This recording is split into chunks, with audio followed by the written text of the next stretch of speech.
time for those most famous words in motorsports.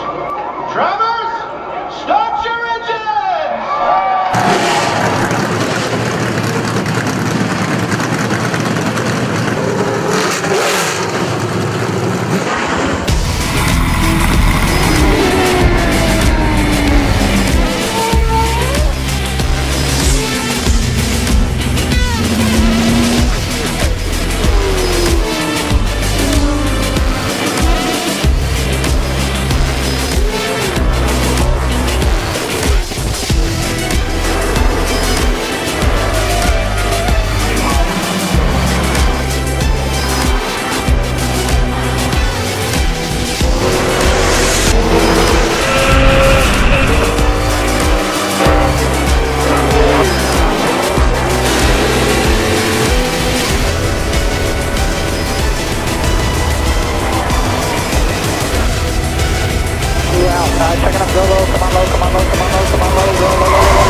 Michael Conti comes up at a corner number 4 to the checkered flag. He wins his first NASCAR iRacing.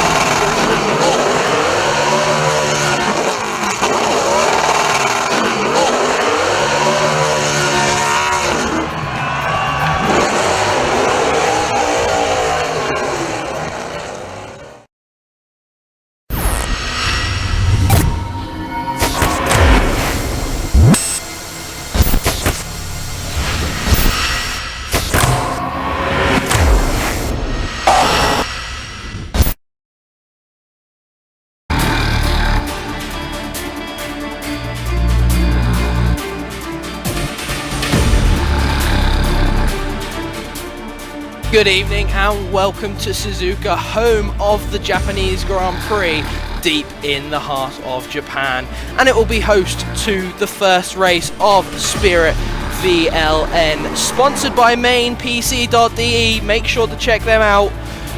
We're here live from Suzuka, where we'll be doing battle over 4 hours of hardcore endurance racing with 5, yes you heard it right, 5 different classes.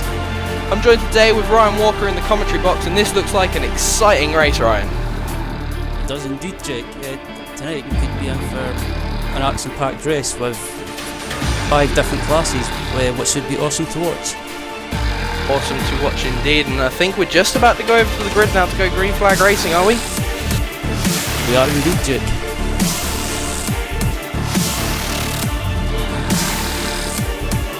Oh, sorry for the little technical troubles we are having at the moment. Ryan, just talk us through the start of this race, pal. Right, thank you very much, Jake. On pole position for the BMW Z4 class will be the Mikestar 223 Motorsports. In second place in that class will be TNT Racing.com 1. And in third place will be Blackadder Motorsports. In fourth place will be Velmax Racing Team. Behind them will be Gentleman's Race Club. And behind them will be Bugak Racing Team. And then behind them will be Arcadia Racing. Sorry if I've got that wrong. Followed by TNT Racing.com. And then behind them will be Banzai Motorsport. Behind them will be TNT Racing.com. And behind them in the class will be KPR Sim Racing Team Phoenix.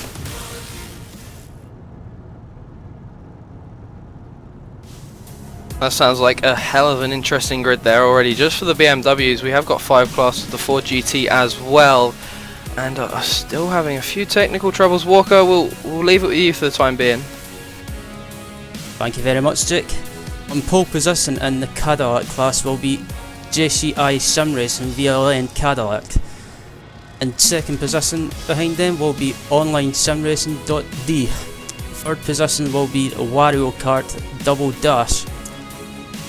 In fourth place will be Spanish Caddy Aholics Team. And behind them will be Velmax Racing Team 2. And behind them will be Online Sim Racing.d. Behind them will be Sim Race Drivers. And behind them will be Team Bernd Oswald. Behind them in last position in the class will be Main PC Sim Racing.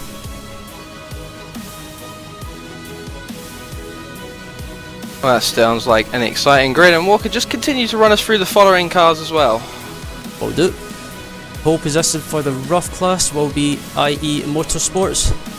Second place behind them will be Black Adder Motorsports. In third position will be Sim Racing IC. Fourth position will be Torque Freak Racing. And behind them will be FRT Racing. Behind them is VE Racing. Then followed by ACME Racing Team. And here we go then. Sorry to interrupt you there, Walker. Here we go. We're actually now exiting the final turn. The pace is handed over to the Mike Star 233 Racing Team, and what a race we're going to have here. That is Jake Moore in that car, lining up on pole position for the BMWs. Here they go. They come down to the line.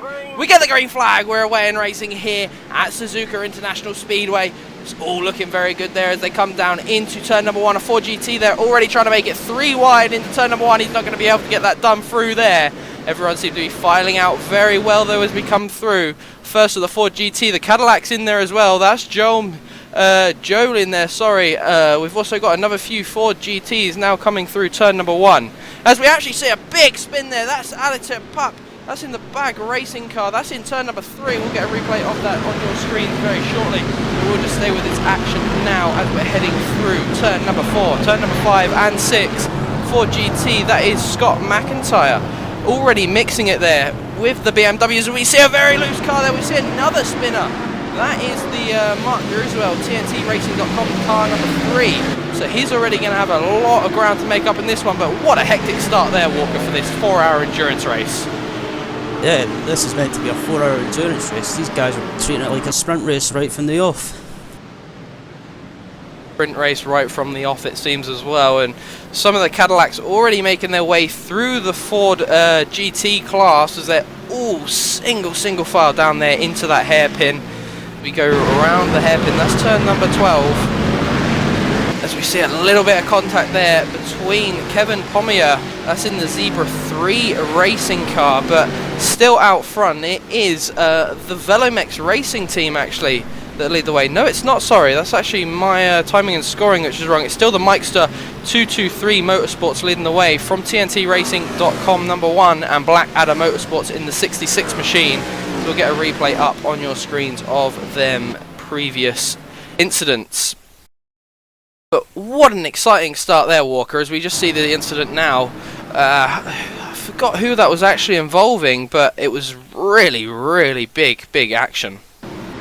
It was indeed, Jake. It just looked like there was just too many cars close together and something had to give, and it certainly did give.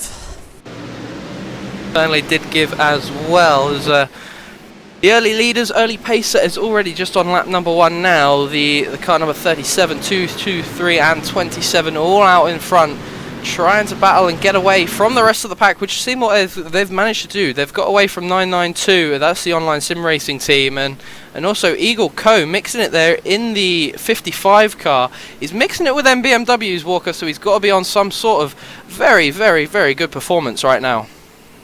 Yes, indeed, Jake.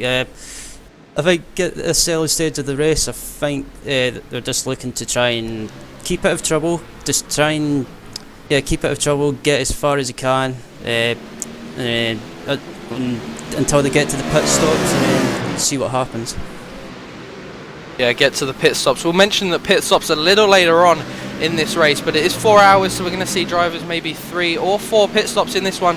Also, we will have that driver swap come into play as well. But looking towards the front of that rough class series, we've got the 888 car, Acmem Racing Team leading the way in them at the moment. There's also a Ford GT in that pack with them. He obviously got caught up in the earlier action. Can't actually see what number that is right now, but 888 will still lead the rough class, and then 23 in the IEM Motorsports car is in the second place in that rough class that is pretty favoured by most people on the iRacing series. A very nice road car, and also a very good race car as well, Ryan. Indeed, it's what, from my personal experience, it's one of the easiest cars to get to grips with, and very easy to set up.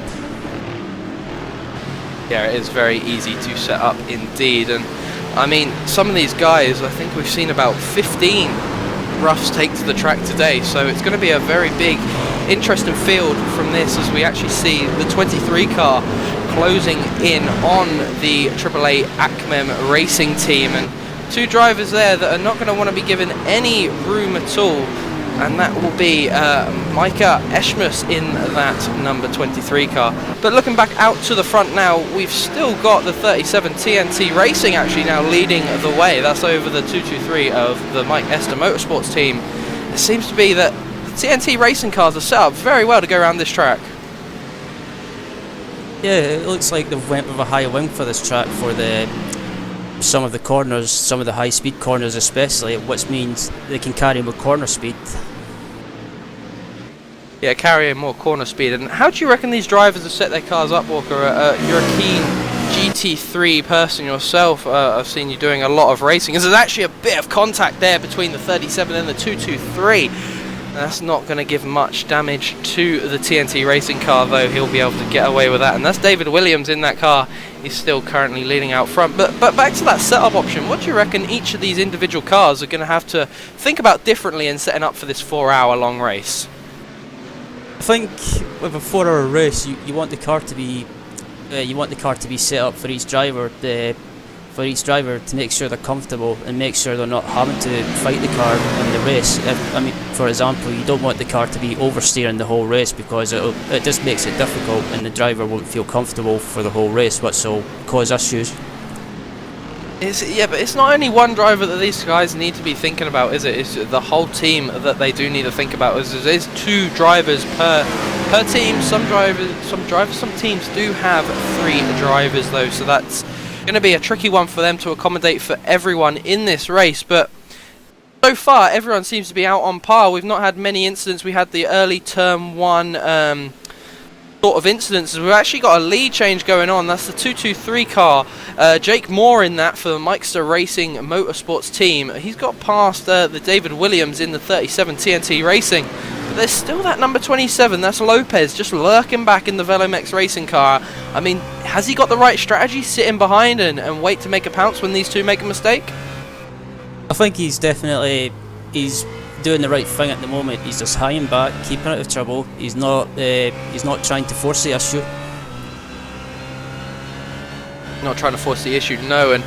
And we've actually got in the top 6 of the overall race is all BMWs, but then coming back, we'll mention again the 55 Eagle Co car. That's Fran Astalos in that Ford GT. He seems to be doing very, very quick lap times at the moment in this car. Last lap was a 2:05.901, and comparing that to the BMWs, he's actually only just a second off of their pace. So I mean, he's a really strong contention for this race to go overall winner maybe, and also for that class win. So he's got a very good start. But we've also got a Cadillac up there as well, which is quite surprising. That's the JCL Sim Racing number 19, and that's Alan Tessier in there. We've seen him in the Absolute Beginners series on RaceSpotTV as well, and he always puts in a good, exciting, entertaining race, doesn't he, Ryan? Absolutely, he absolutely indeed. Indeed he does. As we're actually now going to have a quick look at the Kia Optima class as well in this one. That's class number 4. One of maybe not the most favoured classes in this race. There's only 5 of them guys racing throughout that. And that's actually a JCL Sim Racing again. We mentioned JCL again, and they seem to have another strong class in the Kia Optima. They're fighting with the 33 car. That's the Karcher Racing team, and currently it's Sylvian Pomerade in the JCL Sim Racing that will lead that class. And David Baker is charging very, very hard, isn't he, Ryan? He seems to be all over the back as well. Actually try and make a move there down into turn number 7 as there's actually contact, and Pomerade goes into the... Oh, he goes out into the grass, and he managed to actually get that position back. I think Baker was just allowing him to have that position back for that unaccidental contact. Absolutely. There's a bit of contact, but I think Sylvian done the right thing and gave the position back. Great racing throughout the board as well, but we must mention some early retirements. Well, not early retirements, sorry, should I say some lap downs drivers from the first one. We've also got the Gentleman Racing Club in the 62 car. He's a lap down already, and that's Mitchell Morgonthal he is a lap down, and 2 laps down will be the 993 car. I actually think they've retired from this one. Yes, they have, so that's very unfortunate for them in that Ford GT in the early stages. And we've also got Black Adder Motorsports in the 66 still in pit roads, 2 laps down as well, and that's Lewis Cugley. I think they're not wanting to retire just too soon. They're going to want to keep it right until the end there, and maybe just squeeze out, because all the points in this race are vital, aren't they? Absolutely. I mean, yeah, you could fall back a few laps down in the early stages of the race, but you could get back out there and just drive round doing laps and make it to the finish and still score points. So yeah, it's not over yet. Yeah, he definitely proved his pace as well in qualifying. They qualified P3 of the overall grid, as we've actually got a battle going on for P2 right now, and that's actually a big one there. It's the Mikester Motorsport 223 car. Oh, very unfortunate there for Jake Moore. Big hard hit off into the wall. He's got a lot of damage and he's hit the wall again. I think that's going to be the end of his race. We'll get a replay up of that on your screens for you right now. And he seems to have just got the car very loose on exit, and that's just sent him around into the wall, and that's very unfortunate for him there, as I think that's going to see him retire from the race. He's still sitting there in the wall, and yeah, there he goes. He returns back to the pit lane. That's going to be a long tow and maybe some damage repair, unless he decides to retire that one from the race. So very unfortunate for them. They're having a good race. That was our pole sitter as well, but now unfortunately he will drop down the field. So that now leaves us a 2-horse race out the front for the lead in this BMW, or should I say actually a 1-horse race. TNT Racing, that's David Williams in the 37, has actually pulled away from the Velomex Racing team, and Lopez really has got a lot of work to do now to close in. But remember, we've got them pit stops, which will be coming around about the 50-minute mark for most of these teams, Ryan. Absolutely. First pit stops, it'll be interesting to see if teams do a driver swap, or they'll try and double stint the drivers, or try and go as long as possible without doing a driver swap. So it could be something to keep an eye on. Yeah, it will be some interesting tactics in the event to see when they're going to do a driver swap. Will they do double pits and then driver swap, or will they do a single swap and maybe change it up a bit? Maybe it does freshen up the race, doesn't it, for each driver, because you do an hour stint or so, and then you back it out of the car, and then you've got that hour to really relax and think about your next stint, and then you can give it your all again, can't you? It's a thing of driver swaps, which really do offer a lot of options in the pit stop strategy. But looking throughout the field again, we've got a massive pack of roughs on the racetrack. We've got all the way from first in that class all the way back to 5th, just separated by 2 seconds on the racetrack. And this is some phenomenal racing these cars can really produce. And currently watching the 75, that's the Sim Racing Eki, that's Ralph Lorensky in that car. He seems to be very quick and on par with the Black Adder Motorsports 67 car. So that's going to be a battle to progress through this race. We're now just 6 laps in of this race. This is a 4-hour race as well, so we've still got a lot of time left in this one. But Ryan, who's really stood out for you at the start of this one? At the moment in the BMW class, I would say TNT Racing stood out for me at the moment. I mean, they've built up a gap at the moment. They're just doing their own thing, and at the moment it seems to be paying off.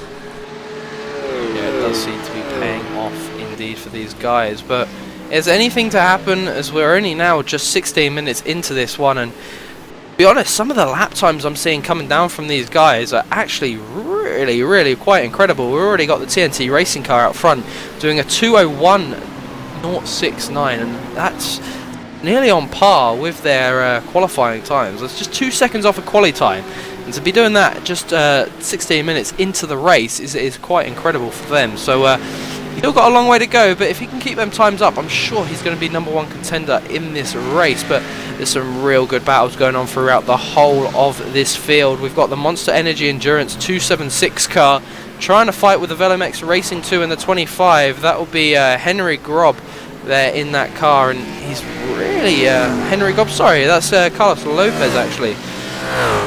There, have I just got the wrong one? I think I have actually. That's the Bugatti Racing team actually in the BMW that's managed to get past the 276 car. my bad on that one. So he's now going to be able to chase down the rest of them and maybe try and catch up with the rest of his class. He was one of the guys caught up in the earlier on incident, which was very unfortunate for him. But there's some, as I keep saying, you can't stop saying it, there is some real good racing throughout the whole field. Cadillacs, GTs, BMWs, Kias and the Roughs all producing some quality racing. Absolutely. I mean, I'm looking in through the Cadillac field, and I'm looking at the Spanish Caddy Aholics team, and there's a four-way battle with a Ford GT, a Cadillac, Ford GT, and this just proves that endurance racing is really exciting to watch, and it provides excitement. Let's just say. It does provide some great excitement for everyone to watch, and I'm currently watching in on this battle with Kevin Pommier.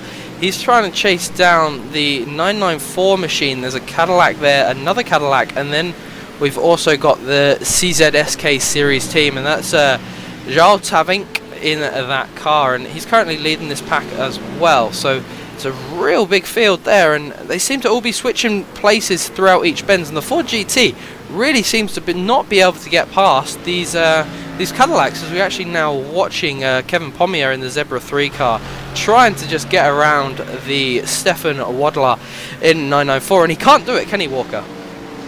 Absolutely. It looks like he can catch him in the corners, but in a straight line he just can't keep up. It seems that they've got the straight line ability, and it's in the corners where the Cadillac, the slower car, it seems to have that better cornering speed. And while these two are battling, it's actually allowing the guy at the front in the ZZ5K series team to actually get away from them guys. And also the Spanish Caddy 555 car, that's Augusto Olaya.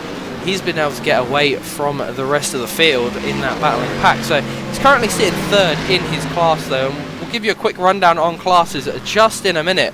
But still back out in front, it will be the TNT Racing 37 car leading the way, and he really seems unstoppable right now, Walker. A 2:01.080. It's last lap time by, as he's now just coming around turn number 2.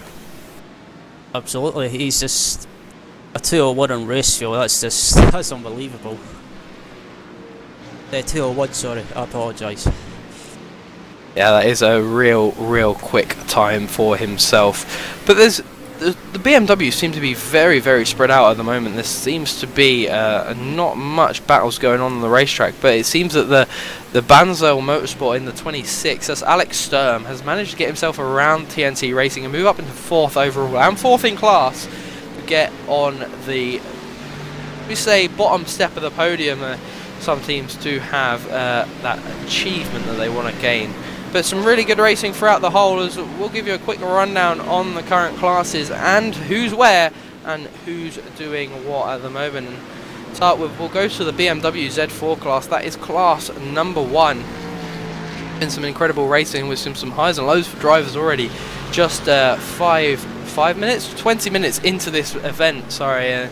Already out front, it is the TNT Racing number 1, and that's David Williams leading the way in that. Velimex Racing 27 car is in second. The 992 OnlineSimRacing.de is in the 3rd place in that class. TNTRacing.com 2 is then in the 4th place, and Banzel Motorsport are in that 5th spot. Some really good racing from them guys. That is your top 5 in the BMW Z4 class. Now time for class 0. We should have started at that one and gone in numeric order. But hey up, it's me, I don't do that sort of thing. We're now onto the Ford GT, and Eagle Co. already giving a hell of a fight to some of these BMWs in this one, Walker. They're really leading that Ford GT class in the 55 car. And then number 9, Sim Racing Eki 2 is in the 2nd place in that class. And Monster Energy Endurance, CZSK Series Team, and Zebra 3. They're your top 5 in the Ford GT class. Just 20 minutes into this event, and now we move on to the rough C-Spec car, and some incredible racing these cars will provide for us over this 4-hour-long endurance event. And already it's the Acme Racing team that are really starting to put their foot down and get away from some of the guys behind them. He's been leading from the start in this one. He qualified on pole for that rough class, and he's really put some good lap times down, a 2-minute 10.627. It's just 2 seconds off of his quali time as well, so really good racing there for Nick Ramos.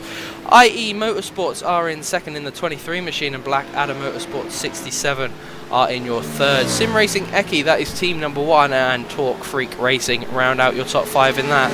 And we can't forget the Cadillacs and the final class Kia Optima in the Cadillac class. We've currently got JCL Sim Sports leading that one, and that's Alan Tessia, a real good Cadillac expert, racing with some of the Ford GTs as well, so he's really showing some pace right now. 2:03.057 was his last lap, 2 seconds off of his quali time as well, so all cars looking at around that time. Wario Kart Double Dash, Velomax Racing Team 2 are your top 3, and then Spanish Caddy, Alcoholics Team, and Online SimRacing.de. That's the C2B team, your top 5. Then the Kia Optima, only 5 cars racing unfortunately, and that's the Karcher Racing Team, M&J Racing Team, JCL, VLN, Kia, and then not enough PK Racing and Black Adder Motorsports 68. They're your top 5 in that one, as we now head back to the action and looking at this battle going on between Eagle Co and Alan Tessier in the JCL Sim Sports VLN Cadillac. Some great battling between these two, and Tessier's actually managed to get himself around that Ford GT, so he's now on the hunt for some of them BMWs, Ryan. Absolutely, he's just got by him, and I think in a few laps you could see him on the back of some of the Ford GT guys. Yeah, he could be on the back of some of them guys indeed, but it really seems to be a cracking race so far. As I say, we're only now just 25 minutes into this event, so a real mix of cars throughout this whole field. There's some of the guys' lap times I've been seeing doing are absolutely incredible. Some of the times some guys have been doing so close to their qualifying pace, but some have been a little bit slower than what you'd expect of them, as we've actually seen our leaders start to lap the first of the Kias, so that's unfortunate for them. That's the Not Enough Racing PK team and the Black Adder Motorsport 68 car have already been lapped in this event, so the leaders are already making their way around very, very fast. So we've actually got a rough off there in the grass. That's in turn number 11. That's Denny Locke. That's the Black Adder Motorsport 69 car. He's already off into the grass and the gravel track. But the Meister 223 Motorsports car hasn't been able to, actually he has been able to get that car back out on the racetrack, so he's a lap down. However, he's going to be chasing very, very hard. He's already made an earlier pit stop. Whether it'll play into his advantage later on in this race with that damage he has still got from earlier on incident, we'll have to find out later on into this race. But as I mentioned earlier, Walker, the pit stops are going to be an absolute incredible thing to see. We're going to have driver swaps coming in. We're going to have teams doing long stints, short stints. It's what sort of strategy would you be playing if you were in this event? It's a difficult one to think about. I mean, personally, it might just be me, but personally, I would from endurance races I've done in the past, I prefer to try and go as long as possible, because you can save time in the pit stops. If you can save less time in the pit stops by not doing a driver swap and just doing fuel and tyres only, and then just basically if you can try and do like double stunts. Try and do a double stint. I mean, there's some options that are available to some of these drivers. Double stinting session. It could be something that some of these guys want to head down that route of doing, and I mean, anyone really is to play for. I'm going to say we're going to expect to see 4, maybe 5 pit stops in this one. That could well be the case. I mean, some teams might try and go for an aggressive strategy in the early stages of the race and try and maybe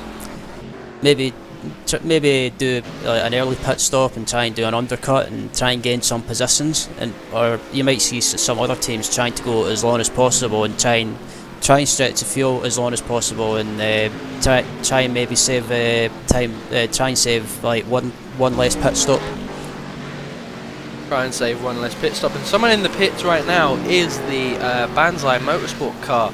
That's Alex Sturm. He was running P5 in that BMW class. It looks like by the damage he's got on the front end, that he's got no bonnet left. He has taken a spin into the wall. We'll have to try and find a replay of that for you and get that up on your screens. But some of the BMWs are actually struggling around this track, which I'm quite surprised about, Ryan.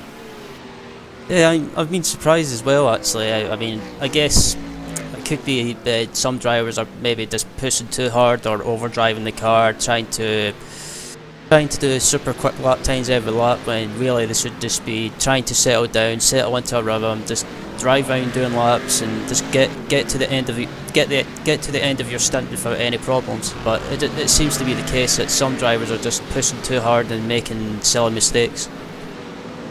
One guy not pushing too hard is that 888 car, the Nick Ramos, leading the rough C-Spec class, but he's being closed down by IE Motorsports. There's a real good battle going on between these two at the moment, and I mean, some of these guys really have practiced hard to get in here. There's been numerous test sessions, numerous private sessions for the teams, and I mean, the amount of hours these guys have put in for this, and some guys have seen it come to an end early on in this race, is very unfortunate for them. But this is really starting to provide some interesting racing, as we're now watching the 23 machine. That is Mika Esus, who's chasing down that 888 car of Ramos. It's going to be a battle coming in within the next 5-10 laps, I reckon, Walker, and that could maybe be where these guys start to see their tyres slowly degrade. Yeah, I reckon towards the end of their stints, the tyres will start to go off. They'll start to lose grip, which means drivers can't push as hard as they could do before. So I reckon teams towards the end of the stint, drivers, and yeah, they'll reckon they'll take it easy, just to try and look after the tyres, try and get maybe an extra 2 or 3 laps out of them before the pit stops. Yeah, try and get 2 or 3 laps out of them indeed. As still out in front in this one, though, is David A. Williams in the TNT Racing 1 machine. He seems to be lapping cars very, very nicely, taking his time to get around them, and he's actually got a battling pack of the roughs in front, and this is what happens in multi-class racing. Remember, you need to just hold your line, and the quicker guys will work their way around you, and that's something we don't generally see. When it's a quicker sort of class of racing, it will generally be the slower cars do sometimes tend to move into the way of the quicker cars. Yeah, I mean, when the quicker, the number one rule of multi-class racing is to the slower cars is stick to your line, let the faster cars and the faster classes get round you safely. Stick to your line. If it means you have to slow down and lose time, then so be it. Yeah, they do have to do that. They have to be very wary in multi-class racing, though. You do have to be very careful of your mirrors, because you need to be checking them all the time when you know there's going to be quicker cars coming through. That is what multi-class racing is all about, and that's what RaceSpot brings you, the best of the multi-class endurance action. But back down to this race now, watching the 333 III Eagle Co car in the 55 in the 4GT try and work his way around some backmarking traffic as well. He's had a very, very strong race at the moment, currently sitting P6 overall, first in his class. He's really got nothing to lose if he just holds it like this for the rest of this race, has he? If he just keeps doing what he's doing, just drive around, keep out of trouble, just driving carefully, then there's nothing to say that they can win this race and win their class. Yeah, they need to try their hardest, though. And you can't let your momentum drop, though, can you? I mean, if you're going consistently, you have to keep that consistency going throughout the whole race, because one little slip up, one little wheel on the grass could in theory end the rest of your race. Absolutely. I mean, yeah, you can drive around just being consistent, but you also have to keep your concentration up. Make sure you don't do any mistakes. Keep the wheel off the grass. I mean, even if you lose concentration for 1 second around a track such as Suzuka, it can come back and bite you in the bum. Yeah, as we now look to the Zebra 3 car, there's a battle going on between him and the Arcadia Racing team in the number 40, and that's going to be quite easy for him to get round the outside. That's Lucas Salati in that number 40 car. Quite easy for him in that BMW just to go round the outside of him. Is that's actually the Zebra 3 car, goes very, very wide there on the exit of turn number 6, I think that was, as we now watch the 40 just head up to the Monster Energy Endurance car. That's 276, and that will be Joel Demasio in that car. Will he be able to make that pass down here? No, he's not going to be close enough there, down into turn number 12. And then we'll come into this horrible, horrible chicane that I do not like around this track. The final 2 turns round here. And I hate them turns, Walker. When I'm racing around here, they're somewhere I never really want to make a pass at. Yeah, the final corner is really... It's one of the corners you can't... If you've got a run on someone, you want to make the move, but at the same time, you kind of don't want to make a move in case you collide with them and ruin both your races. It's one of the corners that if you get it right, it's an awesome corner. Get it wrong, it can be hell. Yeah, and that is what they like to call in Japan the Castro Triangle, as we actually just missed it there of the 40 car managing to get round the 276 Monster Energy Endurance Racing. But now we're going to have a battle between Zebra 3, and that's going to be Kevin Pommier. He's going to look to the inside. He's not going to be able to get that move done there through turn number 5. They're going to come up the hill through the left-hander. Turn number 7, he's going to look to the outside. He holds it there. Will he be able to get that done into the inside? He thinks better of it and moves back in. Remember, this track's not overly long. It's not one of the longest tracks we will head to on this event. We do head to Spa later in the series as well, and I mean, that's going to be a very, very tough test of endurance racing for these guys, isn't it, Ryan? Yeah, Spa is a magnificent track for multi-class racing. It's an awesome track, but at the same time, it's one of the tracks that you cannot afford to make a mistake around. You just have to keep your concentration, be consistent, don't lose concentration. I mean, it's a track that if you keep out of trouble, it can be rewarding. Just like this one has been rewarding as well, and Kevin Pommier still not being able to get his way around that 276 Monster Energy Racing car. He's still just sitting in behind as they come down into turn number 15 around that long left-hander. We'll come into that chicane again, Castro Triangle they like to call it, which is 16, 17, and then the right-hander 18 back onto the home straight. And it seems to be that Zebra 3, the Kevin Pommier car, doesn't seem to have the pace in the corners and under braking. However, he seems to have that quicker speed on the straight.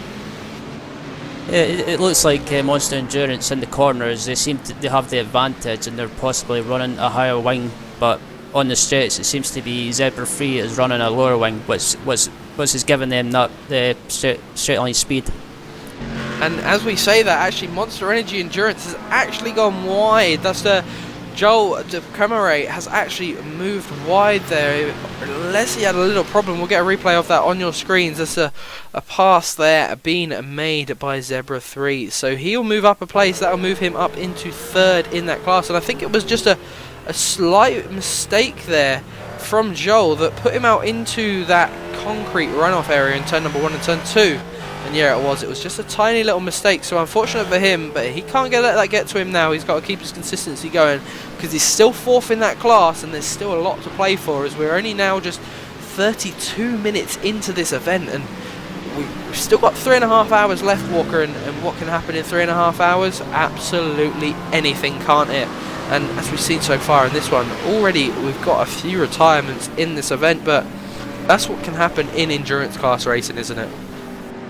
Yep, it absolutely can. It sure can indeed. And we just look back to the front though in this race, and there's a big lead now, shall we say, for the TNT racing car over the rest of the guys on the racetrack. As I've actually just had word that there's a battle going on the racetrack.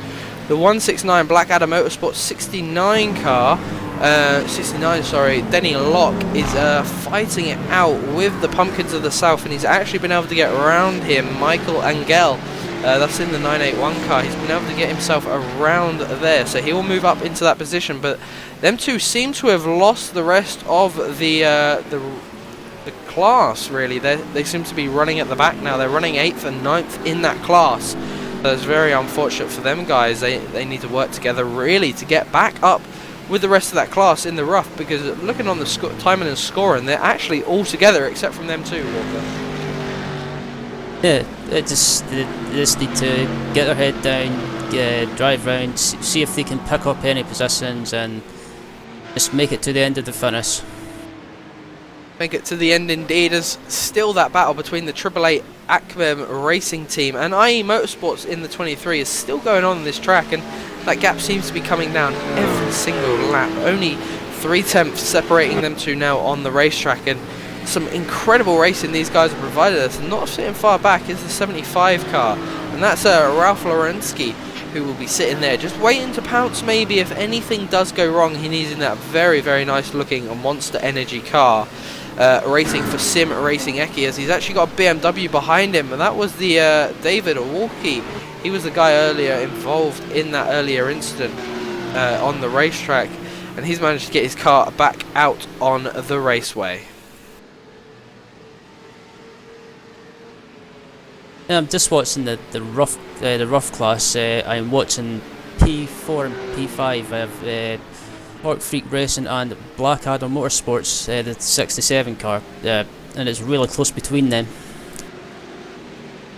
Really close it is indeed. We'll bring that up on your screens for you to get a little look at what is going on between these two guys. And it really is. It seems to be that Tommy Vandegushi is trying to hold off really the Jasper Grunweg car, and he really seems to be all over the back of him, trying to pressure him into that mistake. And he's really all in his mirrors, isn't he, Ryan? He's moving left to right, trying to play that little tactical game in someone's racing mirrors. Yeah, he's doing. He's moving around behind Jasper. He's moving around, letting him know, "Hey, I'm here. I'm not letting you get away that easy." Not letting him get away easy. Will we see a pass soon as we come down into turn number 12? Will we see him close enough to pass? No, he's not close enough to make that pass, as they're now coming down into turn. He actually tries to take it over there. That was going to be very risky if he would have gone for that, Jasper deciding to just back out of that. The better thing, remember there's 3.5 hours left in this race, Jasper, mate. Don't go too aggressive too early on and end your race. That's not really what you want to see early on in this race. But we've still got that battle on for P2 in the GT3 class.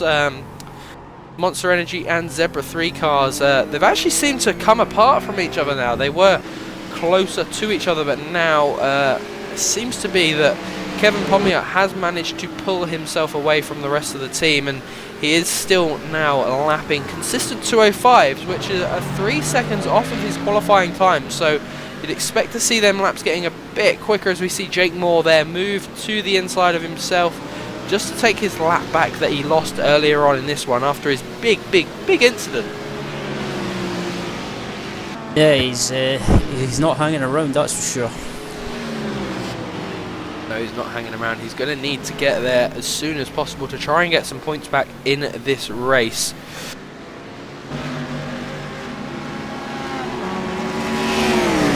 But what action is really standing out for you in this one right now, Walker? We've got action all over the track, but what is really taking your fancy right now? Whereabouts are you looking on the racetrack? There's been loads of good racing, but I have to say the class for me at the moment, which seems to be providing the most racing, has to be the rough class. Yeah, the rough class is providing it, and just as we mentioned Jake Moore a minute ago, he's actually just had another off before the treacherous chicane. We'll get a replay of that on your screens for you. He's actually hit the wall. Whether he's got a bit more damage in that car, I think he's just trying to push too hard, Ryan, and he's really starting to spoil his own race, and not just his race, his teammates' race as well. I mean, I'm looking at that car now, and it's already had damage from earlier on, as there's a lot of smoke there in turn number 1. Have we got another car off the racetrack? I'm trying to find out if we have. Can't see anything there. Oh, we actually have got a big crash there. That's Tim Clarson's big off in the 451 car, straight down into turn number 1. He's actually stuck in the tyre wall. That is a big incident there for him. We'll get a replay of that on your screens just to see what has happened to him. To me, that could look like a mechanical failure at his end. Actually, no, he's come together with one of the BMW cars. That is the BMW of Michel Mugathel in the Gentleman Racing Club in the 62. Big off for both of them two. That's going to end their race, and they've gone wallop straight into the wall in turn number 1. Walker, that's a big ending race for both of them guys. Yeah, that was an absolutely big accident. You will get a replay of that on your screens now, just so you can see back what actually happened there. It was just coming down into turn number 1. It was Tim Claessen's trying to just get to that inside line. I don't think he's judged it correctly, and he's just hit the BMW. Sorry, I'll get it there in a minute. And they've both gone hard off into the tyre wall. And I have actually just seen the TNT racing car come down pit lane. That's Scott McIntyre. He is our first pit stop of the day. He's now down into pit lane. He will take four fresh tyres and some virtual Sunoco race fuel. That's our first budget, Walker. What are you expecting? We're now just 40 minutes into this race, so quite an early stop for him, I think. Yeah, I don't know if they're planning to do a driver swap or not. I would say it would be too early to do a driver swap right now, so I'm guessing they're just going to do fuel and tyres and send him back out on his way. We'll keep an eye on him. We'll see what sort of pit stop time he does set in a moment. It will be about a 35-second pit stop from one end to the other when they exit pit lane, if everything does go smoothly. But it seems to be taking a little longer for himself right now, as we'll go back to watching the leader, which is TNT Racing 1. He will come round past the start-finish line. He'll complete lap number 21. And we're now just 40 minutes into this event. Still another 3 hours, 20 minutes remaining. It seems to be actual total domination from Williams at the moment, doesn't it, Ryan? Yeah, they seem to be they seem to be setting a good pace so far. They're setting quick laps all the time, but they're doing it consistently, and not overdriving the car at the same time. They're setting quick laps, but also just keeping out of trouble and doing what they need to do at the moment. Yeah, he is doing what he needs to do at the moment. And talk us through some of the specs of these BMWs and the rest of the cars. The BMWs are the fastest of the classes, but I mean, they've got the smallest fuel tanks though. Yeah, that seems to be the downside with the BMW Z4. They're very quick in the corners. Sometimes they're not as quick in a straight line, but they're a very nice car to drive. Yeah, they are indeed a very nice car to drive indeed. And I mean, he seems to be very dominant in that BMW out the front as well. But I mean, looking towards some of the 4GTs and Cadillacs, I'm very surprised with their pace at the moment. The Alan Tessier car, JCL Sim Racing VLN Cadillac, the pace he's been set in 2 minutes 3 seconds. His lap times have been, it's been very good lap times from him, and we've actually got a battle for the rough lead again. This is the one I mentioned earlier on. I knew it would happen within the next 5 to 10 laps, and that's what's happening now. IE Motorsports car, number 23 of Mika Esus, is trying to make a move. He's actually got a BMW there trying to unlap himself as well. That's Attila Papa Jr. as he actually tries to dive in there very close to the ACME racing team, Nick Ramos. He actually thought about that one and backed out. I think that was best for him. Remember, these guys are racing for their lead, but the BMW's got to pick his way past. He can't be too impatient, can he, Ryan? He can't be impatient, but at the same time, he can't afford to make any silly moves. He can't make any dive bomb moves up the inside of traffic. He has to be careful. He just needs to pick his way through, but he has to make sure he gives respect to traffic as well, so he doesn't ruin the race. Yeah, he's managed to get himself by them now as they'll come up into turn number 15. As we've actually got a Cadillac looking out the back there, looking into the background. We've got a Cadillac. That's Henry Grubb moving up the inside of Roland Ware in the KPR racing team. So that will be the Wario Kart Double Dash team in the 78, moving up a position they'll move into 7th overall, and they are sitting 2nd in that Cadillac Racing class. So some great racing from themselves. But we'll go back to this battle now for the Roughs. The ACME Racing team will still lead the way from IE Motorsports, but I said earlier on, Walker, that 75 car of Ralph Lorenzki in that Sim Racing Eki car, he's still sitting there waiting for something to happen, and I think he's going to be the one that comes victorious in a minute when these two start battling. Yeah, with the Acme Racing team and IE Motorsports cars battling, this could bring Ralph back into play. This could give him a chance to take the lead if these two guys at the front start battling and take each other out or collide with each other. Yeah, but it seems now that the 23 car, Mika Isus, has actually been delayed by the pass of the BMW, and we actually got word there's a big crash on the raceway, and where was that at?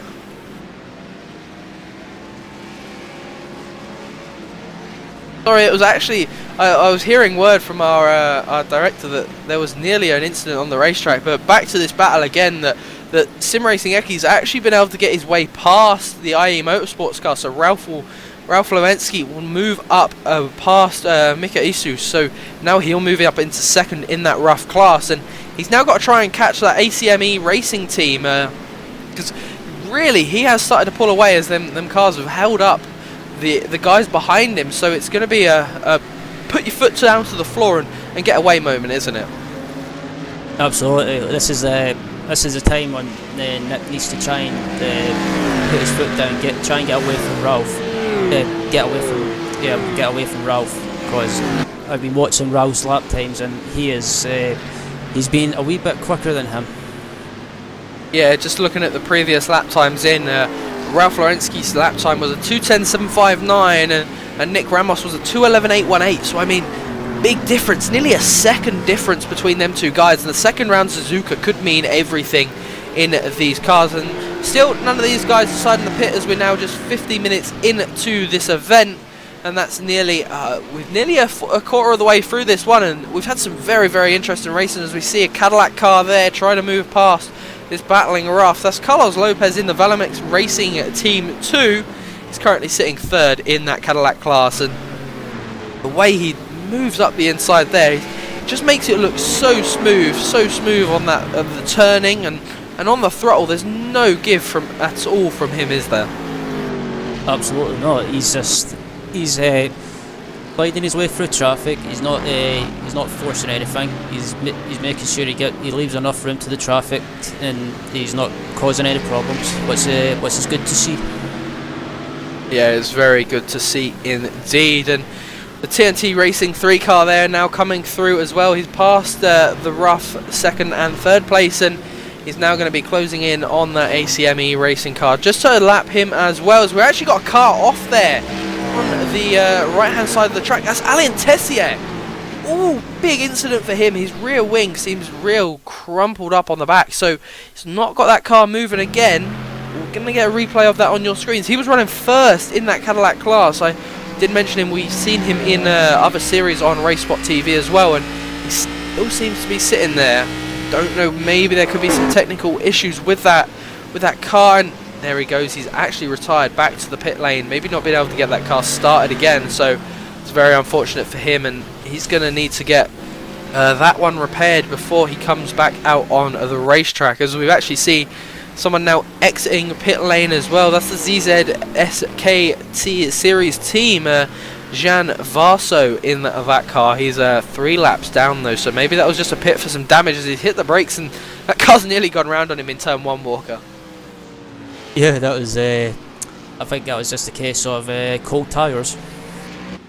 Yeah, a case of cold tyres indeed. That was a little wiggle into turn 1, but he'll be on his way now with that 4 fresh tyres and a top up of virtual Sunoco race fuel. But back out in front, TNTRacing.com, team number 1, David Williams. Absolutely incredible performance from him so far in this one, and we'll just run you quickly through the top 5 in each class just before the hour mark in this event. TNT Racing number 1, that is David A. Williams, and the 37 machine is currently leading your BMW class and the overall leader. In second place is Francisco Lopez in the VLN-series Racing Team online simracing.de, and that's C1 team. David Wushlek is in the third place. Bugak Racing Team, that is Attilia Papa Jr. He will be in fourth, and the KPR Sim Racing Team Phoenix, Roland Weher, are in the fifth place in the BMW Z4. That is your Class 1, if I am right. Please correct me in the comments on YouTube, or feel free to put any shout outs or anything in there. If you want any questions answering, then please feel free to ask them. In the Ford GT class, we currently have Eagle Co leading the way. That's Frenek Astalos. He's done an absolutely dominating job from so far in this one, and Zebra 3 still holding his place in second. Him and the third place driver, Monster Energy Endurance. That is now still Joel DeMecaro is sitting there. He's trying to work his way through the Kia Optima traffic as he sits third in the Ford GT class. Fourth, GT Racing Romania. Good to see some Romanian entries into this 4-hour endurance event. Remember, Spirit of VLN, we've got 6 events and they're all long 4-hour races, so remember to stay with RaceSpotTV because that's where all the live coverage will be coming at you from. Fifth place in the Ford GT is Sim Racing Eki 2, and that's Gunther Sander, who will round out your top 5 in the Ford GTs. Next, one of the most interesting racing battles we've had on this track. The top 3 have been with each other throughout the whole of this race, and that's the ACME Racing Team. They're still leading the way in that rough C-Spec class. Sim Racing Eki is now up into second. They've managed to get around third place, i.e. Motorsports.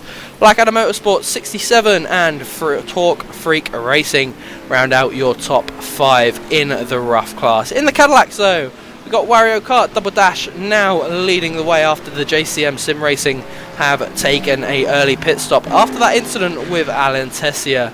VLN-series Racing Team 2, that is Carlos Lopez, is in second, and Spanish caddy Alholics Team are in third.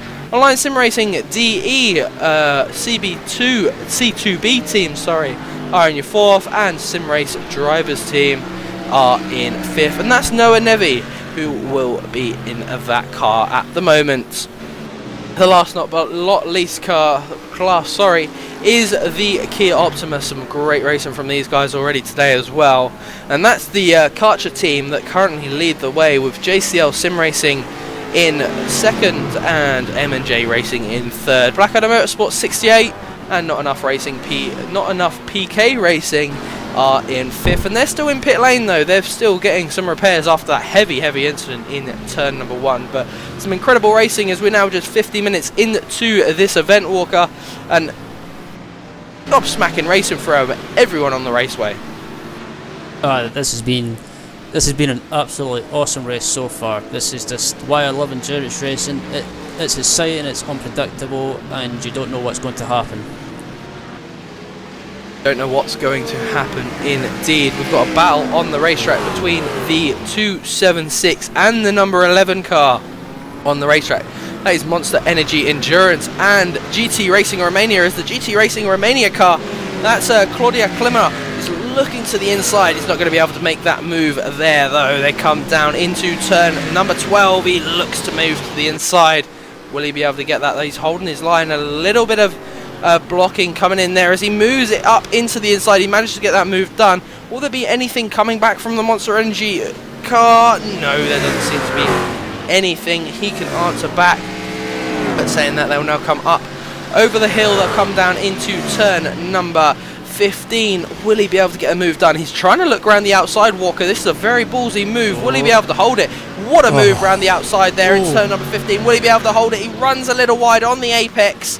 But we've also got that VLN-series Racing Team in the BMW coming up behind them as they come around the chicane. Will he be able to hold it? Yes, he does. Some great racing there from Joel De Murcio and also the GT Racing Romania team, and that's Claudiu Clemea who's there. He's now going to get lapped by the VLN-series Racing Team in P number 2 in the BMW class. So some great battles from them two on the track.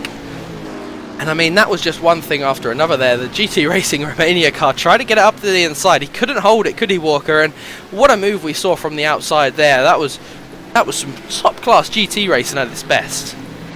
Yeah, that was just awesome. That all started with GT Romania car just getting sideways out of the corner on the run up to 130R.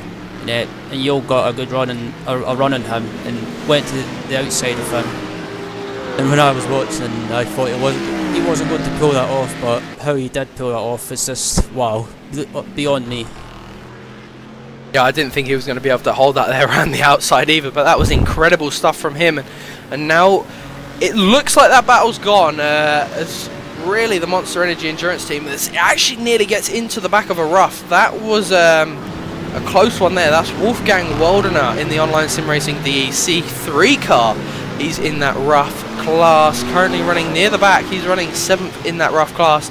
It allows the Monster Energy Endurance team through, and also GT Romania will try to make his way through as well, and he does so there cleanly and smoothly into turn number 12. But back out to Eagle Co. He's still lapping his way around. He's now coming up to lap of the first of the actual Ford GTs, so some great stuff from him to lap one of the own class as well. And that team's not had any problems really in the pits, have they, Walker? The Canard PC VLN team, they haven't had no problems, so really that is showing some incredible pace from Eagle Co.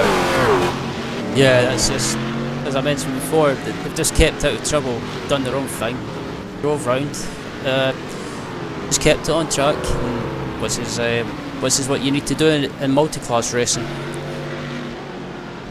Yeah, that is what you need to do in multi-class racing, and it's really throughout the whole of this race so far, throughout the whole first hour, as we're coming up to that mark, there's been some really interesting battles on the racetrack, and everywhere we look, and it's back to that one place again, the rough battle again, Walker. We look back here, and it's these 2-3 teams, ACME Racing, Sim Racing Eki and IE Motorsports. They've been at it since the green flag and that drop.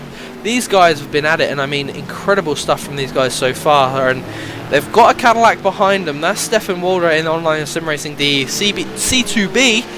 These team names are very complicated to get in a mouthful, and he's going to allow him by, and that's going to give the ACME Racing team a little bit of gap. Nick Ramos is going to have a bit of breathing space now, and we're actually coming up to the halfway mark, and we're just going to cut to a quick little advert, and we'll be back just after this break.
Simulated racing can be awesome, but it can also be kind of a free-for-all.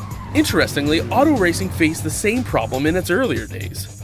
Whether it was on the back roads, the beaches, or the city streets, the racing was fun. But there was always a certain level of chaos and danger, until some folks came along and put some order to all of this. Stuff like official racetracks, regulations about weight and equipment, and enforcement of standards. That's what gave us high-speed excitement, fast-paced action, and photo finishes. That's when racing became racing. The guys over at iRacing.com have made the same transformation in the world of sim racing. Sure, they've got the most accurate tracks and realistic cars out there, but that's just the start. See, iRacing analyzes the performance and results of each driver in every race, so you can be sure you're always placed in races where the competition will be tight, and that those reckless drivers who ruin it for us all are kept in the pits. Not to mention that with over 45,000 active members already in their vast community, you can find races day and night, so you can always get in on the action. You can even join a league of your favorite series. And since updates are always automatic, you don't have to worry about software and can focus on the track. Zip up your fire suit and check out iRacing.com.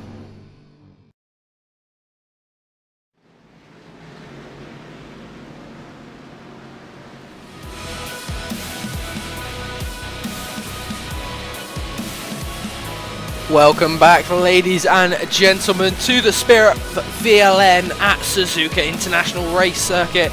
We're on the Grand Prix layout, and that is home of the F1 Grand Prix. But today it's home of the first round of Spirit VLN, sponsored by mainpc.de. Make sure to check them out. They're sponsoring this event so you guys can be on the racetrack, and some incredible racing they've provided already for us. And straight back into the action though, Ryan. Incredible stuff from everyone on this racetrack so far, and really good racing. But actually, just quickly as we come back at the right time, ACME Racing Team actually come down pit road. Same as Sim Racing Eki do come down pit road as well. IE Motorsports will stay out, so them two teams first to budge in the rough C-Spec. Yep, it looks like it'll be interesting to see if both cars make a driver swap or they'll just do fuel and tyres only. We'll keep an eye on the ACME Racing Team as they're up on the jacks, getting 4 fresh tyres. They'll top up with some virtual Sunoco race fuel as well, as this seems to be the prime property area for these guys to come down pit road, as we see someone else in there as well in the rough. I think that is actually Torque Freak Racing. Yes, it is. It's them coming down as well. There's another rough actually just sitting on pit lane. He's not seemed to be doing anything. As actually Sim Racing Eki's managed to get out first in this one, Ryan, and that's going to be a big upset in this race. And can he hold it out front, or will ACME Racing actually be able to come back at them? And they've actually made a no driver swap for ACME Racing. It's still Nick Ramos, but Sim Racing Eki have made a driver swap, and it's now Mario Detz in that car, as he's not going to get going straight away at the exit of the pit lane. He seems to have a problem. He seems to have a problem with that car. Have they not? As he gets going again. Managed to get that going again, but that's going to be a lot of time lost, to ACME Racing Team, and he still seems to be going slow. Seems to have a technical problem on that car. Is he going to be able to get it going again? Seems to be pulling over again. Is he? Got a very big technical problem with that car. And go back now to ACME Racing though. They're going to have a big advantage now. That was their prime rivalry in this event, and now that's going to be shattered, as we've actually seen TNTRacing.com one team come into pit road as well. They've now lost their lead, as we've actually just heard word of the 75 car. He's actually gone back to pit lane, so that's going to be unfortunate hopes for them. It was going so well, and now everything has come crashing down on them. But there's a lot of driver swaps going on throughout this race. Everyone is in pit road right now. We've got Sim Race Drivers team in pit road. We've got another team now coming in. That's the IE Motorsports team. Have just come down into pit road. They were your C-Spec leaders at the current time. TNT Racing have come down as well. No driver swap for them, however, Ryan. Yeah, it looks like they're going to try and go for the double stunt, try and save time by not doing a driver swap and just doing fuel and tyres only. What's which could pay off for them, because some other teams might be doing a driver swap, which will probably take a bit longer to do, which means that they'll spend a wee bit more time in the pits. Yeah, they could spend a little longer in the pits indeed. As we've got word of the 23 car has just come down into pit road. Yeah, that was the IE Motorsports. He's actually now coming out of pit road. No driver swap for them either. They're still a challenger for the ACME Racing team. Where does they come out compared to them? ACME Racing now coming down the home straight. Who's going to be able to hold first? It's going to be IE Motorsports. Great jump by them. They've actually moved up 2 positions in pit stop. So real good pit stop from them too there, Ryan. Absolutely. They nailed that pit stop to perfection and managed to jump Acme Racing team in the pit stop. So that could be a big deciding factor. Yeah, it could be a big deciding factor indeed. And the pit stop window really seemed to be hotting up now. Everyone seems to have come through. Online Sim Racing DE, VLN-C1 have come down pit road. Bugat Racing team now have done a pit stop as well. Velomax Racing team, have they been into pit roads? Yes, they have. They will be your new race leaders. So TNT Racing actually not being able to regain that race lead unless my timing and scoring hasn't updated. I'm pretty sure they are the new race leaders, aren't they, Ryan? Yep, Velomax Racing team lead this race. That's incredible jump, but I mean, they're not leading it by much. It's only 3 seconds on the raceway, and we know what pace David Williams has been doing in this race, as he's actually now just passed his way past one of the backmarking Ford GTs. That's Jean Vasso in the CZSK series team. So it's going to be a battle on within the next couple of laps for this overall race lead and the BMW Z4 race lead, don't you think? Absolutely. This could be an exciting race. I mean, after the pit stops, there's been loads of shake-ups and interesting to watch in the field. Yeah, it is very interesting to watch throughout this whole field, and I'm going to keep one of my eyes closely on this battle for the overall race lead, because anything really can happen between these two guys. But it's been David Williams that's been the quickest overall today. He's got a quicker time than what the Velox Racing team have, so it's going to be very interesting to watch throughout the rest of the race. But there's been some big shake-ups throughout the whole race. The Warrior Car Double Dash team will now lead the Cadillac class. However, Eagle Co will still lead the Ford GT, and that's still got the same driver in there.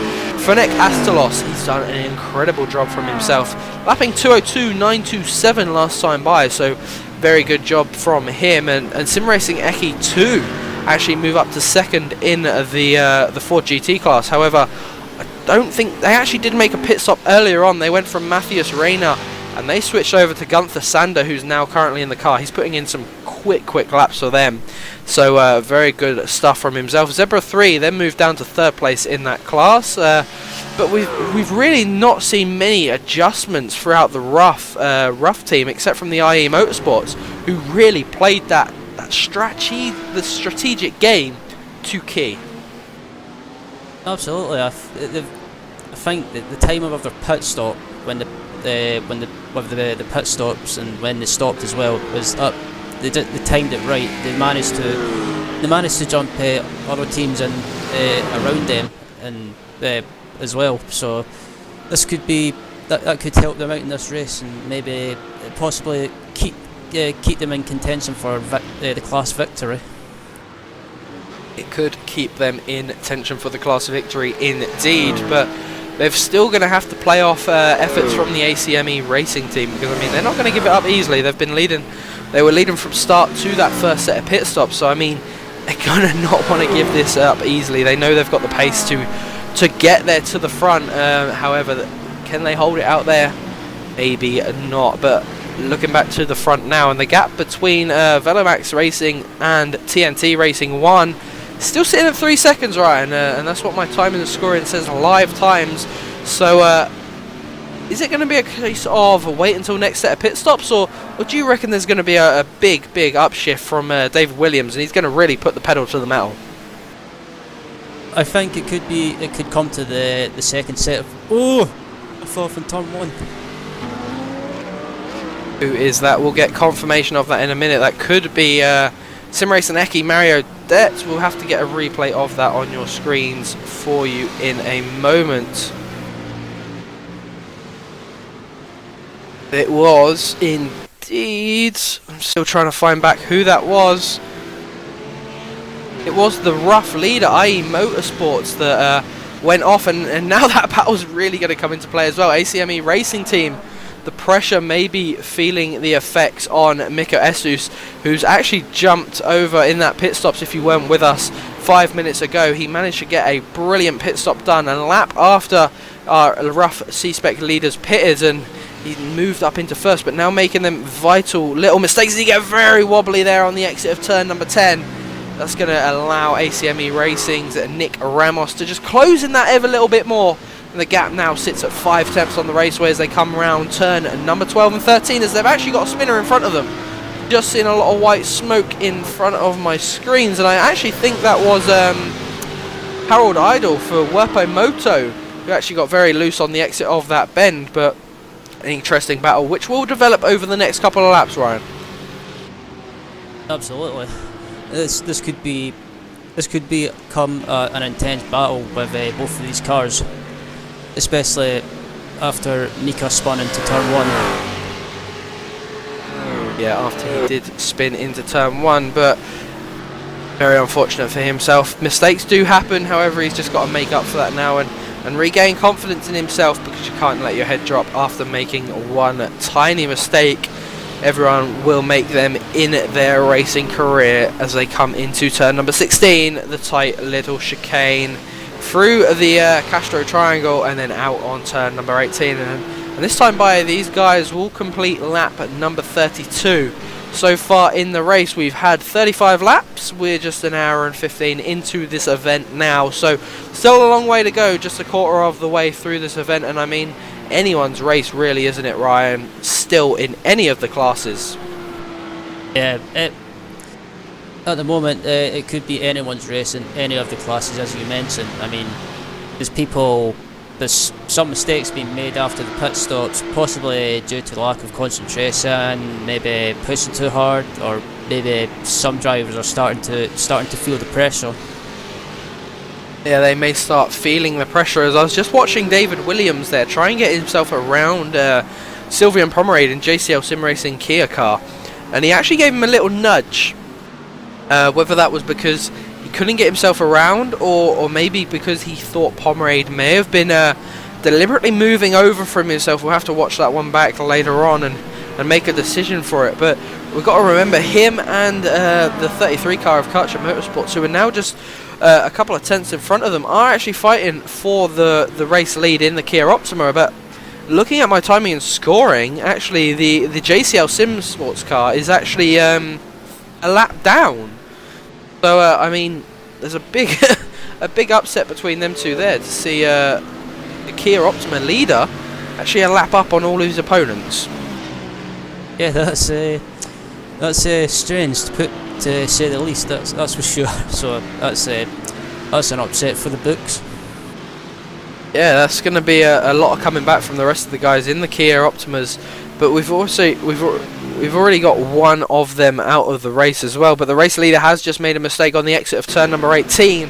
We'll see what the gap is when David Williams crosses the line. It's gone actually back up to 3.3 seconds on the raceway. So that earlier hold up between Pomerade and Williams has affected his gap on the race leader, and that's currently Francisco Lopez in the Velamex Racing Team car. And what a lovely livery they have on their car, green and grey. I mean, I haven't seen a colour car like that in ages.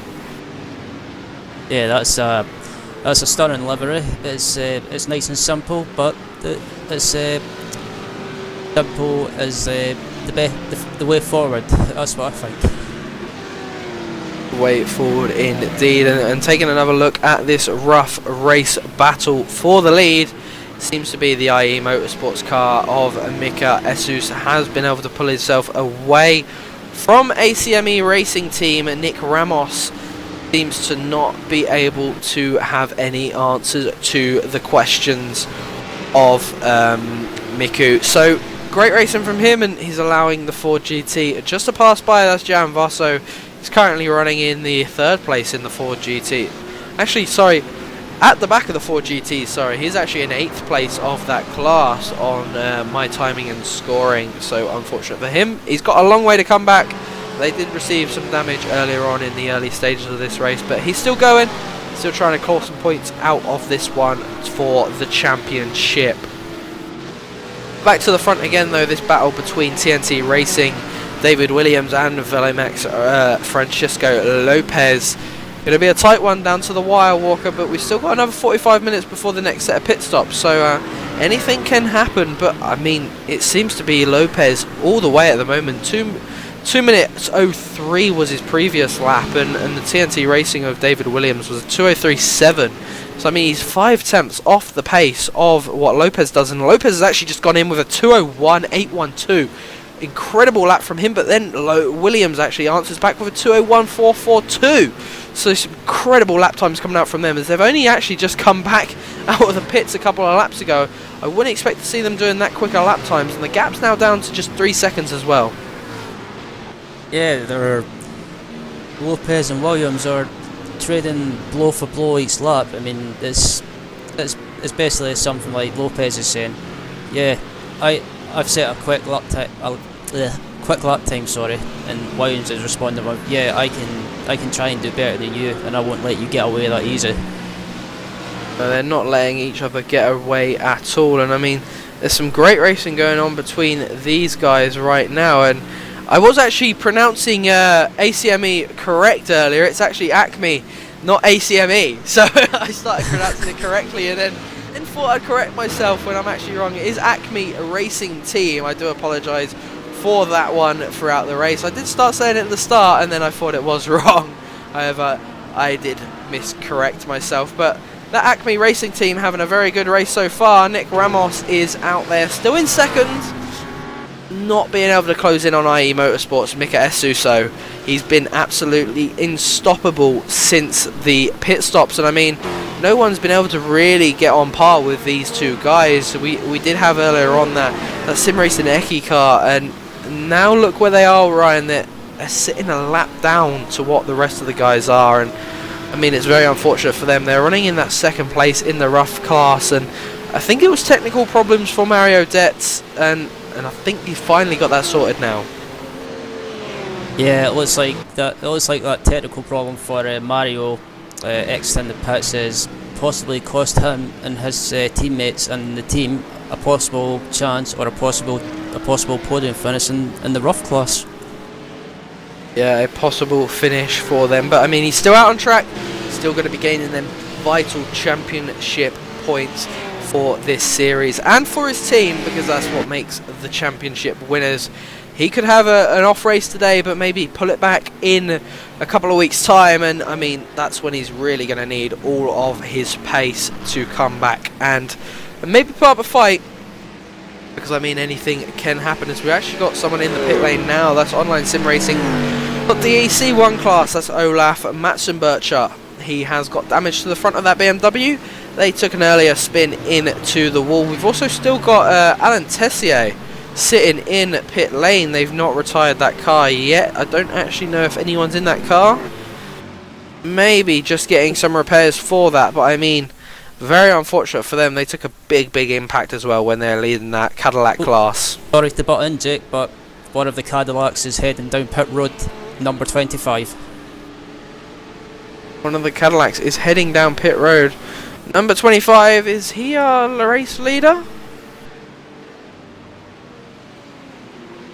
No, he wasn't. He was actually in 2nd. Sorry, I was just trying to find him on our timing and scoring. So he's now coming down into pit road. Maybe this is only his first pit stop. Let's have a little look at timing and scoring, see if we can see him doing another pit stop. No, this is his first pit stop of the actual event. So 1:20, 1 hour and 20 minutes on a tank of fuel, Ryan. That's incredible stuff for a Cadillac to do. And I mean, he's now moved out of the top 3 within that Cadillac class. He'll get passed by Spanish Caddy Alok's team and the Online Sim Racing.de C2B team in the 994 car. So he's going to move back a few places, but I mean, a real late pit stop. It's not really something we see. Maybe it could have affected his whole entire strategy or not. It possibly could have affected his entire strategy, but this is a thing with if you go long in your stint with the fuel as well. That is possible. You could maybe gain some positions in the pit stop in the pit cycle as well. So there's different strategies you could try. Yeah, different strategies you could try indeed. And I'm actually just looking at some of the Cadillac classes, and currently sitting in 5th is the main PC sim racing team. Currently in that is Jonas Wallmiller. He is currently sitting in the 5th in that class. He's been doing some good laps. He's holding off some tough competition from the rest of the guys, but unfortunately he's going to be lapped in a moment by the guy sitting in 2nd in the Cadillac class, and that is Ruben Caballero Moran. He is sitting 2nd in that Cadillac class, and we've actually just heard of an incident on the track as 3rd in class, the Bugneck Racing team actually coming down into pit lane. They had an earlier incident earlier on and actually went a lap down. Let's have a little look at that, get a replay up on your screens for yourself. It seems like he's run very, very wide and gone off out into the... yeah, he just got very, very loose, hit the outer safety barrier, and then he's not been collected by the 21 car of Frederick Gladitz in Sim Racing Drivers team. So that's going to see Attila Papa Jr. come down pit road.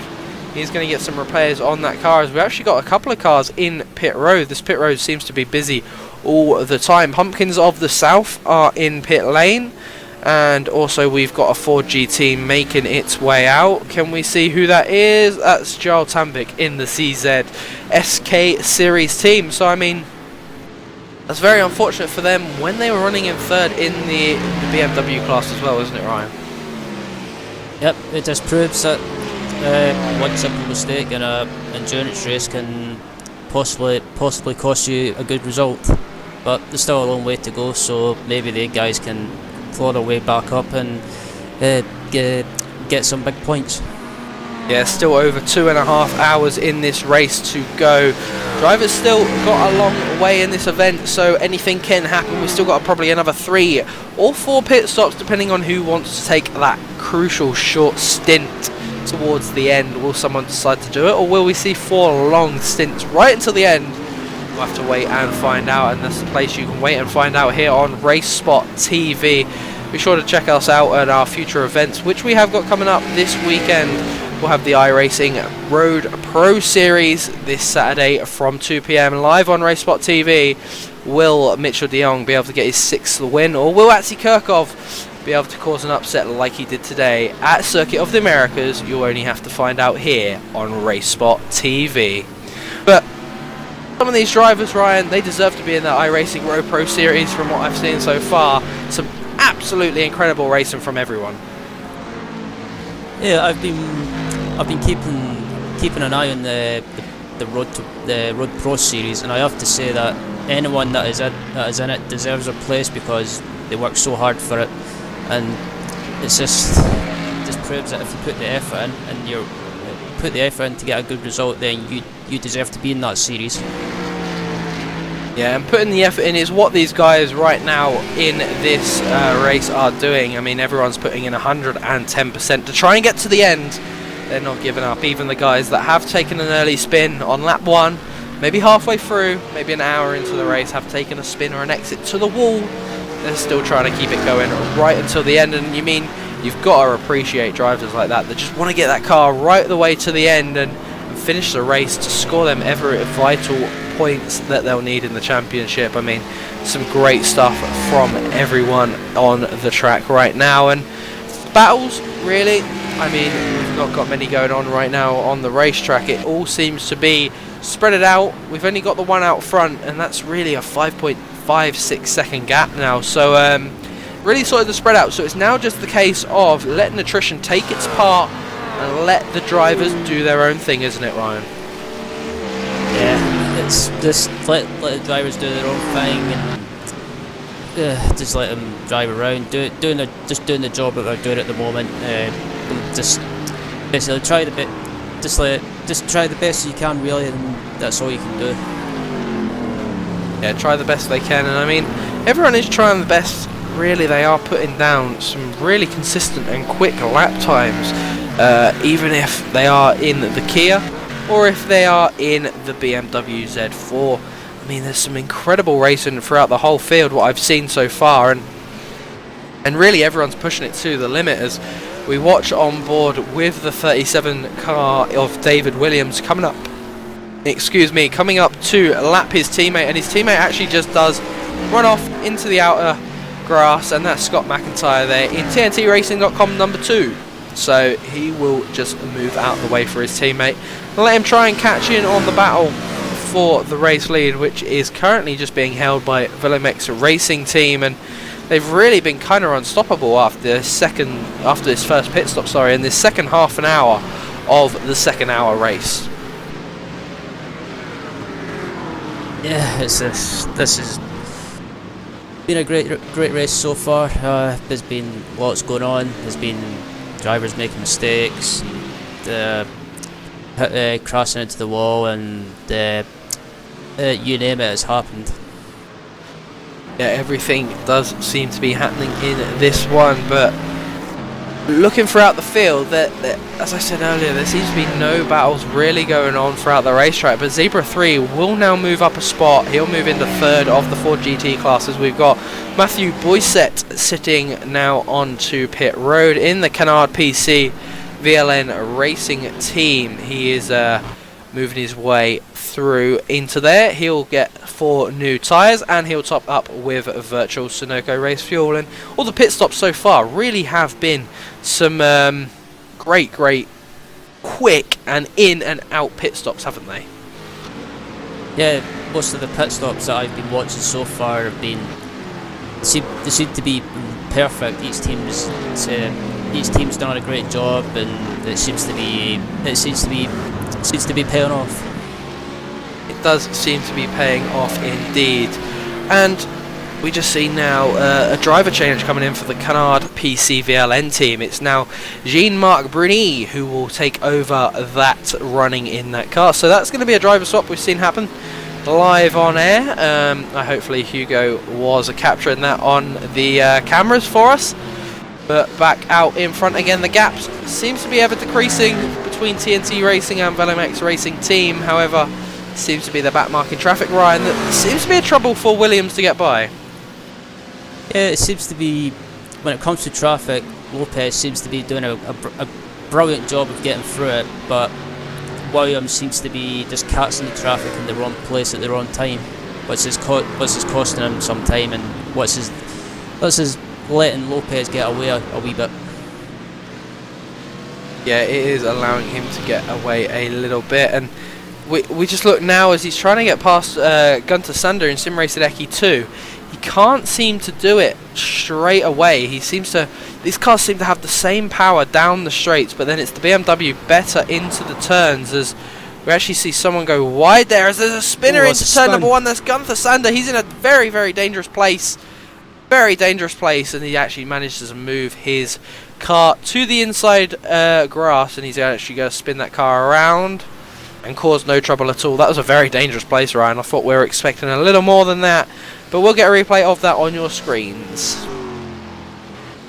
Yeah, it just looked like the Ford GT went into turn 1 maybe a little bit too quickly and carried a little bit too much speed, and it just basically just unsettled the car, and around he went.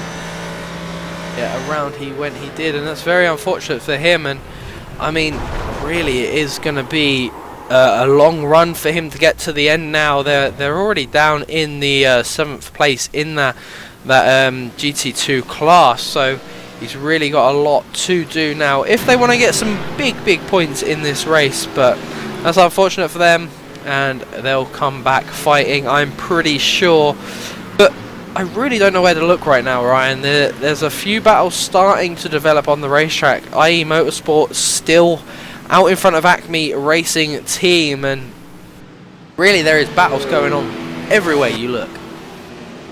Yeah, I'm watching the rough class at the moment, and it looks like it looks like the top two up front are getting away at the moment, and the rest of the class behind is just basically seem to be like on their own on track.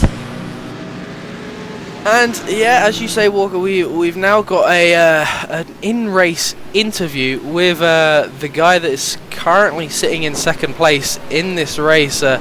He's got to be doing a lot of effort in this one. The gap's coming down all the way. I mean, I don't know if we want to disturb him yet, but David, welcome to the commentary box. I mean, a great race so far from yourself in the first hour and a half of this one, and unfortunate in the pits, but really stepping up the pace since you've come out. Hey, thanks for RaceSpot having me. I appreciate that, and I want to quick shout out to aimsports.com, our sponsors, and the TNT Racing team. Yeah, it's I tell you, this has been one of the most difficult races I've ever done. The traffic here is not as friendly as I'm used to, so it's been quite a challenge. And then, as you can see by the front of my car, I took a little damage. And yeah, we saw you give Sylvian Pomerade a little nudge going down into turn number 10. I mean, was that just a case of him not moving out of the way, or were you struggling to actually get around him? Just struggling a little bit. You know, like I said, some of these guys they can brake just as fast as we can in some of the turns, and then they can also go just as fast down the straightaway. And it's difficult trying to judge all your speed, and even the guys in the same cars are running different paces and different braking zones, so it's really difficult to figure out who's where. So yeah, it's a balance between trying to be cautious and trying to be fast at the same time. Yeah, it is seeming very difficult for yourself to get through traffic. We have picked up on it a couple of times. I mean, getting around the Ford GT into turn number 1 a lap ago, it seemed they had the same pace as you on the straight, but I mean, into the bend you just managed to pull away from him, but it really was a struggle because you couldn't get back onto the racing line, could you? No, not at all. It's really slowed me down. I lost 4/10 in that corner alone. Luckily, I got this car set up really nice. Me and my partner James, we worked on this car really hard all week, so we can really get into turn 1 real good and roll the whole turn. So luckily, I didn't lose more than I did, and the car is still really stable getting in here. Yeah, you're now just down to 2.5 seconds behind the Velimex Racing team, so we'll leave you with that one, and we'll let you chase down him and enjoy the rest of the race, and we'll probably speak to you at the end of the race and see you on the podium maybe. Thanks guys, enjoyed it. There you have it then. That is David Williams in the 37 car for TNT Racing Team number 1. Currently sitting in second place, trying to hunt down the Velomax Racing team of Francesco Lopez. He's trying to catch him, but will he be able to do it before the next pit stop? Or will he sit behind him still? He seemed very hesitant of the backmarking traffic. He did mention it a couple of times in that interview there, Ryan, that him and a couple of the slower cars aren't having friendly battles on the racetrack, shall we say? Yeah, I think. Yeah, that's the problem with multi-class racing. When you're lapping traffic, some traffic will be friendly and not cause you any problems. Other traffic when you're lapping can be a pain in the bum to lap at times. So it can be frustrating, but that's part of multi-class racing, and you've got to kind of you've got to give respect to traffic when lapping. Yeah, you have got to respect their race as well. You've got to remember that they're racing for position as well as you are, and sometimes you have just got to take that couple of seconds penalty of them racing, and I mean, that's what he has done a couple of times in this one, and I mean, it's not really affected him because he's now 2.5 seconds behind, so he is closing that gap all the time, and sitting third overall, first in the 4GT class with an incredible drive so far in this one is Frenek Astalos in the Eagle Co Racing Team car. I mean, incredible drive from him in a 4GT as well, Ryan, to be sitting in third place overall, and then a Cadillac actually sitting in fourth as well. That's Wario Kart Double Dash. I mean, they've not been lapped yet either, so incredible stuff from them too. Yeah, that's like wow. That's mind blowing. But it's just proof of multi-class racing. If you keep out of trouble, it can pay dividends. Yeah, it can pay dividend for the guys on the track, and I mean, He has stayed out of trouble. We've not seen him come into any trouble soon, but he will have to make a driver swap within the next pit stop or two, so that will be soon to come for himself as he works his way through 16, 17 and then through 18, and they'll come around to complete lap number 45. So far 45 laps in this race, an hour and a half completed in the books. Let's run you through the top 5 in each class. The BMW Z4 currently leading the way in that is VLN-series Racing Team, and that car is being controlled so far by Francesco Lopez. He's done an incredible job. He's done a very, very good pit stop, but hard on his heels is David Williams, as we spoke to a minute ago. Everly closer, getting closer every lap. 2.2 seconds do separate them two on the raceway right now. In third place in the 39 machine is TNT Racing Team number 3, sorry. And then in the fourth place, the 40 AR Kadyar Racing Team. Fifth place, a good day for TNT Racing, rounding out your top 5. TNTRacing.com team number 2, and that's your 38 car. That's your top 5 in the BMW Z4. Ford GT has been dominant from the off. Eagle Co. a lap up on every 1 ounce on the racetrack. That car's currently being controlled by Fenech Astalos. Absolutely dominant performance from him. Zebra 3 in the number 3 car, currently sitting in second place, a lap down to the rival Eagle Co. in, who is leading the way. That car's currently controlled by Kevin Pommier. He's done a great job, not switched yet with his partner, so that one will still be coming soon. Monster Energy Endurance 276 machine is currently in third, with Canrad PC in the 73 and Sim Racing Eki number 9 in the 5th place. That rounds out your top 5 for the Ford GT. As we're actually mentioning that quickly, there's been a swap there between the 4th and 5th place drivers in the Ford GT class, and that battle's still happening now as we will hopefully watch that. That's the 73 and the 9 Canrad PC and Sim Racing Eki on the racetrack. That's Jean Brunet who's trying to gain back that position. It looks like Gunter they've actually driver swapped in that car now. It's Matthews Rainier who's back into that car, so he's actually been into pit road as well in the last couple of laps. So very interesting strategy from them. They've come down earlier than what the rest of the field have. We now move on to the rough C-Spec car, the most entertaining car, shall I say, so far of today. IE Motorsports will lead the way in that one. Mika Jesus still in control in the 23. 888 Acme Racing Team are in second, with 67 Black Adder Motorsports in third. Talk Freak Racing and VE Racing will round out your top 5. Then on to the Cadillac, an interesting class today as well. We've had some really good racing, and their guy currently sits overall in 4th place of the race, but leading the Cadillac class, Warrior Car Double Dash, a lovely livery from them guys as well. That's Henry Grubb in that 78 car. 555 Spanish Caddy Alholics Team currently sitting in your 2nd place, with Online Sim Racing C2B in 3rd. VLN-series Racing Team 2 sit in 4th, with Main PC Sim Racing in 5th. Then on to the Kia Optima. Only 4 of these guys left running though, unfortunately, for this. Actually 3 cars only left running, sorry, my apologies. Karcher Racing Team in the 33 lead the way. JCL Sim Racing VLN Kia car, and the M&J Racing Team is your 3rd place. And it actually seems like we're going to have another retirement from the Kia, as we can quickly go down to JCL Racing number 7 car coming down pit road. It looks like he's blown an engine, Walker. Very unfortunate for him. Yeah, it might just be, that could be a possible, just a double downshift possibly, or maybe something like engine temperature's been too high and it's just went pop.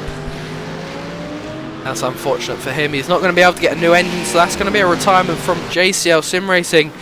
Michael Caconzo and also Sylvian Pomerade were in that car, and Michael's actually only done a couple of laps in that car as well, so Sylvian's going to be kicking himself when he finds out about that one. But 40 laps from Sylvian Pomerade and then 2 laps from Michael Cacozone, and it's game over for them, I'm afraid. But back to the overall race again, and TNT Racing car number 1, David Williams, has closed the gap on the VLN-series Racing Team of Francisco Lopez.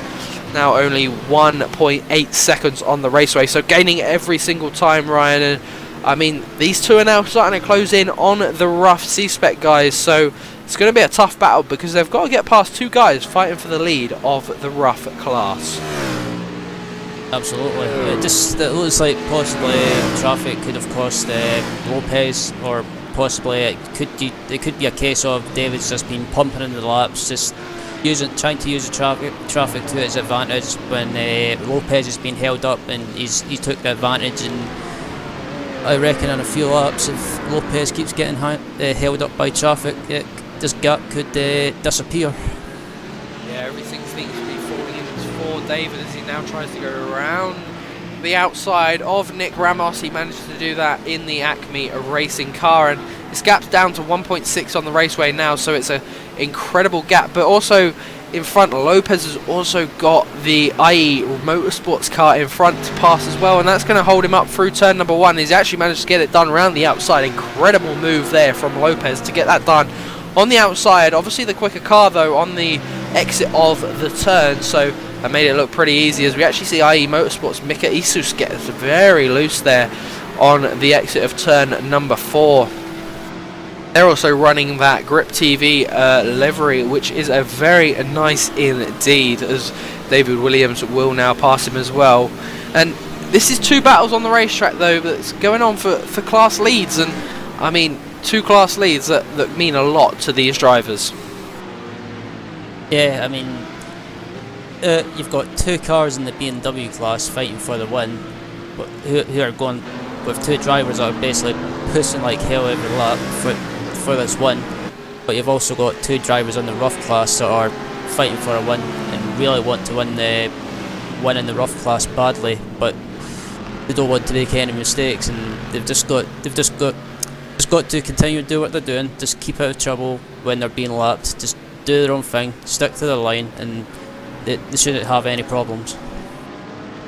Yeah, stick to their line, as we're actually up to the pit stop 2 area very soon. Within that margin, within the next 10 or 15 minutes, we'll be in that margin of pit stops, as Spanish Caddy Alex team and the online sim racing C2B team having some very good outings at the moment. It's currently battling for the second place in the Cadillac classes. Carlos Lopez there goes very wide on the exit of the final turn. And I mean, some incredible racing going on throughout this whole field of Cadillacs, as we actually try to see, I think that is that is actually the Jan Philip Weld car, try to get around the back marking Velox racing car, and he managed to do that very easily in turn number 1, Ryan.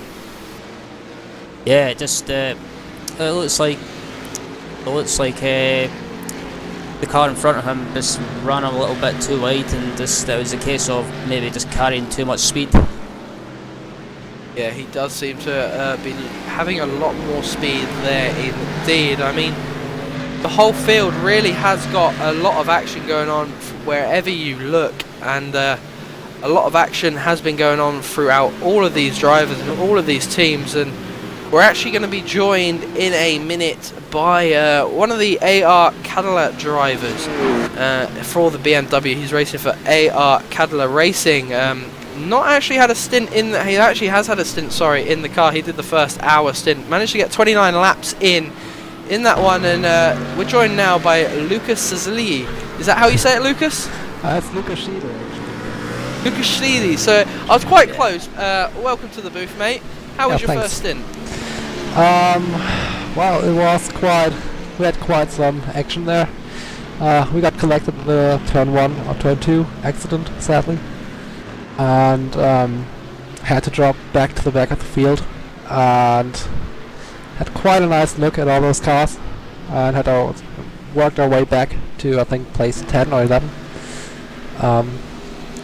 And yeah, just passed the car over to my mate, and he's driving now. Yeah.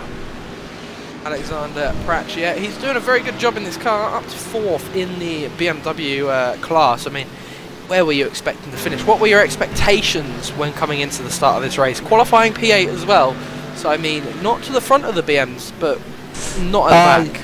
Yeah, we actually put a lot of time into some like long run testing, so we did very little qualifying testing or practicing. So our qualifying time was not that much faster than what we were able to run in a race. And yeah, actually I hope to stick around the top 5, because I knew that I should be able to run a consistent good time in the race setup. Yeah, but after that incident we lost about a minute to the lead, and yeah, that was kind of heartbreaking there, but yeah, that's racing.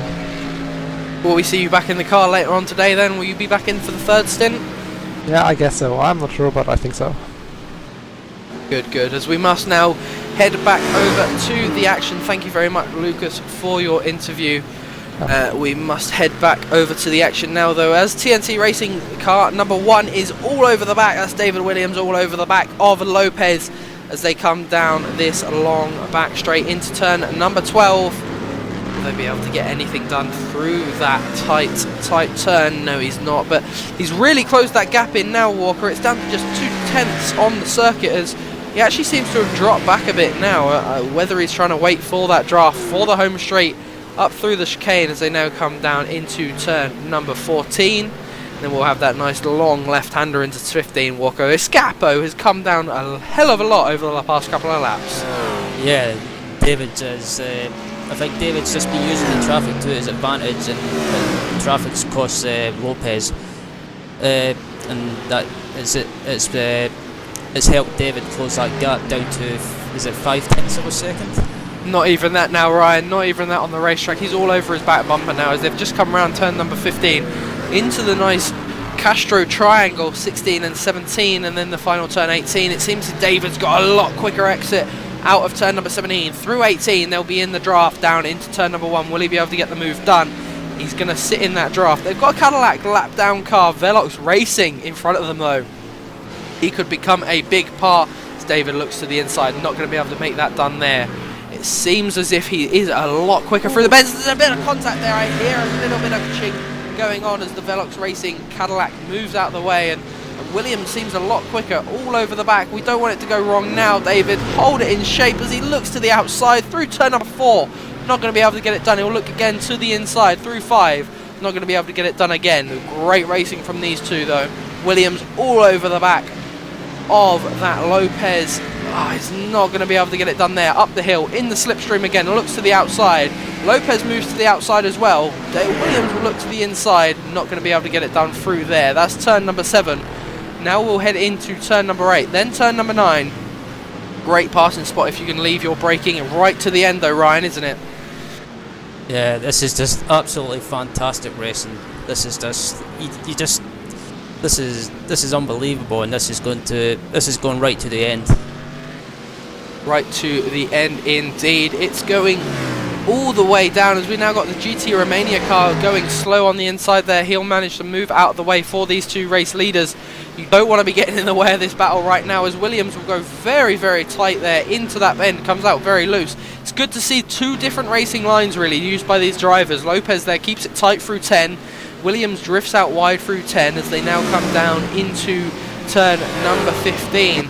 As it seems to be neck and neck throughout this whole race as Williams will try to make a move, not going to be able to get it done there through 15. They'll come into the Castro triangle again, both drivers running wide. You have to have some balls to make the move into here. Not going to happen, but we know Williams is quicker on the exit. A lot quicker on the exit at 17, but Lopez does very, very well there to block that off. Yeah, it looks like Lopez suffered from a lack of traction on the exit of the last corner, and David got the run on the exit of the last corner, and he's all over the back of Lopez, trying left, right, in the centre, and just anywhere, trying to intimidate Lopez.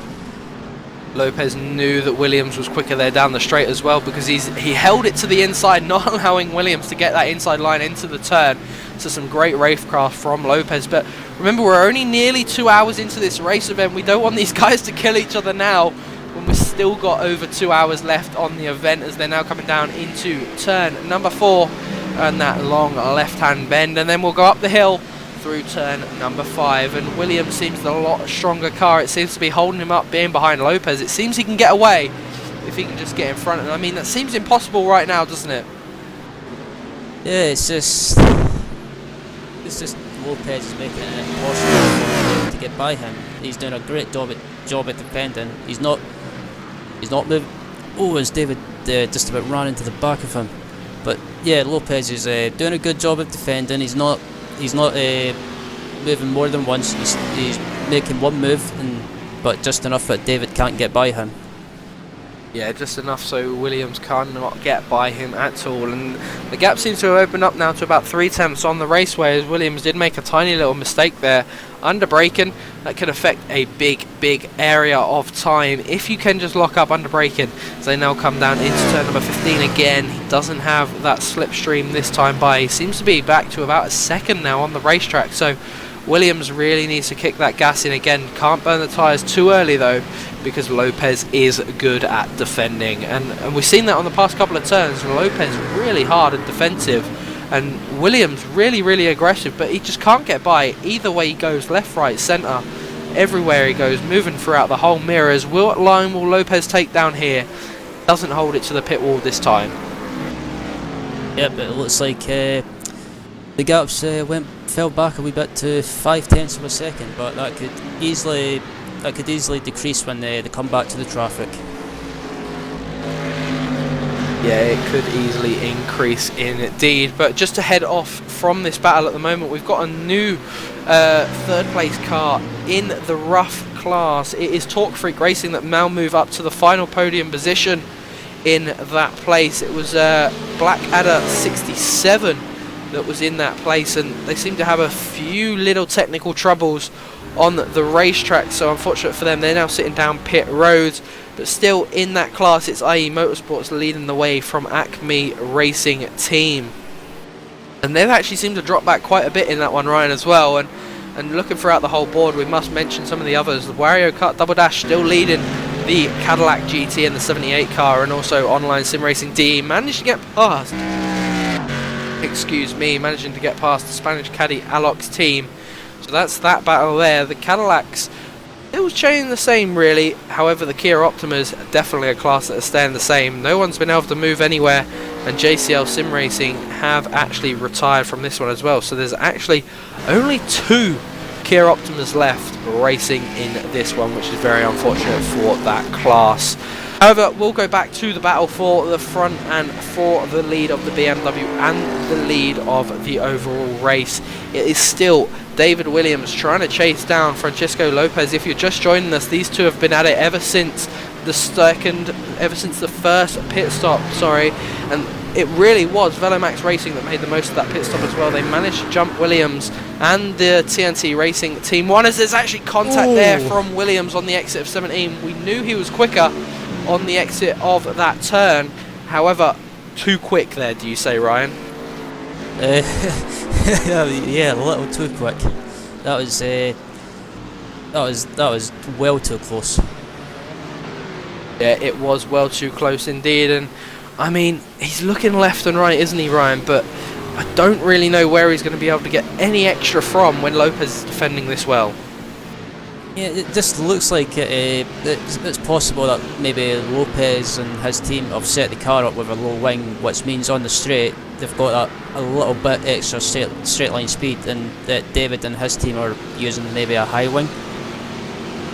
So possibly they'll have the high, like the downforce in the corners, but on the straights they might get left for dead a wee bit.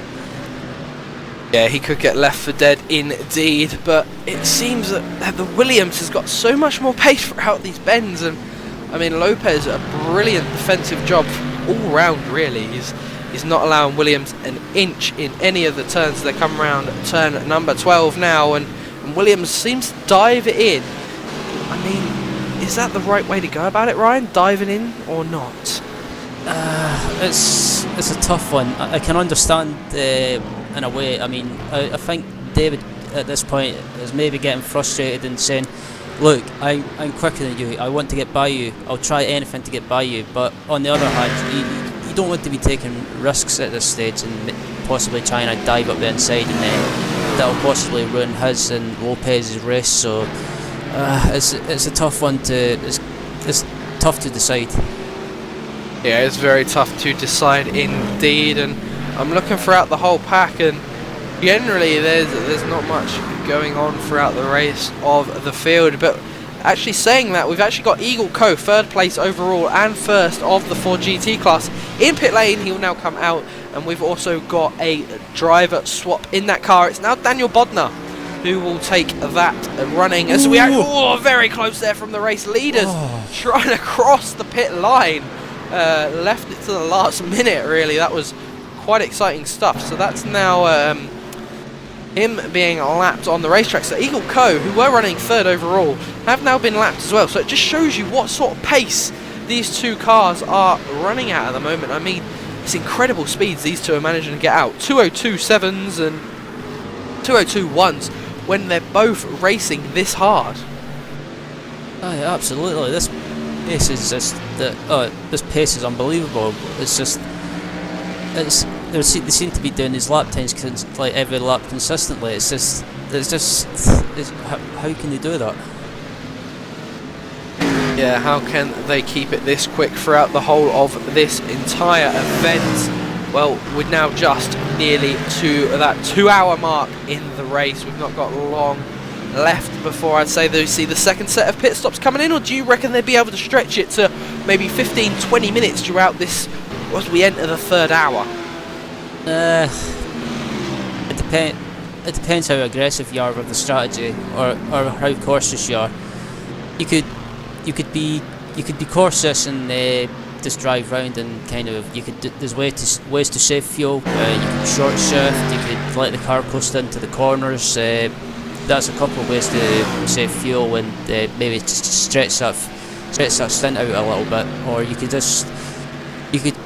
be aggressive with the strategy and just like push like crazy every lap, and just maybe try and go for a push like crazy indeed, yeah. Walker. But sorry to interrupt you there. He's coming up the inside into turn number 16. He gets it done. There's contact though between Lopez. That was a what a beautiful move. Held it to the outside on next turn number 15. Gets that move done into 16. That's Castro Triangle. We've got to get a replay of that on your screens. Absolutely incredible stuff. And we just see what a move from Williams. He holds it right onto the outside of 15. Manages to stay alongside. And I mean, that's just allowed Lopez to go to the inside. And that was the battle for the race lead. And what a move from Williams. He did just chop the nose of Lopez off, but end of the day, that's what you call racing. An incredible move from him, and wow, that was wow. I'm gobsmacked from that, Ryan. I'm I'm gobsmacked from that as well. But that was absolutely stunning move. That was just brilliant. Well, that was a clean but a hard but clean move, and David managed to get by Lopez without colliding with him. So that was a great move. Awesome.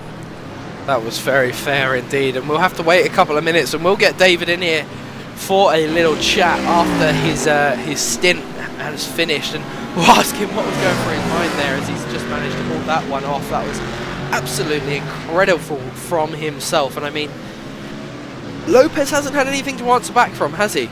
I mean, Williams seems to be the quicker driver now. He seems to be pulling away. The gap's already up to 0.3 of a second, pulling out to 0.4 now, so 5 tenths on the raceway now, Ryan. So I mean, really, Williams was the quicker driver.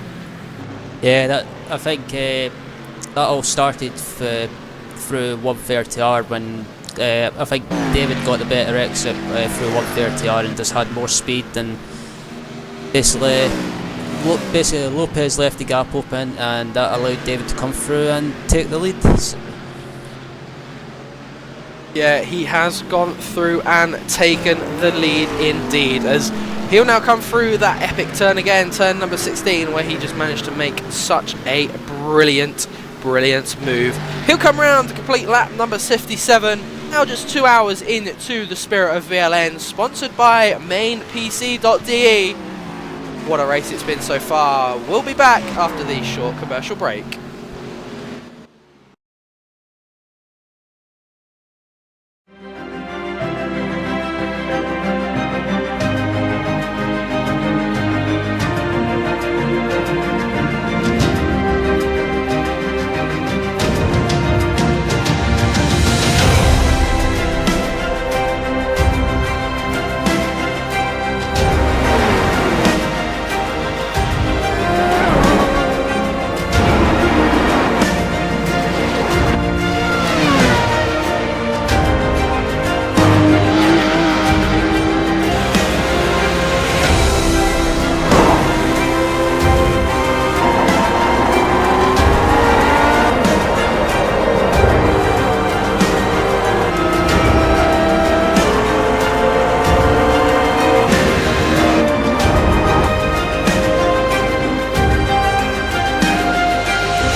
it's time for those most famous words in motorsports. Drivers, start your engines!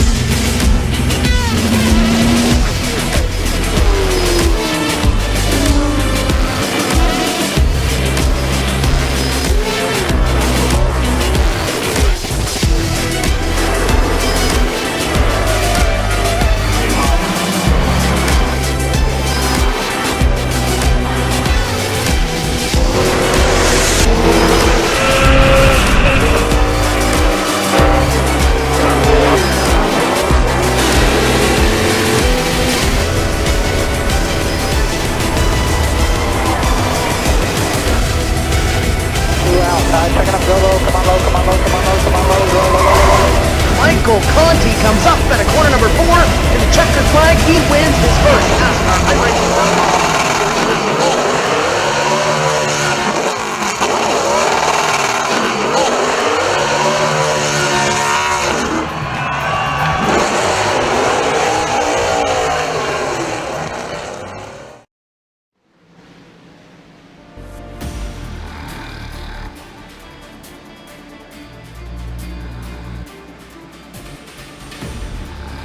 Welcome back to Japan, welcome back to Suzuka International Racing Circuit, where we are doing 4 hours of Suzuka in spirit of VLN.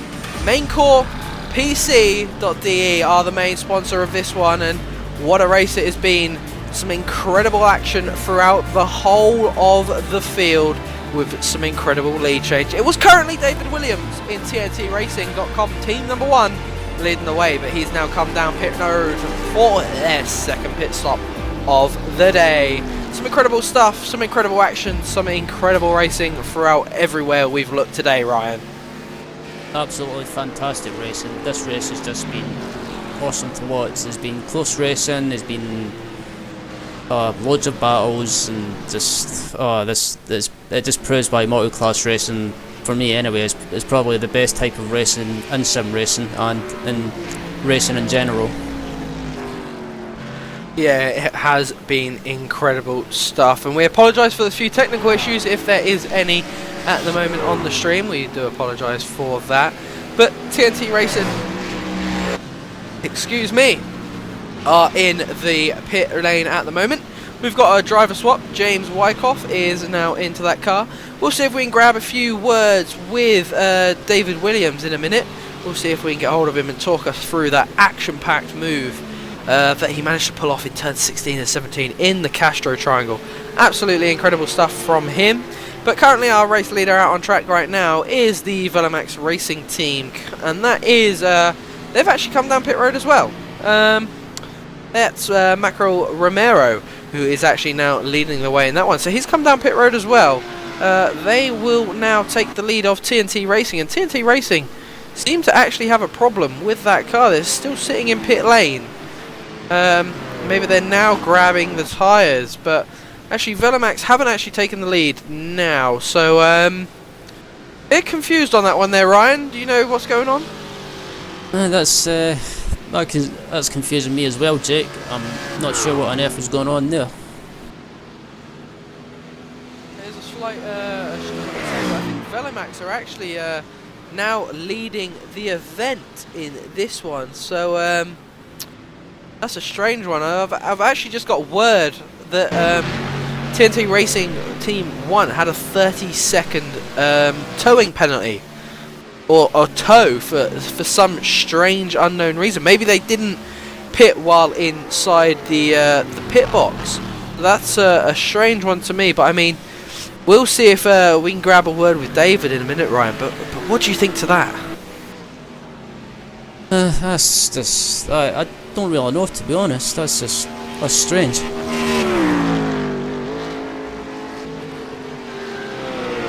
So we have actually got confirmation that David is happy to have another chat with us again after his second stint in the car, and after a little bit of a sloppy swap of drivers in that there, David. What actually happened there? Honestly, we all know about that glitch that sometimes you get a random tow when you driver swap, and for whatever reason we got a 30-second random tow. So we lost 30 seconds for no reason. It's very unfortunate there, isn't it, for you and your team? I mean, James has got a lot of work to do now to get that 30 seconds back, but I mean, it was more than 30 seconds on the racetrack though, wasn't it? I mean, they've now just crossed the line, and James is only now going through turn number 7. So I mean, he's lost a lot of time after the work you done to get back to the front. Well, you know, these pit stops take about 50 seconds anyway, so you know, you throw another 30 on that, that's what, minute and 20 seconds, that's 3/4 of a lap. So I mean, yeah, it's unfortunate, but it is what it is. Looks like we're gonna come home second as long as we keep it clean. So I mean, that's not a bad day out for the TNTRacing.com team, so we'll take that. It's not indeed. I mean, one thing that really got us excited in the commentary box a minute ago was when you made that pass into turn number 16, into Castro Triangle. I mean, what a move. Were you expecting it to come out that smoothly, or were you expecting a tangle on the exit? Well, I knew that I could outbrake him, because really the fastest way to get through that turn is to brake a little bit beforehand and you kind of roll the car through. So you can really dive it into that first right-hander if you wanted to, but it really slows your exit. And I knew it was like the way he was playing defense, there was no way I was going to get him anywhere else. So I just stuck it in there and prayed that it stuck. And luckily the rear end stuck behind me, and I was able to get up off the turn and start pulling a little gap. Yeah, that was some incredible stuff, and you had some incredible pace as well. 201s, 202s coming out from you, like consistency throughout that whole stint of yours. But has James got that pace as well, or is he quicker in yourself and maybe able to take that gap and pull it back in? James is actually about a half a second slower than me on pace, so I don't look for us to pull that gap back down unless the Velocimax team has little issues. But I mean, right now all we can do is pray that some traffic issues, hopefully they meet the same kind of traffic issues I was having the first stint, and maybe we'll close that gap down. We won't see you back in the car today then? No, not today. James got the last 2 hours. Well, thanks very much, David. You've provided us some incredible action to commentate on, and some incredible racing from you and your fellow teammates on the track. And hope it all goes well for your teammate James, and hope to see you back in a couple of weeks' time when we head to Spa. Sounds great, Jake. I appreciate it, man. You take care, and I hope that last 7 laps was as exciting to watch as it was to drive. Thank you very much, David. Back into the action though, and we go straight to this battle for the rough lead, and it seems to be IE Motorsports all the way now, Walker. Yeah, it looks like IE Motorsports has managed to build a bit of a buffer back to second place. The second place in the rough class, which is Acme Racing Team. Yeah, it seems to be Acme have fallen back, but Torque Freak are still there as well in that 3rd spot. So I mean, really there's a big gap between them guys now on the racetrack, and generally I don't think anything could change unless we get a lot of traffic issues throughout the rest of the race. But I mean, looking throughout the whole field, we've not really had any changes, and this is where the nutrition really does start to take effect on drivers that have been out in their cars for 2 hours, not swapped yet, maybe coming in the next 10-15 minutes. Really are going to start to get that, you know, after you've been in a car for 2 hours, you really do start to get a bit tired, don't you? After, especially with the endurance and how hard this racing has been, and around a track like Suzuka. I mean, an hour race around Suzuka is hard enough for me to do, let alone 2 hours in a car around here. Yeah, I mean, when some drivers are trying to do maybe a double stint, Christ, even trying to do maybe a triple stint, so triple stints is around about 3 hours, I think. I can't remember exactly, but if you're trying to do a long stint, it does have an effect on you rather. Sorry, because you're trying to, after a while, you start to lose your concentration. Your lap times start to drop off as well, because you don't have the concentration like you did have at the start of the race. So it that does have an effect on you, and it does affect your driving and your lap times, and it can affect just the way you drive as well, so you might make some silly mistakes.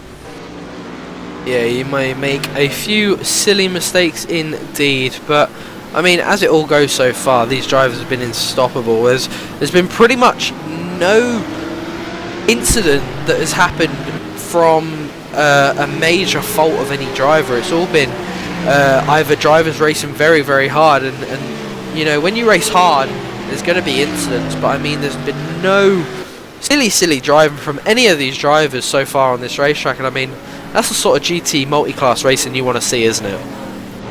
Absolutely. I mean, you want to see hard racing, and you want to see drivers battling hard against each other, but at the same time, you want to see teams and drivers battle hard but fair, but also give respect at the same time.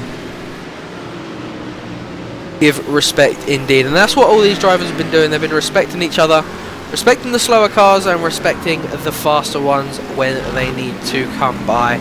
And still, it is that big pack of rough cars that is really starting to get to me, Ryan. I don't know what it is, but they've not moved all race. It's been them cars throughout the whole of this one, and I mean, they've never had like a I was about to say McLaren. We haven't got McLarens in this, have we? They've never had really a Ford GT or a BMW separating them, and as I speak, we've now actually got the Bugatti racing team that is now separating them on the race, on the timing and scoring. So, but it's been some incredible racing from them guys, and I mean, if I've got to pick an outstanding so far 2-hour entertainment, it's got to be that car, hasn't it? And them guys racing in there.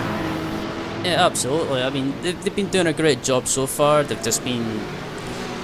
They might not have been the quickest cars on track, in class as well, but they've been doing the job. They've kept out of trouble. They've just been basically just doing their own thing. If someone's quicker or someone's past them, they've not been fighting them. They've just been letting the quicker cars pass. It seems to be paying off for them so far. It does seem to be paying off to them so far indeed. And I mean, who would you give the driver of the race to so far then, Ryan? Who would you give it to? I'm not sure about drivers per se, but I would say Team? The team so far, yeah. I would say in the rough class, I would have to give it to IE Motorsports, because they've just been doing a great job so far. They've been consistent. They've just been, that's all I can say really. They've just been doing their thing, lap after lap, and it's not changed, has it? And talking of the roughs again, we've got a battle on the racetrack between Sim Racing Eki and VE Racing. That's the number 12 and the 75. That's for 4th in class. And as we switch this battle, it seems that it sort of dies out as we've got a Cadillac, Ruben Moran in the Spanish Caddy Aholics team, trying to get past both of them, and I think he's going to be able to do that now as they come down on the home straight.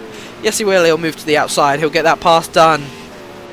And these roughs really have got to put up with a lot of this, haven't they? Because they have got a disadvantage over the Ford GT, the Cadillac, and the BMW. They've got a disadvantage, haven't they? So they have really got more to give way for than what you'd say if you're in a Ford GT or a BMW or a Cadillac.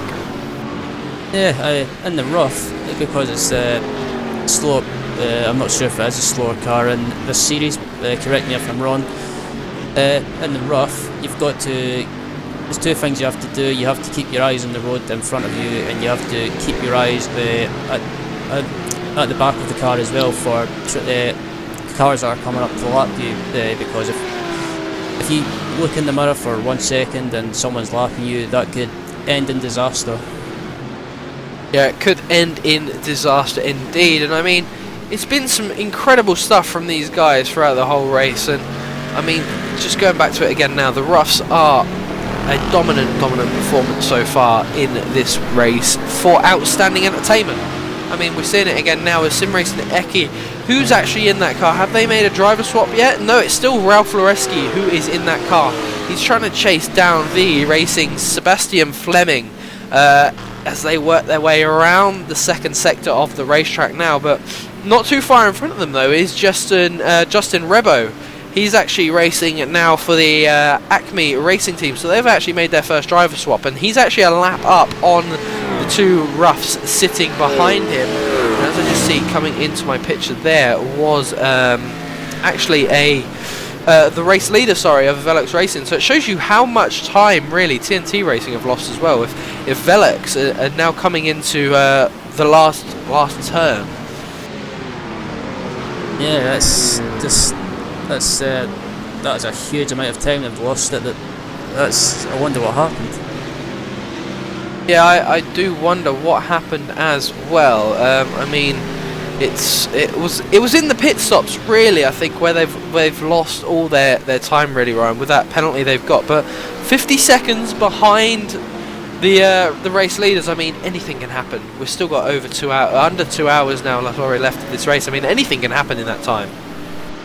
Yeah, anything could happen in multi-class racing. It certainly will happen. I mean, up at the front, someone could simply lose a second of lost concentration, and they could, for example, put it in the wall or crash the car, roll over.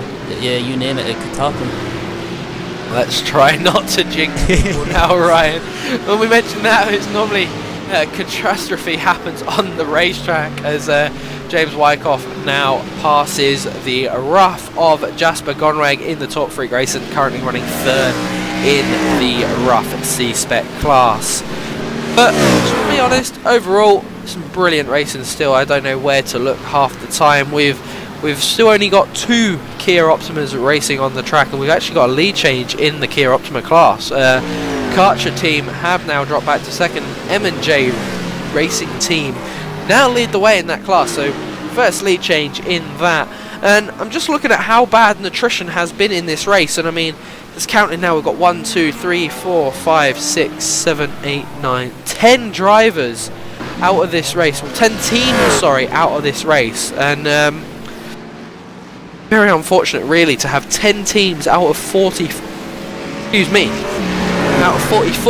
out of the race 2 hours in, really, Ryan. Sometimes you'd see nearly half the field gone, and to have 10 teams only shows how good it's been so far.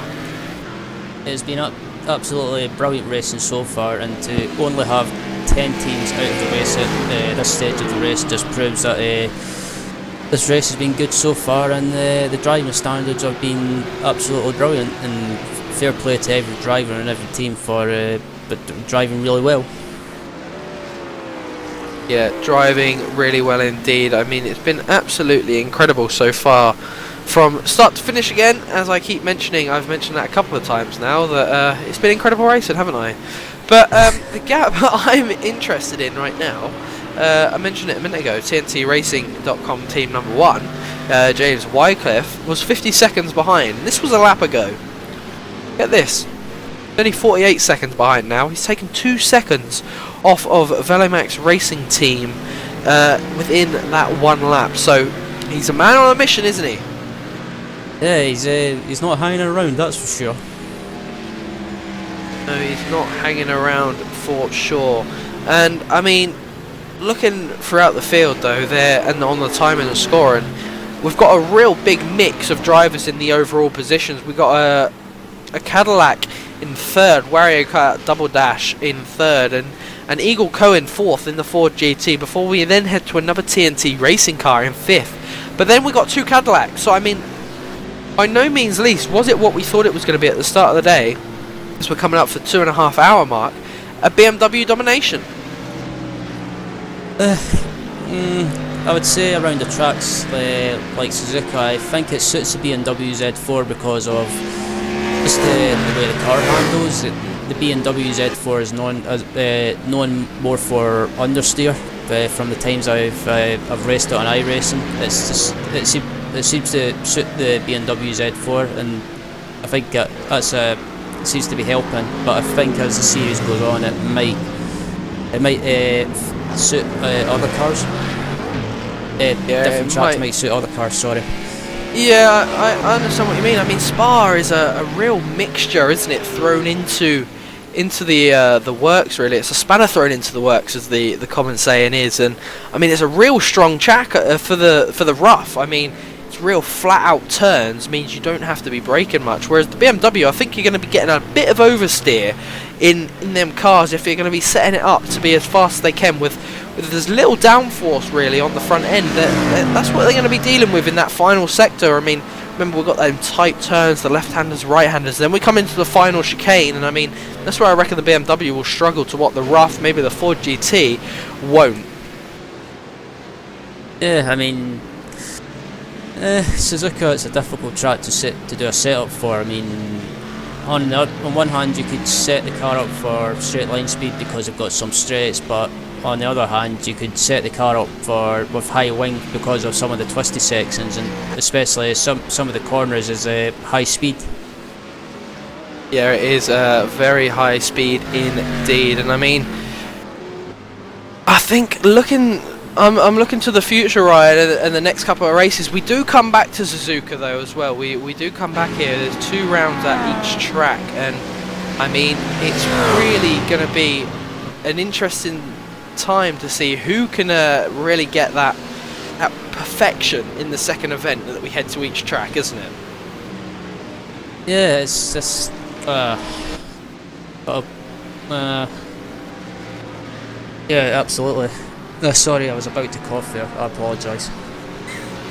I mean, coughing, everything, it's got to be excusable in a 4-hour-long race, hasn't it? Contact between a Ford GT and a rough.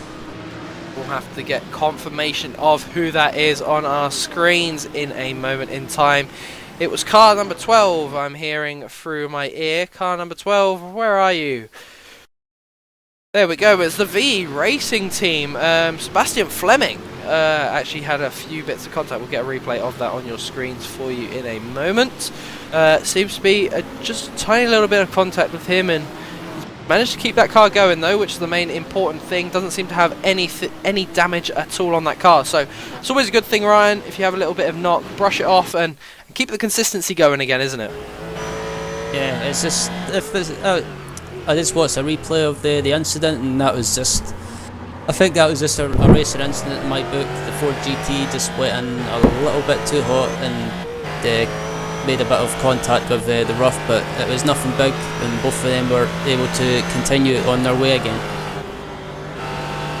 Continue on their way again, so that will still be him in the top 5 in that class, but I mean, however, he has lost out to Sim Racing, unfortunately, in the 75 machine, so he's going to have a lot of time to make up to get back into that 4th place, but I'm sure if anyone could do it, it would be Sebastian Fleming in that VE Racing car. And I think it's coming up to a 2.5 hour mark, so it's time to run through your top 5 in each class again, and your overall top 5 this time, shall we? Currently leading the way, Velomax Racing Team. That is Michael Romero. He is leading the way after a brilliant job of Francesco Lopez in the earlier stints. TNTRacing.com team number 1 head in second. That is now James Wyckoff in that car, taking over from teammate David Williams, who pulled off an incredible pass in turn number 16 and in that Castro triangle. In 3rd place, Wario Kart Double Dash in that 78 machine. Lovely livery on their car as he tries to pass one of the lap down roofs. That is onlinesimracing.de. Eagle Co, the first of the 4 GTs, up there as well in 5th place. That car now being controlled by Daniel Bodner. That was handed over from Frederik Astalos earlier on in this race as well. TNTRacing.com team number 3 going strong as well in 5th place overall, so 2 TNT Racing cars in that top 5.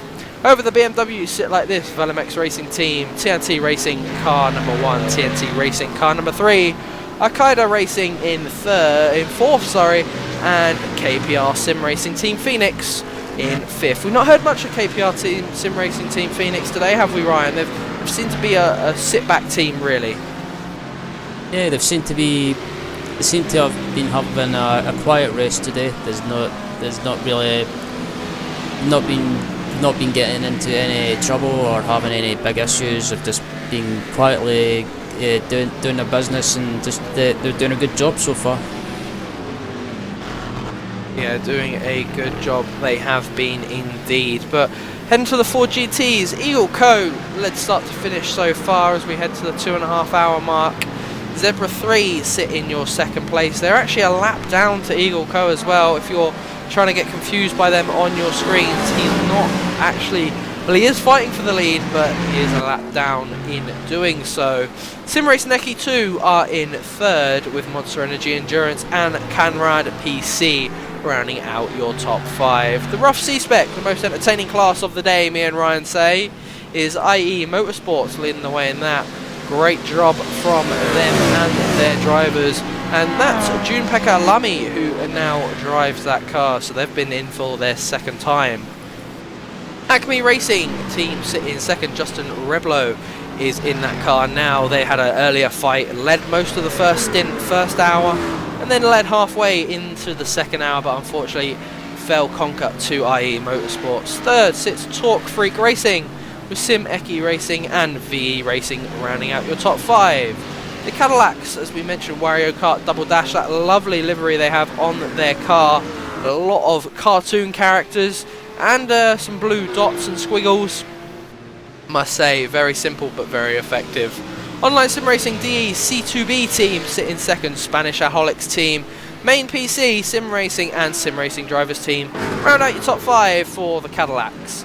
And the final one, only 5 cars in this with 3 retirements already, as the Kia Optima class. Class 0, the Kutcher team and M&J Racing are your only 2 cars left running in that, and not enough PK Racing. JCL Sim Sports blew their engine early on, and Blackadder Motorsports took a very early exit on lap number 1 after a spin to the wall. So that's your top 5 in each class, and I mean, there's not been many changes really, have there, Walker? It seems to all be staying the same since the second set of stops. Yeah, there's not much change from what I can see in each class. It seems to have settled down after the second set of pit stops, and I think there'll be some changes of position when it comes to the first set of stops, so there could be some surprises. Yeah, there could be some surprises, but really at the moment there's not been any surprises except from that penalty that TNT Racing picked up in pit lane. 30-second tow penalty or glitch, whatever you'd like to call it, they did pick up in the pit lane, so it was unfortunate for them. They were leading the way, but now they currently sit second. And I mean, I mentioned earlier on they were actually closing by 2 seconds a lap, and now it seems a Velomax Racing team are pulling away from them, so it seems to be unfortunate for TNT Racing, but heartbreak for them as well. So unfortunate for them, but I'm sure they'll come back soon, fighting at Spa, which is where we'll head in a couple of weeks' time, Ryan. Yep, the Spa should be an awesome race to watch. Especially through Rouge, I can see some surprises happening through that corner. If you get it wrong and you spin, you're guaranteed to hit the wall. So it could be an interesting race to watch for sure.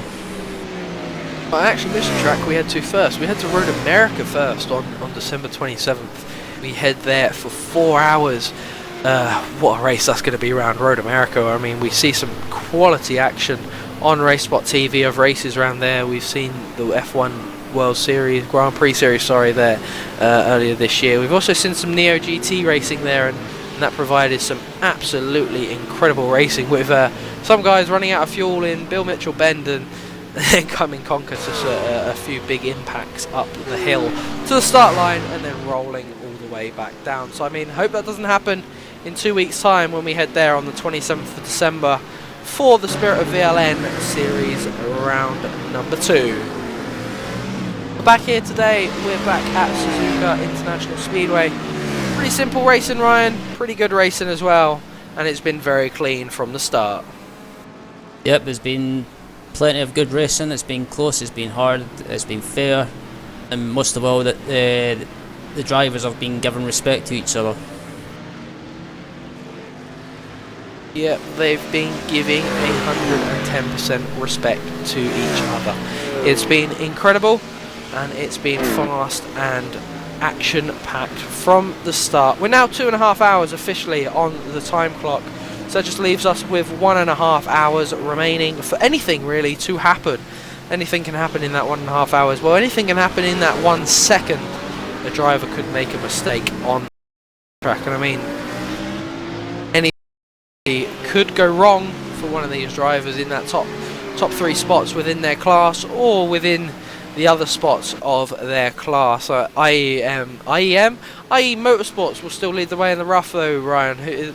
Who are you going to call that for your driver of the day from them?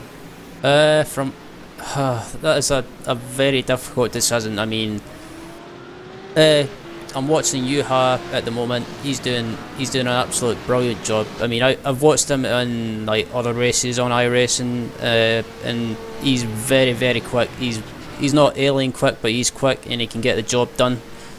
It's difficult to say. I would have to say at the moment my driver of the day has to go to Yuha.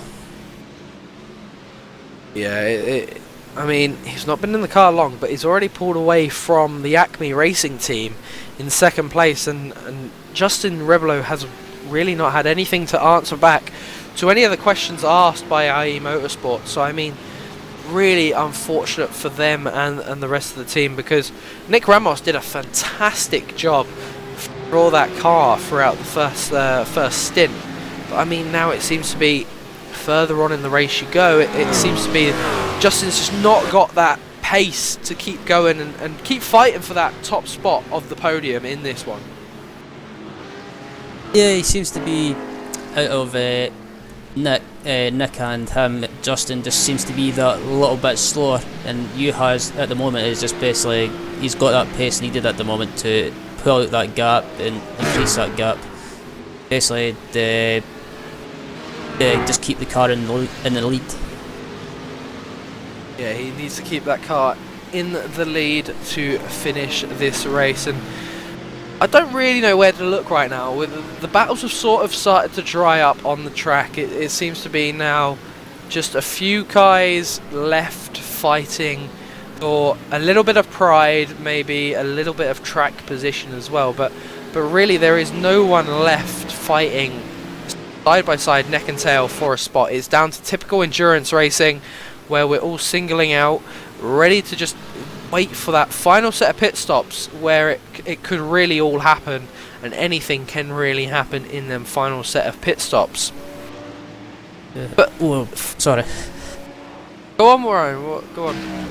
I was just going to mention that was a big moment for Yuha through 130R.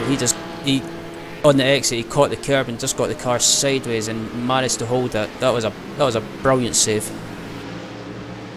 So still drivers circulating on the track as we're now 2.5 hours through this event, and some incredible action all the way through. I mean, I keep repeating myself about that, but you can't deny how good the race has been from start to finish. If you've been with us from the start of the race, have a quick recap of what went on soon on this race. But only 10 retirements, as we mentioned earlier on. No one else have retired from this race after the Not Enough PK Racing team, so that's very good to hear. Venomax Racing Team 2, however, are sitting in pit lane right now.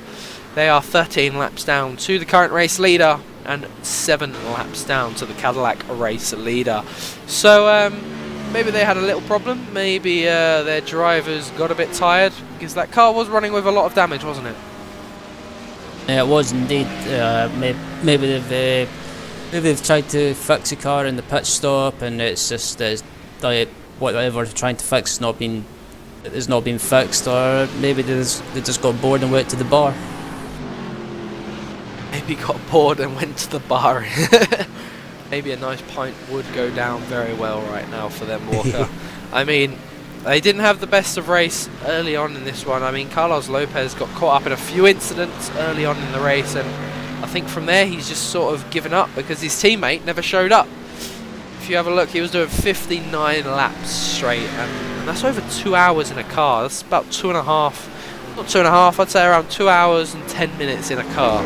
And to do that long on your own really is quite hard to do, should we say?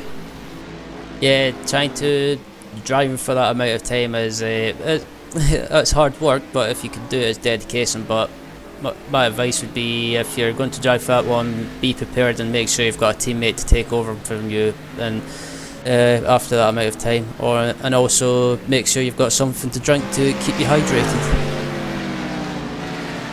Yeah, it is going to be a hard one for them, and I don't think anyone's going to be joining into that car either in the coming moments, so that's going to look like that one's going to be a retirement as well, so that will add to the retirement list, and we'll now have 11 retirements in this one, which is really quite good. And I just had a quick flick onto one of the Kia Optimas, and I mean, only 2 of them still going out of 5. I mean, that's very good for them, but not one of the most populated entries, is it?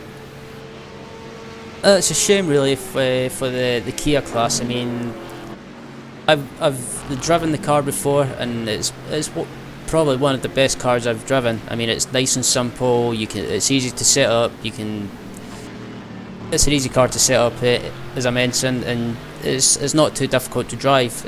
But it's just a shame that there's not more entries in this class. But hopefully they'll pick up as the season goes on. Yeah, hopefully it will, because I mean, it is a fun car to drive. It's a front-wheel drive. I mean, it's not one of the easiest to drive, but I mean, come on, it's a good bit of fun to drive when you do get into it, and when you do start driving it. Just trying to think of when the last time it was probably a touring car series I raced, and I mean, it really provided some good fun racing if you get that number there really that you need, which is, I'd say, around about 10 cars in that class, and I reckon we'd seen them racing like the Roughs have today as well. Absolutely, I agree. If they can get more entries in the Kia class, then I reckon the class could provide some excellent racing. It could provide some excellent racing, and indeed. And I mean, I'm looking through some of the information we've got on some of our sheets, and seeing who's in the cars right now, and one that's got a really stand out on here is Lucas Cizilli. We spoke to him earlier for Akada Racing. I mean, some of the stuff he's put on here is his history in sim racing. I mean, he's done a lot of sim racing of different games, but I mean, he started iRacing this year, Ryan, and the stint he had earlier on in that car was absolutely incredible for himself, and he's actually still in that car right now. He lost a lot of time earlier on. He's racing in that 40 Akada racing car, and he's had a really good time so far, I'd say. Setting some good laps, consistent 203s. He's a little off the pace to what the race leaders are, but we're running 4th overall, you know. You can't be complaining about that, can he?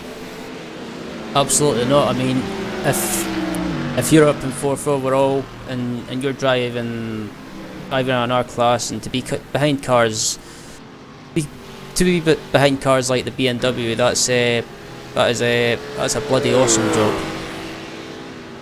Yeah, he has done an absolutely awesome job indeed. I mean, be only sim racing for what, 6 months, say the middle of summer, and to be participating in an event like this for 4 hours, racing with a team, and really having a lot of pressure on him, because he's got a pressure from his teammates, hoping he doesn't do anything wrong. I mean, he's done incredible stuff right now to be able to pull out of the bag, and still run 4th overall in that BMW class. So congratulations to him, and hats off, because I mean, I reckon he could be someone we could see in the more of the GT3 scene, and later on maybe in the iRacing future. Yep, definitely. I absolutely agree. I mean, just looking through some of these drivers' list, I mean, has anyone really stood out for you as well in some of their achievements? I think I've been watching Lucas for like during the race so far up to this stage, and he's just, for me anyway, he's been doing an absolutely cracking job. He's driving around, and what I see on the car, there doesn't appear to be any damage, so that's a good indication that he's just been basically plodding around and doing his job, and doing a good job as well. Yeah, he is doing his job indeed, and we're now coming up to 2 hours 45 minutes into this event, and leave us just 1 hour 15 remaining. And Wow, it's been hard to commentate for this time. I mean, just the action in the race has been incredible. Some of the stuff that's been happening, the Cadillac battles, also the battle for the lead earlier on with David Williams, just recapping some of the stuff that's happened. I mean, Williams, what a move he made on turn number 16. I keep mentioning it, and I'll keep mentioning it again because we'll be getting his teammate James Wyckoff in here in a minute, just for a quick little chat. Yeah, that move that David made on Lopez earlier in the race into the final corner, that was probably one of the best moves I've seen on iRacing in my time doing iRacing. That was just like that was like, wow, how did you do that without crashing into him? That's how good it was. Yeah, it was good indeed. And I mean, let's get James up here to have a little chat with us as well while he's currently in that TNT Racing car number 1. James, how's it going for you, pal? It's going pretty good, I guess. I mean, you obviously had that unfortunate stop in the second hour where you got that 30-second tow penalty, but I mean, other than that, it's been going very well for you. Very consistent. David doing very well as well. Yeah, it's been going pretty good. The damage on the front end is hindering me a little bit, but not bad. Besides that, the TNT AIM Sports, Allenberg Racing Schools, BMW has been going pretty strong. Yeah, it seems like it's been going very, very strong for yourself. I mean, you were closing in on the times earlier of the Velomex Racing team, but now it seems to be, have you just set yourself in a rhythm, settled for second? I still want to try to close down. The tires have gone off a little bit, and dealing with some of this traffic has kind of put a hamper on that a little bit. David did mention it to us earlier that, I mean, he said that some of the traffic's a bit fierce to get by. Is that what you're finding as well, or are they giving you 100% room? I'm finding it a bit fierce. I'm having to put my car in places that I wouldn't want to and wouldn't normally put my car. Is that maybe hindering your tyres as well? You're saying they've gone off as well.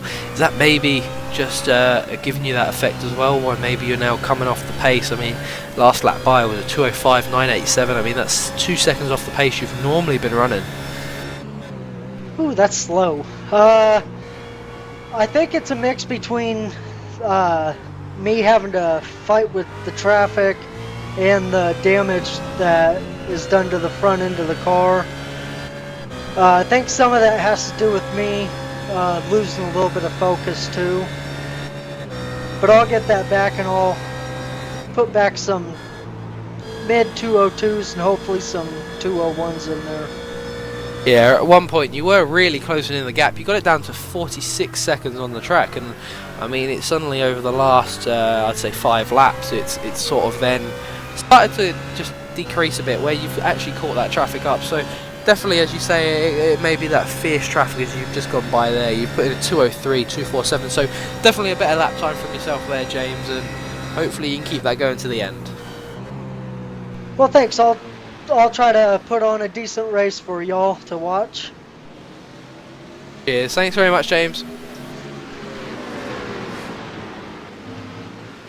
Well, as he says, the traffic is fierce to get past. I mean, I can't see anywhere where really it's hard for him to get past. Maybe it's just we're not seeing it properly from a driver's perspective, Ryan. It possibly could be. It could be also when James is coming up to traffic as well. When he's right behind traffic and going to lap them, he's kind of hesitating a wee bit in case he.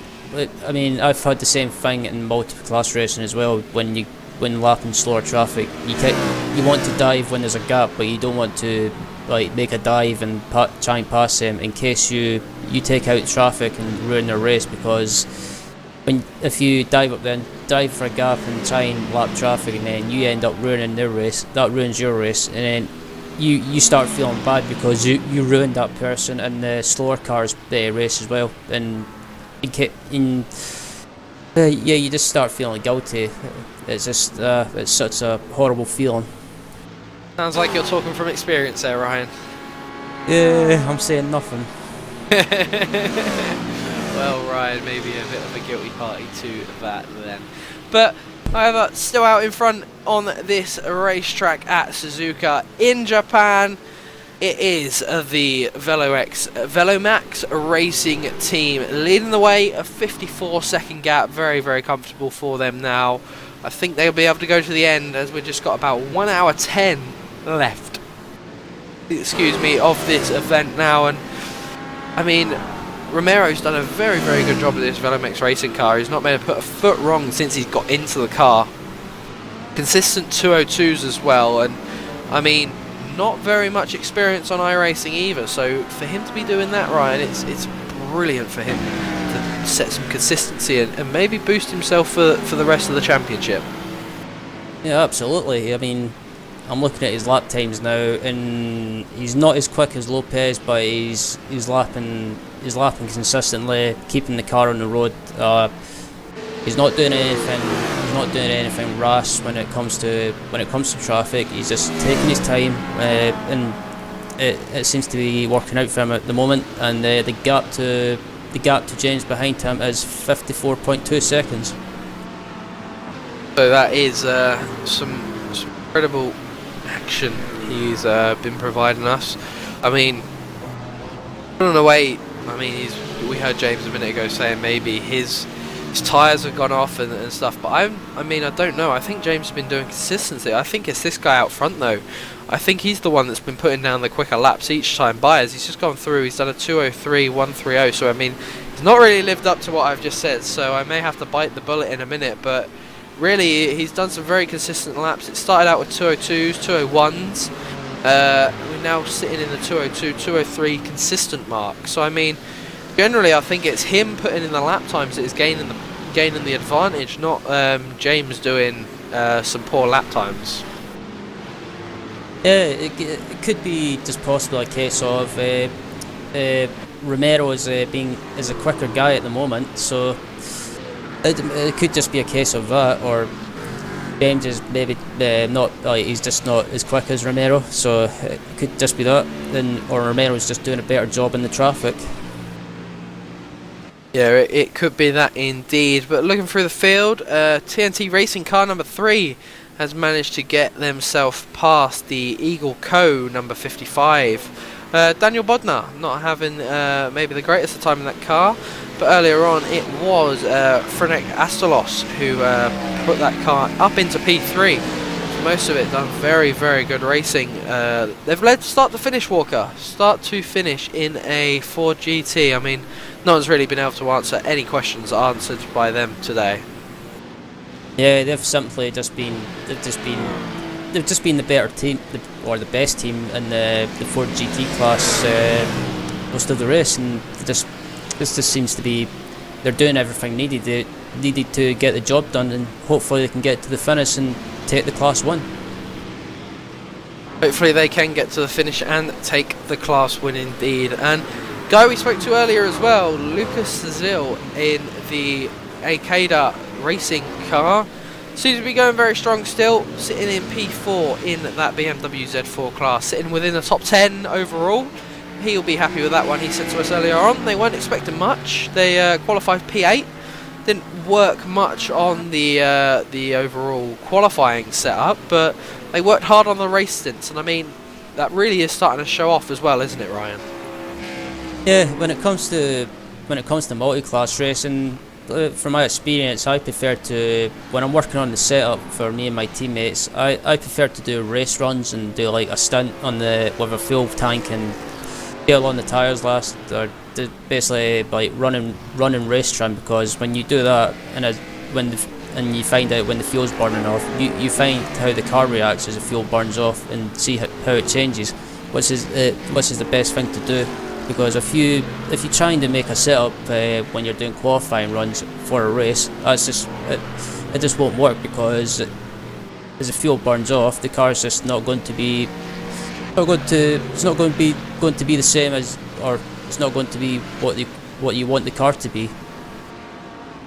No, it's not going to be the same as what you expect it to be when you get down to that low tank of fuel. I mean, most people, we see it in WCS, we see it in the iRacing Pro Series.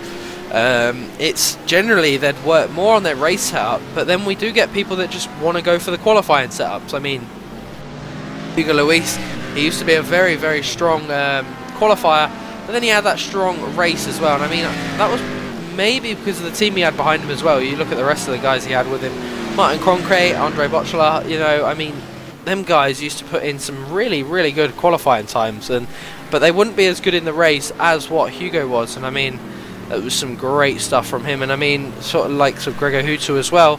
He's not as quick as some people in qualifying, but when it comes down to the race, he's bang on every time, isn't he? Absolutely. I mean, you've got some drivers that are not. Close call between two cars on the heading to 130R. But yeah, you'll have some drivers that are good in the qualifying runs, but when it comes to the race, they won't be as good. Or you might have drivers that are not good at qualifying, but do like phenomenally well in the race. Yeah, they may do indeed. And I mean, something we're not smoked much of in this one is pit stops. And someone making a pit stop right now, I was about to say, but no, they're not. They've just dropped back a couple of places. I don't know what's happened to Daniel Bodner in that Ford GT, but he seems to have had some sort of problem. He's dropped back a couple of places, lost out to Arcada Racing and Spanish Aholics team. He's had a little bit of a problem on the racetrack. I can't see what that is. Maybe we'll have to get a replay of that on your screens if we can find one and get some confirmation of what happened earlier on in that one. But I mean, he seems to be slowing down in that car. Now last lap time was a 2:55.785, so surely, Ryan, that's got to be an off-track moment. It could well be. It sounds like he's maybe made a mistake in the corner, ran wide, or maybe it could even be the tyres starting to go off. Yeah, I can't see anything on that car to say there's been any damage of where he's hit the wall or anything, as we now work our way into 2 hours and 55 minutes, nearly just an hour left of this event now. It's been an exciting one from start to finish. It's sort of slowed down a bit now where drivers have sorted even out and there's not really any battles on the racetrack. It's typical endurance racing, and there's actually a lot of smoke there in one of the turns. There's someone run very, very wide. Yes, they had. That was Neil Alish in Blackadder Motorsports. Number 69, he's actually 169, the car number, sorry. He ran very wide there. That just created a bit of smoke for the guys behind him, and that's actually his teammate, Blackadder Motorsports, number 66. That's Brafe Morrow sitting there in the BMW Z4. He's not high up in there. He's currently sitting P7th in that class, and maybe looking for a bit more in this race. Someone else in the race still going is the Gentleman Race Club. Sasha Henken, they had an earlier off in this one, didn't they, Ryan? It was early on into the race, within the first hour. The guy that went off was Robin Stark.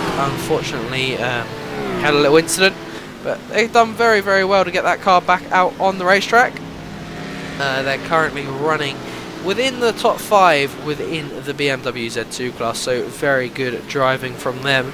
But I mean, just looking throughout the whole of the overall timing and scoring of all classes, I mean, there's a mix of cars throughout everywhere, so it shows you how some drivers have the run of the luck today, but some drivers have been very unlucky. Some of the BMW drivers sitting down below some of the rough drivers and the Ford GT and some of the other cars, and I mean, really, they're not being able to make their way back through, are they? Yeah, that's multi-class racing for you. It can be good, or it can be nice to you, and sometimes it can be bad to you and just screw you. So yeah, that's multi-class racing, and that's the kind of stuff it can do to you. Yeah, it is the kind of stuff it can do to you, and I mean, 1 hour left of this event nearly, Ryan. We're now at 2 hours, 57 minutes and 16 seconds exactly. 3 hours of racing just passed. I mean, we've had some incredible action throughout all of it. What's the moment of them first 3 hours for you so far?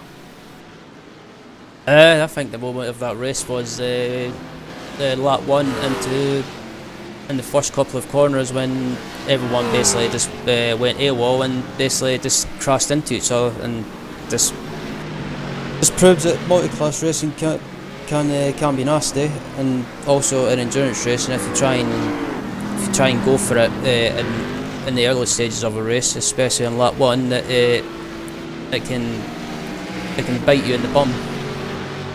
Yeah, it can bite you indeed. And I mean, some of these guys really have had a lot of biting on the bum, shall we say. Yeah.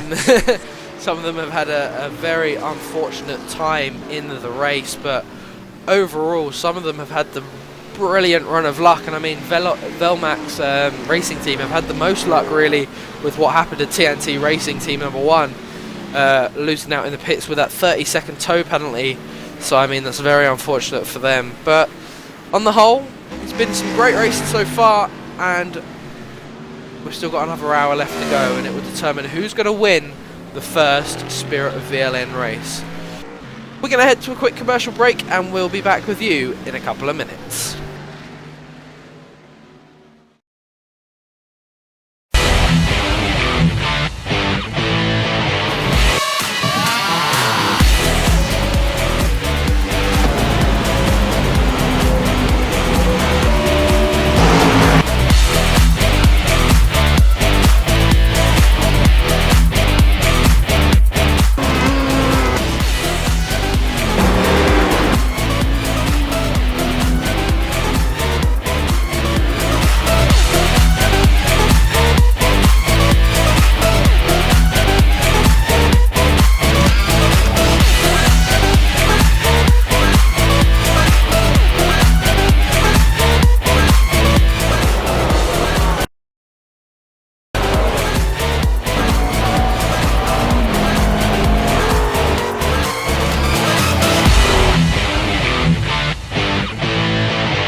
It's time for those most famous words in motorsports.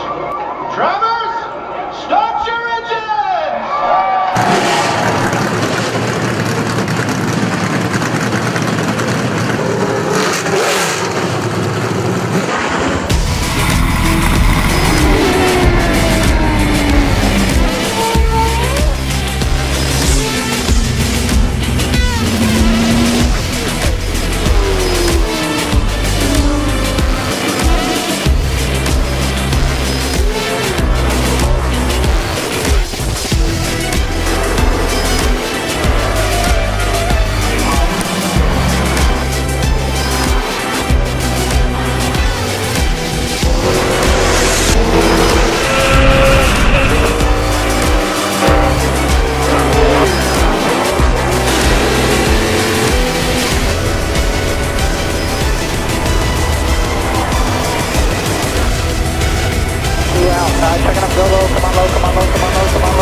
Michael Conti comes up at a corner number 4 in the checkered flag. He wins his first NASCAR iRacing.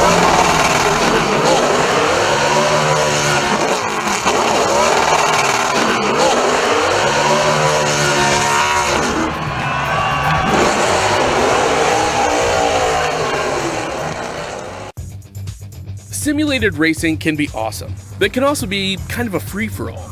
Interestingly, auto racing faced the same problem in its earlier days. Whether it was on the back roads, the beaches, or the city streets, the racing was fun. But there was always a certain level of chaos and danger, until some folks came along and put some order to all of this. Stuff like official racetracks, regulations about weight and equipment, and enforcement of standards. That's what gave us high-speed excitement, fast-paced action, and photo finishes. That's when racing became racing.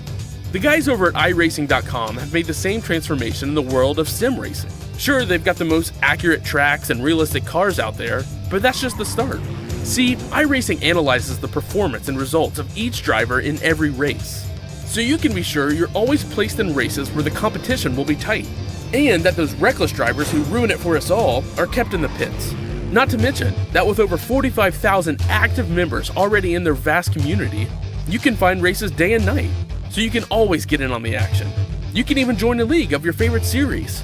And since updates are always automatic, you don't have to worry about software and can focus on the track. Zip up your fire suit and check out iRacing.com.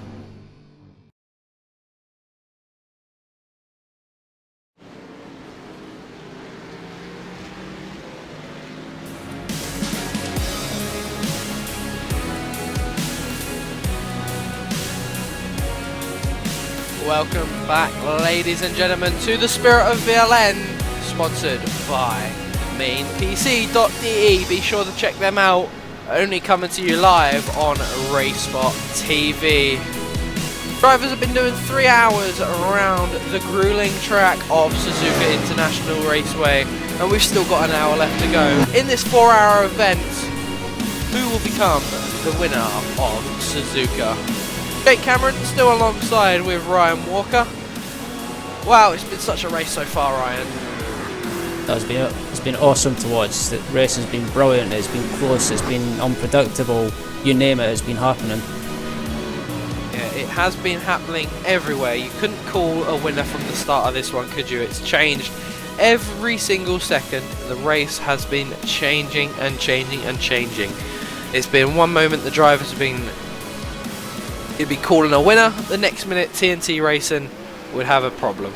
I mean, you couldn't call anything closer than what happened in this one. And I mean, some of the driving, some of the racing, the standards have been absolutely incredible from everyone. And one of the drivers that has really stood out to me today so far is Justin Reblo in the Acme Racing team. He's had a really good solid drive in that Acme Racing team car, 888 racing car. And I mean, in the rough, currently running second. Unfortunately, won't be able to get that first, I don't reckon, unless something big happens to IE Motorsports in the pits. But a consistent drive nonetheless from Justin today. Yeah, he's been doing a brilliant job. Justin's been doing fantastic. He's driven well, but IE Motorsports have had that little bit more pace in them, which has helped them after the pit stops. Yeah, and Justin is no slouch to endurance racing. He won the C3 class in the inaugural Spirit of VLN Spa 4-hour event with his teammate Nick Ramos as well, who he's competing with today. And I mean, some of the stuff he's got in his CV is brilliant. He's been a competitive racer since 06. I raced in 08. I mean, and it describes why he's driving this car. He's a Porsche lover, apparently, and I mean, he just loves Porsches. And I mean, everyone loves a good Porsche, but from what he's said, it seems like he loves them a little more than what anyone else does. Yeah, it sounds like he's a bit of a Porsche addict. But I mean, when they look as nice as what they do when they're going around the speeds of his driving them as well, I mean, the feeling and satisfaction he will be getting is incredible. And we must skip down to pit road because our leader, Markel Romero, is on pit road. It's time for the second set of pit stops. He will come down, he'll take 4 new tyres and a full tank of Sunoco race fuel. Also coming down the pits, Ingo Lewis, Sim Race Drivers team. Also in the pits, Denny Locke for the Blackadder Motorsport 69. Also Ruben Moran comes down for the Spanish Caddy Aholic team. Sorry guys, you're not alcoholics. They're currently running P5 overall and in that P3 in the Cadillac class. We've also got another couple coming down pit road. Have we got anyone else down on pit road? No, we haven't. These guys all taking the early route. Come down early on, and there we see, go by in our screens, TNT Racing car number 1, James Wyckoff, as he likes it to be pronounced, passes by. So the race is on now, shall we say, Ryan? Or do you not reckon James has got enough to get it to the end? I think it'll be close, but I think James is going to have to. He's going to have to come in and do maybe a splash and dash, possibly. Maybe a bit more than a splash and dash may be needed as well, but here we go. Out comes Romero for the Velmax Racing team in that lovely green skin with VRT racing down the side. It's going to be a tough one to call, I say. I mean, I'd like to know what the gap is right now. I'd say it's around the 30-second mark. It was sitting at 45 seconds when he came down, so I mean, really going to have to eke that gap out now. Even if them tyres are gone, get past the traffic as quick as you can, because this is where the time plays really, Ryan, isn't it? Every lap more you do on that old set of tyres and the small tank of fuel gains you about 4 or 5 seconds. But I mean, if you can do 3 laps, I mean, he's going to be in for a shout, I really do reckon. If he can stretch the fuel out, try and maybe go 2 or 3 laps longer, then I reckon he's in with a chance. Yeah, he could be in with a chance indeed, and I mean, it's going to be very interesting to see what can happen between these guys out front. And will he come down pit road this time by? He comes down into turn number 15, and then we'll be into the Castro Triangle. In front, he's got the current second place driver in the rough class, and he's also got Joltovink from the CSSK team, who's not had the best of days so far. They're currently running all the way back down in the 7th place in the class. And there we go, James Wyckoff will come down pit road, your temporary leader of the BMW 3 class. It'll be interesting to see what the lap time will be. He's at 2:07. I mean, what was the entry time for Romero? His entry time was, in fact, if I can get it on my screen, a 2:09. So a 2:09, Ryan, plays out to a 2:07, but here he comes across the line. Velomax will take the race lead again in this one. So that's unfortunate for James. He's not going to be able to get that done unless I can't actually see him on pit road anymore. Yeah, I see, yeah, and he's right at the front on that pole position where they started. So, going to be a tough ask now. The gap was down to 25 seconds. So it says when he crossed the line, so I mean that's going to be back out to 50 seconds surely as Romero now actually comes through turn number 4. But it's unfortunate for them. I think the race is over now, Ryan. I really do. Yeah, I think Romero's got this race in the bag now, but I honestly can't see James catching him back up. It's just the gap's too big, and Romero is just that bit quicker than him. Yeah, and he now comes out as well, and he's got traffic in front of him. That's Matthias Reina is in front of him as well in the Ford GT, so he should be coming up on him quite soon. Just want to see when this IE Motorsports car will come down pit road.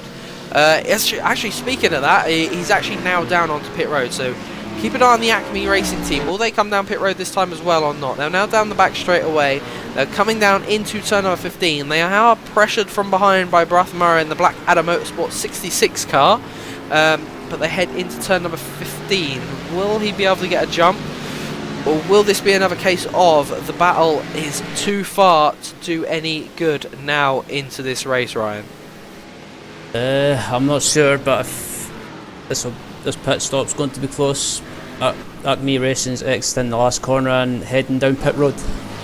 So it looks like IE Motorsports will come out of pit road as well, leading that rough class as well. So I mean, very good from them. They've done a good strategy to keep that car out in front. Look at that, as he exits the pits, it's now Acme Racing coming into their pit stall. They've not even touched their pit stall yet. So that's going to be second place in the bag really for them, and really IE Motorsports can't go wrong unless they make a mistake, and I mean that's not something I can see Joe-Pekka Lamy doing. A very experienced racer. He's a very experienced racer for Grip TV. He does a lot for them, and he does a lot of series as well, and I mean it's generally you never see him make a mistake in any car he races. So I mean it's going to be down to whether he can get that car and just nurse it home to the end now. And I think that's what most drivers are trying to do. Just nurse this car home, nurse it home to the end and be done with it. Yep, I think this is and this will be the stage when every team and every driver just wants to get the car to the finish, just keep out of trouble and not push too hard, just nurse the car home, get to the finish, and I think they'll consider that a good achievement. Yeah, they will consider it a good achievement. Finishing 4-hour race of Suzuka, I mean, I thought it was going to be a lot more, a bit more crash happy, should we say? I thought there was going to be a few more crashes in the event, but however, there's not been many at all, and it's been some very, very close and tight action going on between everyone through this race. But there's a good battle going on with the we say that as he's actually just gone very, very wide there, and that was the GT Romania car in the final turn that was coming through the chicane, and the Monster Energy Endurance car. They came very close there, and unfortunately the GT Romania car ran very, very wide. He went over the curbs, but he's still got a gap now on who is that in that car? Joel Messia back into that car, so he's back in for the third stint in this one. He's been handed it over from Johan Sabisky, his teammate, who's only actually done one stint in this car. Actually, no, they've got 3 drivers in this car, so back in for the final stint, Ryan. It looks like they've decided to put one of the quicker drivers back in the car for the finish, so yeah, it looks like they've done a strategy of go with the quick driver to start with, go with the second quicker driver to start with, and put the slower driver in after them, and then put the quicker driver back in for the end. I mean, really, during that second hour is when, well, the third hour, sorry, is when you go from 2 to 3 hours. It's when the pace sort of evens out and there's not really much passing going on the track, as we saw earlier. It was sort of all spread out, wasn't it? And now we're into the final hour. Everyone seems to be back in, as I've just seen a lock up there from Monster Energy Endurance, and yes, they have. They've gone wide. They've spun out in turn number 10. They've now just rejoined the track. We'll get a replay of that on your screens for you in a moment. But I think he's just overcooked that into the bend, and I mean, that's a case of fresh tyres, isn't it, with no heating? Yeah, it just looks like it's a case of fresh tyres, and it looks like possibly the rear end's just locked up with possibly a wee bit too much brake bias on the rear. Too bit much brake bias. That's the way the Scottish like to speak, with we. But there's a replay up on your screens for yourself there, and I mean, that was a sort of an interesting one to see. You wouldn't normally generally see someone do that, lock the brakes up and then just spin out, but I mean, maybe there's a weird and technical, wonderful way that he has done it. But Ford GT been out in front since the start of the race, and he still is there. Eagle Co, Daniel Bodnar in that car now. He took over from his teammate Ferran Astalos, who did an incredible job for him in this one to get him out there, and so far Bodnar's been able to hold it out there for him, Ryan.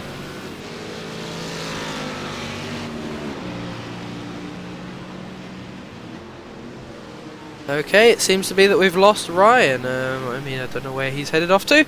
Obviously fell asleep. But yeah, Eagle Co, Daniel Bodnar having a great race so far, and he's going to look to finish this one on his own with the final 45 minutes of this race remaining.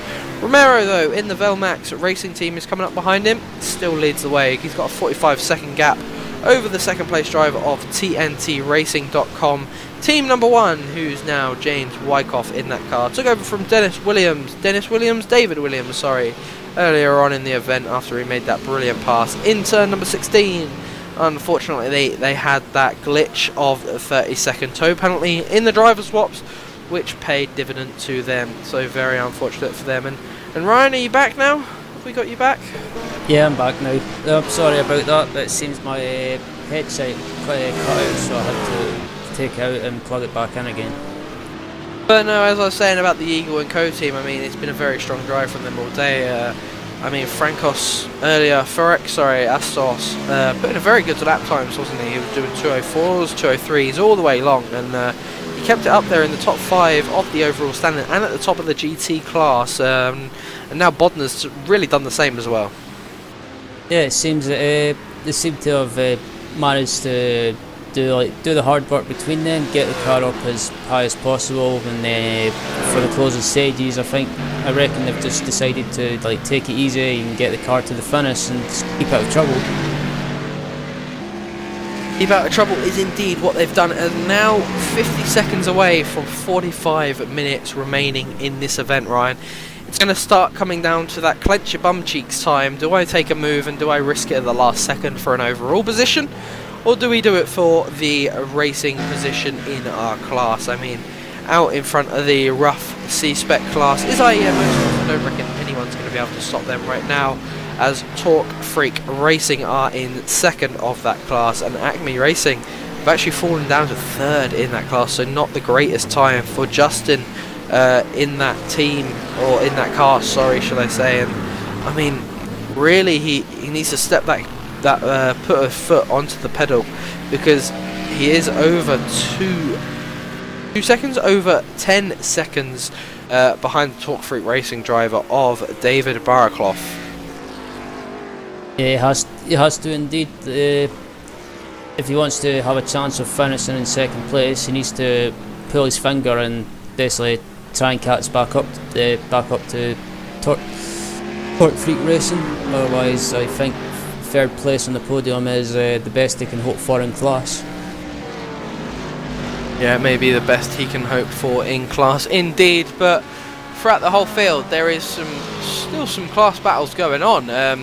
Online Sim Racing DE C2B still battling it out with the Spanish Cadillac Aholics team. I mean, there could still be a change there between them two, but I reckon really it's going to be a case of make a mistake and I'm going to catch you, or it's going to be down to if someone wants to be a little cautious into the final sections of the race.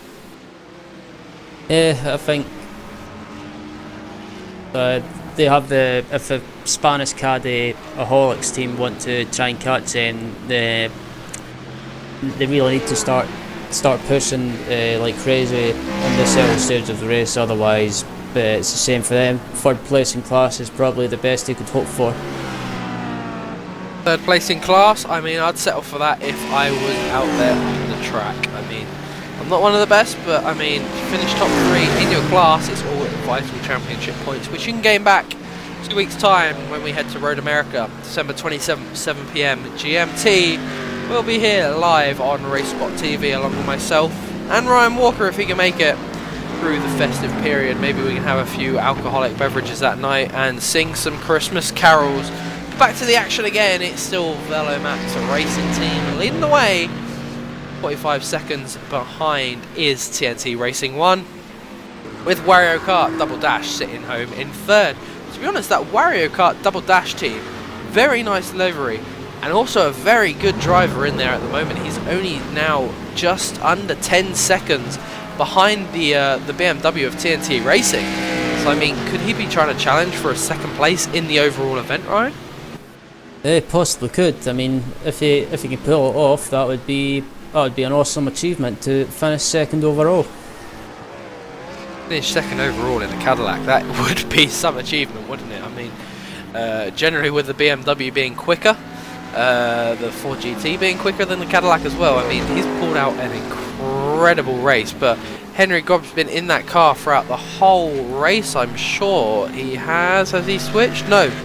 So, wow. He has done 94 laps, Ryan, all on his own. I mean, I haven't noticed that until now, and wow, that's incredible. 94 laps driving around on your own. Whew. I don't know what his arms are going to feel like. Yeah, that's just bonkers. That's all I can describe it as, because that's just like at the end of this race, his arms are going to be dead. He'll be covered in sweat, let's just say, and he'll be needing a few beers after this, that's for sure. Yeah, he will be needing a few beers, definitely. But I mean, how can you do that long just on your own? I mean, your eyes and everything must just be aching, especially to still be sitting third as well, Ryan. That's incredible, to be sitting third overall as well, and first in class, sorry, and 90 laps more, 3 hours and 20 minutes so far. He's completed all on his own. That is incredible stuff. I mean, I'll have to have another look through the leaderboards as well to see if anyone else has actually done the whole race on their own. But I think I'm right in saying he is the only guy that has done that. And wow, incredible! What a race! Yeah, that's crazy. I mean, when it comes to multi-class racing, endurance racing, I think the most I can do if it's a long distance race is probably 2.5 hours, or at a push is 3 hours, but any more than that and my eyes just start to hurt. Like, I start feeling dizzy, I start getting backache, just stuff like that. Yeah, I've had a fair share of my endurance racing as well, and I got left in a 24-hour race before, and I had to do 6 hours straight. The car never looked the same again. I didn't think afterwards it had a bit of damage, and that was through the night as well in the UK. And I mean, I felt the effects. I was in bed for the next day or so. So really, to be doing what he's doing right now, hats off to you, mate. And wow, that's a challenge for Driver of the Race award that we can give out at the end of this one. We'll be giving out a few little awards, and what people think as well as what me and Ryan have seen throughout the race. But overall, some brilliant stuff, some brilliant action all throughout the raceway. There's been some very, very close racing, and it's still got over half an hour left to go, Ryan. Would you believe it? Yeah, it's, it feels like a lifetime. It feels like there's a lifetime still to go in this race. It does feel like there is a little while to go indeed, but everyone spread out on the racetrack. There's not really anything going on between two teams battling for the same class. Checking out the Monster Energy Endurance guys in the 276 car. They've managed to recover from that spin in the 3rd hour. They've also got Werpo Moto, nice little name there for Hardlid Idol. Very nice little name. He's closing down in on the back of the Monster Energy car. He's still about 10 seconds away, so I mean, don't really think there's going to be any change there for the top 5 within the GT class, the 4 GT class that is. UC Romania, they seem to be hands on that final podium spot as well, don't they, Ryan? Yeah, it looks like they've got the podium in the bag if they keep out of trouble, so hopefully they can make it to the end for a top 3 finish in class. Top 3 finish? Top 5 finish, right? Yeah, top 5 finish, sorry. There's not 5 podium steps, is there? Where are you living, in Scotland? In the dark ages. Well, maybe we can create an extra step for him and you can go join him and put a D on it for dunce, shall we? Yeah. But no, due to Romania, a good race from all of them. It's good to see some Romanian entries in the series as well, though, isn't it? I mean, there's not really many Romanians on the iRacing service, and I mean, we've got a couple in this race, so it is nice to see different people from Eastern Europe joining us for these events. Yeah, it's good. It's good to see. It's good to see other countries entering the series. I mean, it makes a change from the usual entries from the regular countries you would see, like from Germany, Spain, Britain, Holland, countries like that. Yeah, it is interesting to see some different entrants into this race, and we've got a couple of people. We've got one from Iberia racing right now. We've got another Central Eastern European. We've got Benelux in there as well. So, I mean, all these clubs coming in. Got Italy, Canada, DH. When I saw the sign-ups, there was awfully a lot of the DH drivers. And, I mean, DH drivers, you do generally associate them with GT racing and endurance GT racing at that as well. Absolutely. I mean, you see loads of German drivers in sim racing, real life racing. I mean, you see loads of German drivers doing various series. I mean, basically you'll see loads of German drivers doing loads of GT series, open wheel series, and just any series at all. Yep, any series, the Germans and the Dutch, everyone will love it and jump straight onto it. But looking through the field again, trying to find a single battle to watch, and I mean, everywhere you look, it's all sort of spread out racing, and there's not really anyone about which are racing for a position. But just watching on now, and I see that Tim Clausen for not enough PK racing are back out on the racetrack in that Kia Optima, Ryan. So we've got 3 Kia Optimas back out on track. Great to hear again. Yeah, that's great to see again. It just it proves that even if you're like 54 laps down. 54 laps down, but you're still willing to get back out there and get to the finish. It just proves that endurance racing can be good fun, and it's great fun to take part in. Even if you're low down in the field, it's still you should never give up, because anything can happen, and you know who knows, you could get a good result. Yep, I mean, he's even closing in on the back of the Blackadder 69 car in that rough C-spec. So, I mean, really, there's not much to complain about with that car. I mean, they did take that was that car that took that heavy knock into turn number 1. Remember, up and over with that BMW into 1, and we had that big wallop straight in moment. And really, they didn't come out after that. They towed back to the pits, and maybe they've seen that there's only 3 Kias left running in their Class 0, and decided to really go out back on track and gain some laps back. Yeah, absolutely. I mean, I'm looking at the positions in the Kia class, and it looks like they're in, correct me if I'm wrong, but they're in a podium position. Yeah, they are indeed on a podium position. I mean, who doesn't want to get a podium in a endurance racing event? We've got a couple of podiums that we'll be having to do after this one, and we encourage any drivers or teams watching that do feel free to head and join us into TeamSpeak after this one, and we can have a few driver interviews and a discussion about the race, and also your opinions. Anyone that's been watching this, feel free to give us your opinions in the comments on YouTube, or also remember to tweet us on Twitter at RaceSpotTV. You can also find us on Facebook as well, RaceSpotTV. We'll keep you up to date with all the latest action from Spirit of VLN, along with other series we broadcast, the iRacing Pro Series, the iRacing WCS, currently on its winter break, and a lot more to come as well into the new year. But right now, we're still at Suzuka for another half an hour, where it will be down to the wire for some of these drivers. Will they be able to make it to the end, or will they not? Will nutrition come into play, or will the factor of fuel? Something we've not mentioned much in this one, Ryan, the pit stops and the fuel strategy. Is it going to be a big part into the end of this race with the last half an hour? It possibly could be. I mean, you see some teams maybe trying to stretch the fuel a little bit, or yeah, I'm not sure. I reckon you might see some drivers having to do a splash and dash towards the end.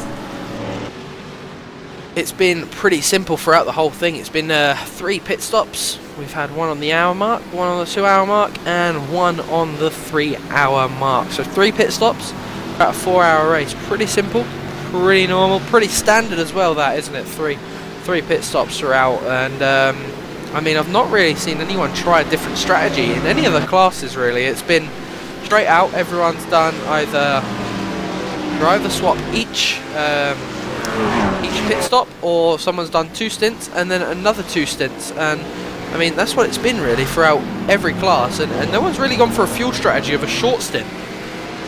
Yeah, I was really surprised. I was expecting to see maybe some teams maybe try and go for an aggressive and short strategy, but most teams, from what I've been looking at, seem to have gone for the longer strategy, trying and get that fuel to go a bit longer, and just basically try and do as many laps as possible.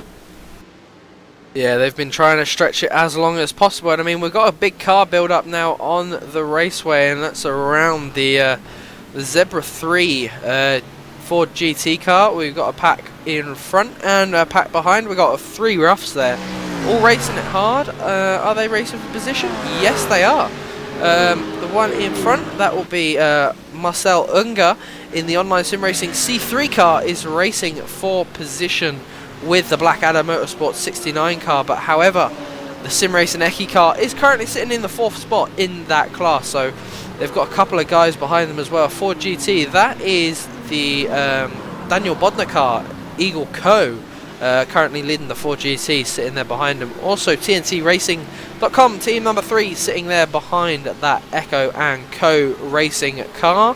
Also got Ronald Weha in the KBR Sim Racing Phoenix sitting there. So we've got a real big pack on the raceway right now, Ryan, and I mean, generally coming into the last half an hour, a big pack on the raceway is not generally the best thing. It's not a good thing at all. I mean, this is anything will happen. Anything could happen, especially in the later stages of this race. There could be let's just say there could be issues. Yeah, it could be devastating, especially when you've got a quicker car like a BMW trying to get the way through the field and get away, really, especially when he's fighting for a top 3 in their class as well. And I mean, he wants to get away as soon as possible, and he doesn't want to get held up. And that's what they're trying to do. As a BMW goes really wide there. That's Ronald Weller, who right out onto the grass. Very good car control from him to be able to hold that. The Ford GT goes around as well. Marcel Onga seems to be getting steam trained right now as they come down into turn number 12. However, Sebastian Schliebli in the Sim Racing Ecke car will not get by just yet. We've still got Denny Locke, my bad, in the Blackadder Motorsport 69 car, sitting behind. He'll be fighting for position soon with Marcel Onga. I'm sure that battle will happen sooner rather than later. With now officially 30 minutes left on the play clock. Ooh, there's a big one actually there. I hear that. That's a contact between Ronald Welcher and the Eagle Co. car. We'll get a replay of that on your screens, and that's that big pack I was talking about, Ryan. Don't really want that to happen. It weren't actually Eagle Co. Actually, it was Tim Clausen's in the Not Enough PK Racing car. Got into the back of the KPR Sim Racing Team Phoenix and just spun him around. He literally went wallop straight in and then wallop straight into the fence again. So very unfortunate there. That reminds me of really a big incident he had earlier on in the race, isn't it, Ryan? He's not really got much damage from that, but I reckon that's going to affect him right to the end now. Yeah, I think that could possibly affect the handling. So I think from now on, if I was him, I would just cruise it around and get to the finish. Yeah, he's sitting in that podium spot. I mean, it's better to finish on a podium than DNF on a podium, isn't it? Absolutely. I mean, if I was him right now, I would just get to the finish and just take the podium. It doesn't matter where you finish on the podium, but just cruise around and just be happy that you're on the podium and take it. And this battle is now actually starting to develop. The one we are mentioning between OnlineSimRacing.de C3 and the Blackadder Motorsports 169 car. Actually 69 their team name though, but first they've just got to allow the Cadillac of Austin Oria through. That's the Spanish Caddy Aholix team, and that's sort of broken this battle up now, Walker. This is the battle we are looking forward to. Something actiony on the racetrack, and I mean now it's sort of stopped. Yeah, I mean that was just as I predicted. There was going to be issues, and like you seen on that last lap, it happened. Yeah, it did just happen. It's going to come into play now with the last 30 minutes of the race. There's 27 minutes and 10 seconds left on the play clock in this one. It's going to happen. I mean, you're going to get the quicker drivers trying to pass these Roughs and the Kias and also the Ford GTs. And I mean, it's going to happen. Whatever happens, drivers are not going to want to give up a position. And they're not going to want to give up track position as well, because that's what happens when you have a faster car pass, is track position. You lose a lot of it when moving wide. And I mean, you can see that in an example on Denny Locke in the 169 car. Look how much ground he has lost on Marcel Onga in the number 991 car. I mean, that's very unfortunate for him, but I'm sure it will happen, and that battle will happen on track very soon. But yep. Sorry, Ryan, go on. Yeah, I was just going to say it looks like Denny Locke, apologies if I pronounced your name wrong there, is starting to latch back onto the back of Marcel Onga. Yeah, it does look that way. Just trying to look to see if the KPR Sim Racing Team Phoenix car has recovered. Actually, Ryan, just looking at them, we've got a few cars in the pits right now. We've got in the pits, we've got the KPR Sim Racing Team Phoenix car who took that nudge earlier on. We've got the Eagle Co team in there. They've actually just driver swapped, and Frenek Astalos has come back into the car. We've still got the Velomax Racing Team 2 car in there. And also Justin Reblow's in there, in the rough. So that's going to be his 3rd place. They've gone from leading the class in the first hour. They've now then dropped back into 2nd, and now they're back all the way back to 4th, and it looks like he's actually taken a spin. I mean, we'll try and get the camera on that, because looking at his car, if we can get a rear angle view from that, he's got damage on that car, and that damage is big. I mean, you try and just get a look at that. Seems to have got a bit of crab on that as well, unless that's just a wheel problem. No, he seems to be crabbing. He can't bring that back onto the racetrack, surely not. No, I think that's going to be the end of their day today, and Acme Racing Team will retire from this event. We've also got Andres Katz in the pits for the Karcher Racing Team. That is the Kia Optima leader. M&J Racing Team will now try and pounce on that though, Ryan, won't they? And I mean, they were a lap down to that team, so are Karcher just trying to take a little well-needed rest? No, they're not. They're now coming back out as GT Romania come down pit road. Yep, but just it looked like for a second there they were taking a rest, but that doesn't appear to be the case. No, that doesn't seem to be the case at all. And I mean, we've just had a question in the chat on YouTube saying, what game is this? I mean, it's iRacing. It's the most virtual simulator about to date, and it's, if you want to find it, go over to www.iracing.com.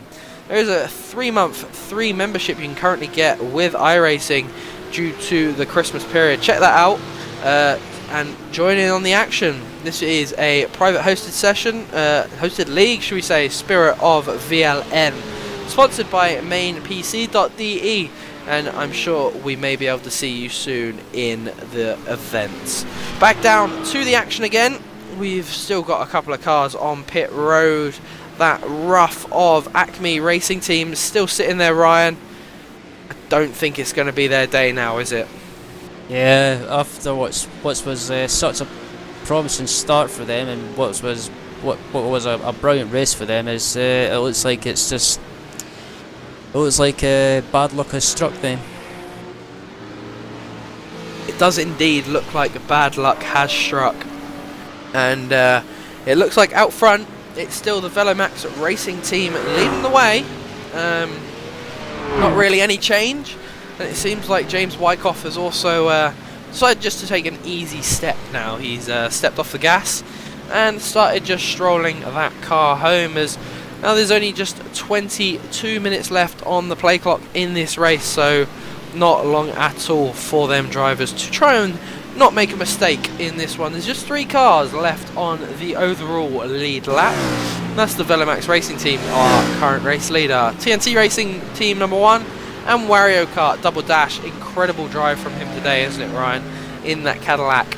I really would have thought the Ford GTs would have been ahead of them Cadillacs. However, we have been proven wrong. Yeah, that's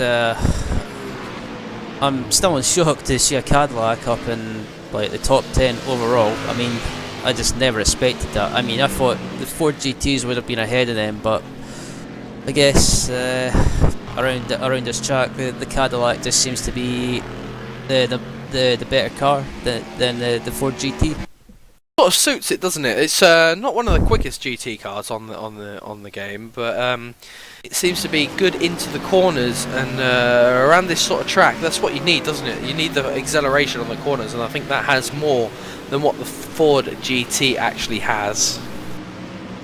Yeah, I mean, the Cadillac out of the corners, it just seems to have that better launch, that better acceleration out of the corners. The Ford GT, it takes a wee bit longer to get that exit out of the corners, and it's a bit it seems to have slower acceleration. So, but I think at different tracks, as the series goes on, you'll see that you'll see differences in the cars at different tracks. Yeah, and that's all going to play out on the championship, isn't it? The championship points will be able to be found after this event. I mean, we may try bringing them to you if the event organisers gonna have them ready straight away. However, if not, you can find them on the iRacing forums under the thread. if you'd like to know who's at the top of the championship and who is at the bottom of the championship. But generally overall, Ryan, this race has been incredible as we're now starting to come into the last 20 minutes of the event. It's been a hard one. It's been grueling for some drivers, especially Henry Grob. Oh no, as I mentioned it, he's got it off. He's into the wall and he's blown the engine up. Oh, I'm so sorry, Henry. I feel like that's curse of the commentator. All that action. Oh no, I feel so horrible. We'll bring a replay up on your screens. Oh, I feel that's the curse of the commentator. We just see that there. He comes off the exit of the turn after 4 hours nearly of racing. Hits the wall and oh, I feel so sorry for him. He was doing so well as well, Ryan, wasn't he? Oh, he was doing an absolutely phenomenal job, but yeah, it seems that you jinxed him, Jake. I know, I seem to be curse of the commentator, unfortunately. I mean, he's sitting in pit road right now. I mean, I don't think he's going to be able to get that car fixed, not after the blow in the engine. That's going to be bad luck for him, but oh well, we've always got another 2 weeks when we head to Road America. He will be able to pull something out of the hat, I'm pretty sure, of that one, and he'll be ready to go again. He's had a very good race today, but unfortunately it wasn't to be, and nutrition did play its part, and he will be out of this one, I'm afraid. However, back out front, Velomax Racing Team have crossed the line to complete lap 106. We now move on to 107. I'm reckoning we're going to get in about 115 laps, maybe, Ryan? Quite possibly, Jake, quite possibly. Quite possibly indeed. The TNT racing car, though, still sitting in second, 51.606 behind the Velomex Racing Team. And I mean, it's been one of them days for TNT Racing, isn't it? It's been a tale of two stories. David Williams into that car. He done an incredible job from the start. Pulled off some great passes, some great moves, real good pace as well.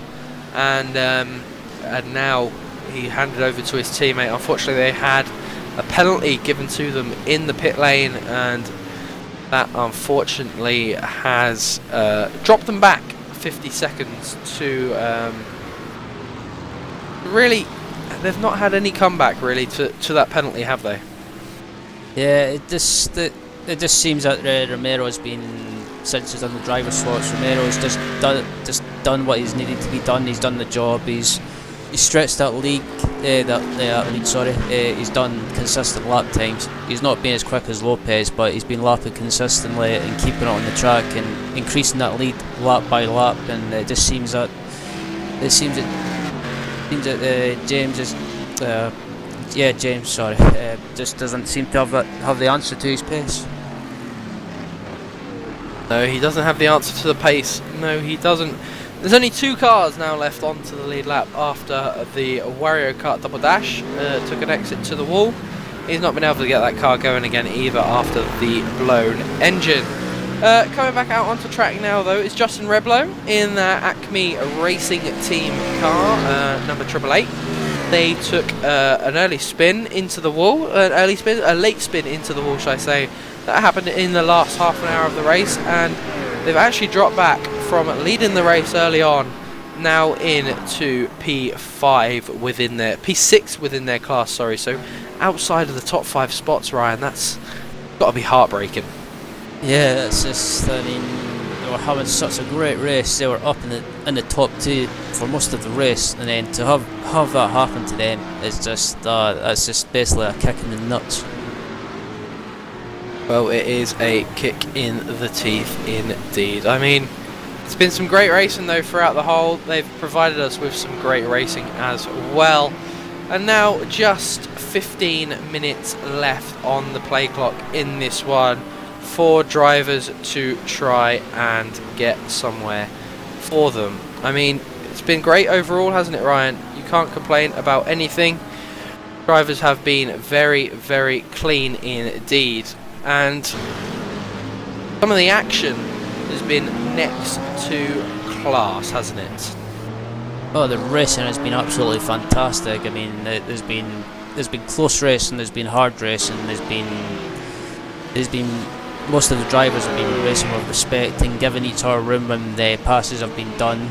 There's been some incidents, but it's sort of what you expect in multi-class racing. There's always bound to be little accidents, maybe cars getting caught up and just basically little incidents or racing incidents. So, but there's from what I've seen, the racing's been good, and there's not been anything bad to report. So, the next round should be awesome, and it should be close racing yet again.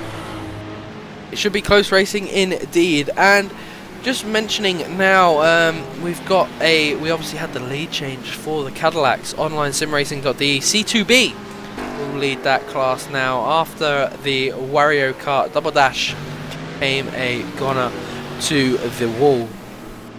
Spanish Caddy-aholics team move into second, and Wario Kart will still sit in third. Whether they'll finish there, I don't know, because main PC sim racing are still going, as well as sim race drivers team. So could all be to play for, Ryan, if they have a little bit of action happening towards the end of this one with 15 minutes left to go.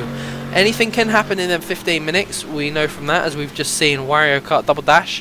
Henry Gobb unfortunately take a early exit from this one and into the wall. So I mean, anything can happen.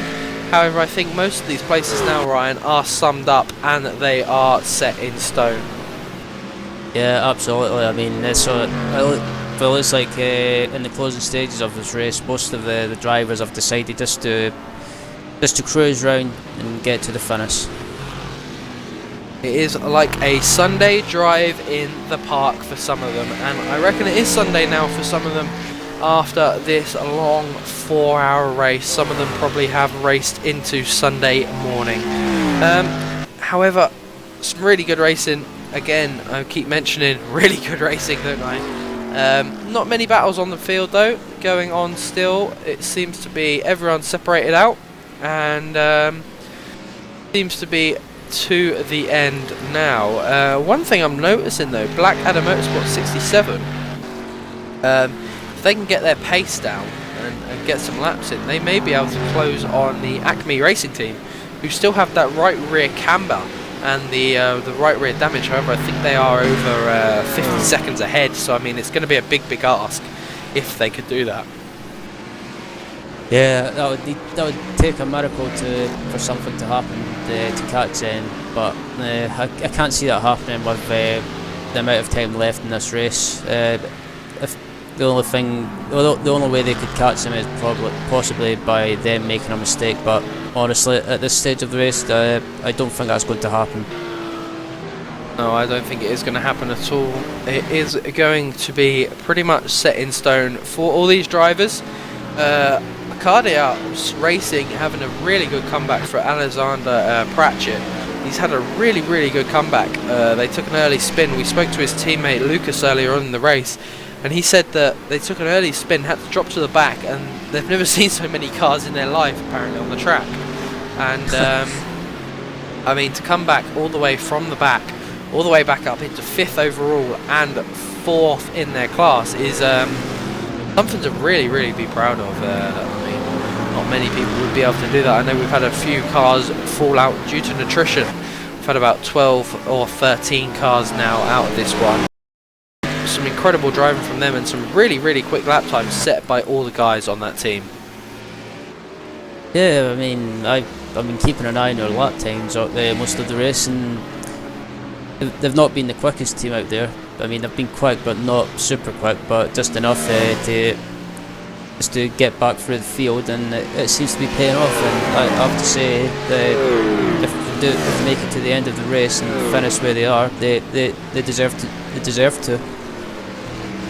Yep, they do deserve to get to the end indeed, and really looking through everywhere in here right now, and everything seems to be quite smooth, quite calm. There doesn't seem to be anyone trying that last 10-minute mad rush, is there?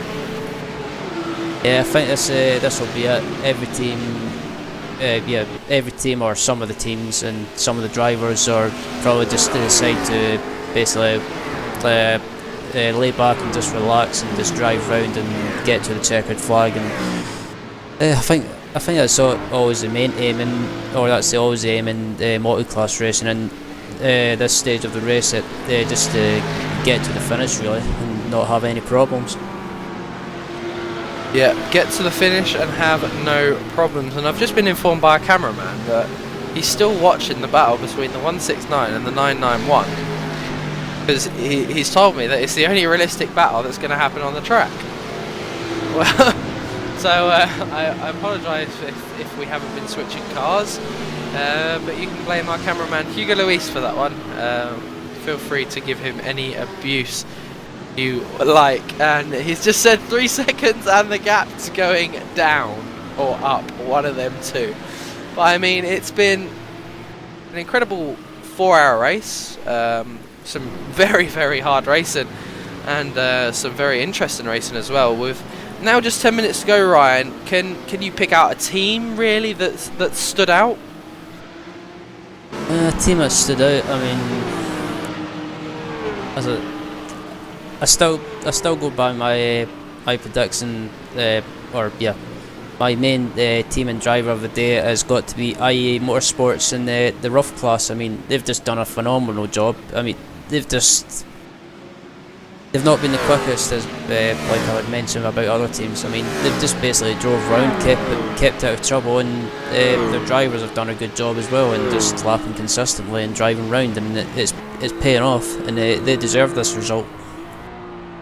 Yeah, they do deserve the result indeed. And I mean, we're probably still focusing on this battle because our cameraman doesn't want to come off of it, and he's telling me it's now down to 2.1 seconds on the raceway, which I can see myself. However, with only 8 minutes left, I don't really think anything's going to deteriorate at this battle. Do you, Ryan? I don't think so, but this gap is starting to decrease, and I'm just looking at the online simracing.d car and looking back at the Blackadder Motorsports car. This is going to be an awesome battle to watch. Well, I've found a better battle to be watching on the racetrack, and it is actually for second in class. It is between the Sim Racing Eki 2, Matthias Runa, and Zebra 3, Benjamin Triflander is in that car. They are 0.3 seconds separating these two on the racetrack, and it's going to go down to the end. This is looking like an incredible bit of action, and I'm going to get very excited because it's the only bit of action battling that we've had in the last couple of laps, really. A couple of, should we say, half an hour maybe, as they come down into turn number 15. Will he look to the inside? Not this time by. Will we see another move like what David made into turn number 16? Don't think he's going to be able to get there and be close enough, is he, Ryan? Oof, that's going to be close. I don't know what's going to happen, but they just need to be careful in the closing stages, because they're both sitting in a good position at the moment, and one wrong move and it could be a good result over for them. Yeah, they're both sitting in a very good position, as you say, second and third, real good points, as we actually see a move up the inside there as Runa tries to get it done. He's not going to be able to hold it to the outside through turn number 2. However, he will tuck back in. He will have the draft down into turn number 4 and 5. He's not going to be able to get it done there. He seems to be just holding out. He maybe have the better car, actually, Ryan. Yeah, it looks like he's got the better car at the moment, and possibly he's a wee bit quicker as well. Then he's just wanting to try and get by. But if I was him, I would just be careful and just don't try any risks. If you can't get by, just take it easy. Don't dive bomb is what you're trying to say, isn't it? Don't dive into a hairpin or into the chicane, because we know what diving does do. It does ruin races, and it will ruin your own race as well. As the gap seems to be staying like this. He can't seem to get there anymore unless he's sort of given up for the time being and starting to back off a bit. It does look like that is what he's trying to do. Just back off for the time being, leave it be, and then give it the beans in the last 5 laps. Last 5 minutes, sorry, which is what we are now starting to come up to now. There is just 5 minutes 46 remaining on the play clock, and it's going to be down to these two drivers who will come home in second for the Ford GT. However, still leading the way, VLN Racing team has done an incredible job in this second half of the race. Not put a foot wrong, have they, Ryan? They've not put a foot wrong at all. They've done an absolutely brilliant job for this race. They've not put a foot wrong. They've just basically just kept out of trouble, and it's paying off. Yeah, it is starting to pay off for them indeed. They'll take home the maximum points if they can get it back to the end of the race, as we now got Zebra 3 and Sim Racing Eki side by side, as managed to get that move done through there. Runa will get that done on the exit of turn number 2. Will Truffler be able to get anything back? Will he have any questions to give? It doesn't look like he's going to be able to get anything done there. It seems like he hasn't got as strong a car as what Runa does actually have in the Sim Racing Eki 2 car. So I mean, traffic could come into play now though, Ryan. It could be a big part of this race towards the end for any driver really, and for any team. Yeah, there's traffic up ahead for these guys, so anything will happen. If one wrong move, then it could be over for these guys. Yeah, indeed, it could be over for these guys if anyone makes one wrong move, and it looks like he's going to try and go around the outside the rough. That's not going to be a good decision, as he's actually going to go side by side now with Truffner as they come up through turn number 5. Is there contact nearly made? Nearly made contact there. That wasn't a good idea to go round the outside of a rough, not in such a slow hairpin like that, as I've come down now into turn number 13.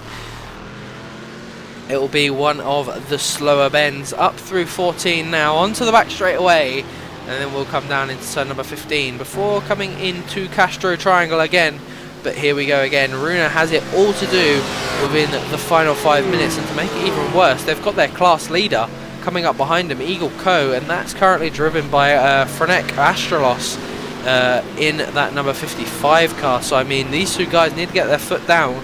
If not, they could find themselves another lap down to their class leader.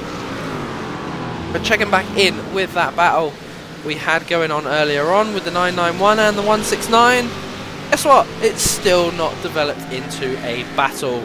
It still sits at 2.6 seconds on the racetrack, so we'll go back to the number 9 and the number 3 battling on the racetrack, as there is just now officially 2 minutes remaining in this event. 2 minutes remaining. We need to keep an eye on when our leader will pass the race start finish line and when the white flag will come down for himself.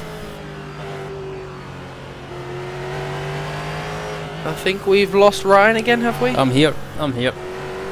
No, we have still got you. As we go on board with the number 9 now, just see how hard he will attack and how hard he does try to get by. I mean, it doesn't seem to be close enough right now, does he, Ryan? Yeah, it just seems to be that Truth Landire, so I apologise if I pronounced that wrong. Yeah, it just seems he's got that a little bit more in the corners, but number 9 seems to be able to make it up in the corners, on the straight, sorry. Yeah, they do. And coming up behind Eagle Co, and that's Astalos in that car, number 55. He's the class leader. I mean, he doesn't really want to get caught up in 2 of his classmates trying to have a battle on the track. I mean, it's like being at school, isn't it? Your classmates having a fight and you don't want to get caught in it. Yeah, absolutely. If you're the class leader, or if I was the class leader, I would be hanging back in this case, because he's got a big gap behind him. He's got nothing to lose. He's just best to hang back and just let these guys fight it out, because he's ahead of them. He's got like a 1 lap, he's a 2 lap gap to them, I think, or 1 lap gap.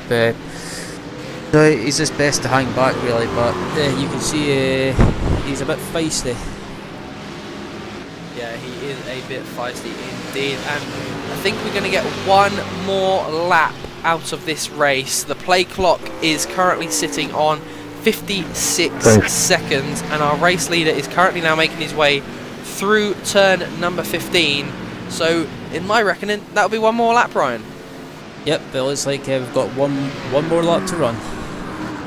One more lap to run in this 4-hour race for Velomex Racing Team. They've done everything they possibly can. They've done the best of the best. Let's just head back to the action though with the number 3 and the number 9, Zebra 3 and Sim Racing Eki Racing. As it looks as number 9 is trying to make a move to the inside. Runa doesn't manage to get that done there. It looks like it's going to be a tight one for these two. However, not looking close enough to make a move. They've still got one more lap to go after this though. It will be one more lap for these two next time by. The play clock has officially now run out. This will officially be the last lap for the Velox Racing Team, Velomax Racing Team, my apologies, as he makes his way through the final couple of turns. Really comes up through turn number 9, comes through 10, through 11, and then 12 into 13, 14, and then he will come around that final set of turns, and that's where he will be crowned victorious in one of the hardest and most grueling races I've watched in a long time. It's had its ups, it's had its downs. Every driver has had their fair share of incidents in this event. Sorry to butt in, Jake, but the top second and third place in the 4GT class is still going at it into the final corner. We'll have to see who does come back out in victorious position after. We just watched our race leader overall come up the back straight away. He'll come down into turn number 15 for the final time, and then into the Castro Triangle for the final time in this race, 4 hours long. Him and his teammate are going to be successful here today. They have done 4 hours of grueling and treacherous racing around one of the hardest tracks to race. He will make his way around the final turn. He will be victorious today in Japan. It will be Velomax Racing Team taking the checkered flag at Suzuka International Speedway. We'll just keep an eye on now who will come home in the rest of your classes. We'll see who will come home in your class lead for the Cadillac, as it looks like it's going to be on Ryan Sim Racing.D VLN-C2B. Here comes the line, across the line there. He passes the line in your first place for that class. It looks like the Karcher Racing Team, they will win the Kia Optima class. Let's look out for this battle though. For the second place, it looks like the Sim Racing Eki 2 have managed to get themselves by Zebra 3. Will Zebra 3 have anything to answer back? These two will have the finish this time by as well, and their class leader will ironically finish behind them, but a lap up on both of them. They come down now into the final set of turns, Ryan. Who's at your call? And it goes very wide. Zebra 3 manages to lose out there on the final stages of that one. I think we've just had confirmation as well of our rough C-Spec class leader. Yeah, he's crossed the line as well. So that is actually... Our rough C-Spec leader didn't cross the line. Torque Freak Racing will take the win in the rough C-Spec class, Ryan. That is some last minute controversy, shall we say. Yeah. Wow, incredible. Unfortunate for IE Motorsport, but we've got to keep an eye on this battle again. It looks like Zebra 3 are not going to be able to do it. No, they're not. Sim Racing Eki will make their way around the final turn. However, it's all eyes on the guy behind him. Eagle Co will take the win in the 4GT class as well. What a race we've had from all classes, from every driver that's entered the event. It's been some brilliant racing. We've had some big upsets towards the end of the race, i.e. Motorsports not bringing home their class win in the end. And we've had some Kia Optimas not finishing the race. We're just going to head to a quick short break, and we'll be back with you with pre-race entertainment, results, and also some driver interviews. We'll be back in a couple of minutes' time.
Simulated racing can be awesome, but it can also be kind of a free-for-all.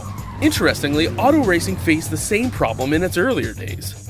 Whether it was on the back roads, the beaches, or the city streets, the racing was fun. But there was always a certain level of chaos and danger, until some folks came along and put some order to all of this. Stuff like official racetracks, regulations about weight and equipment, and enforcement of standards. That's what gave us high-speed excitement, fast-paced action, and photo finishes.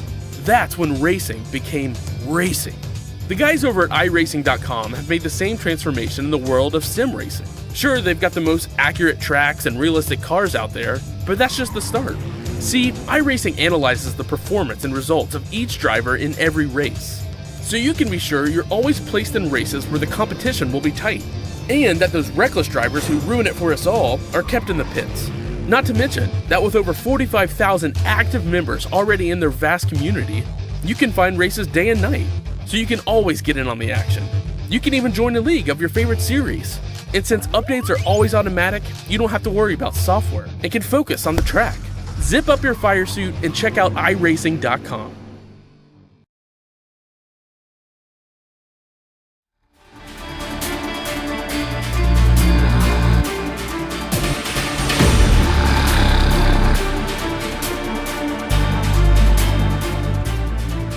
Welcome back, ladies and gentlemen, to Spirit of VLN, sponsored by mainpc.de.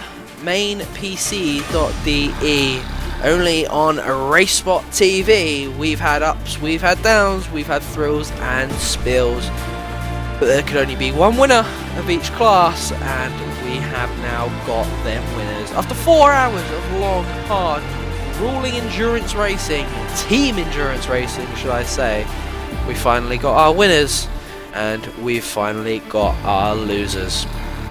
Just to run you through the results of the overall standing, the top 5 overall standing.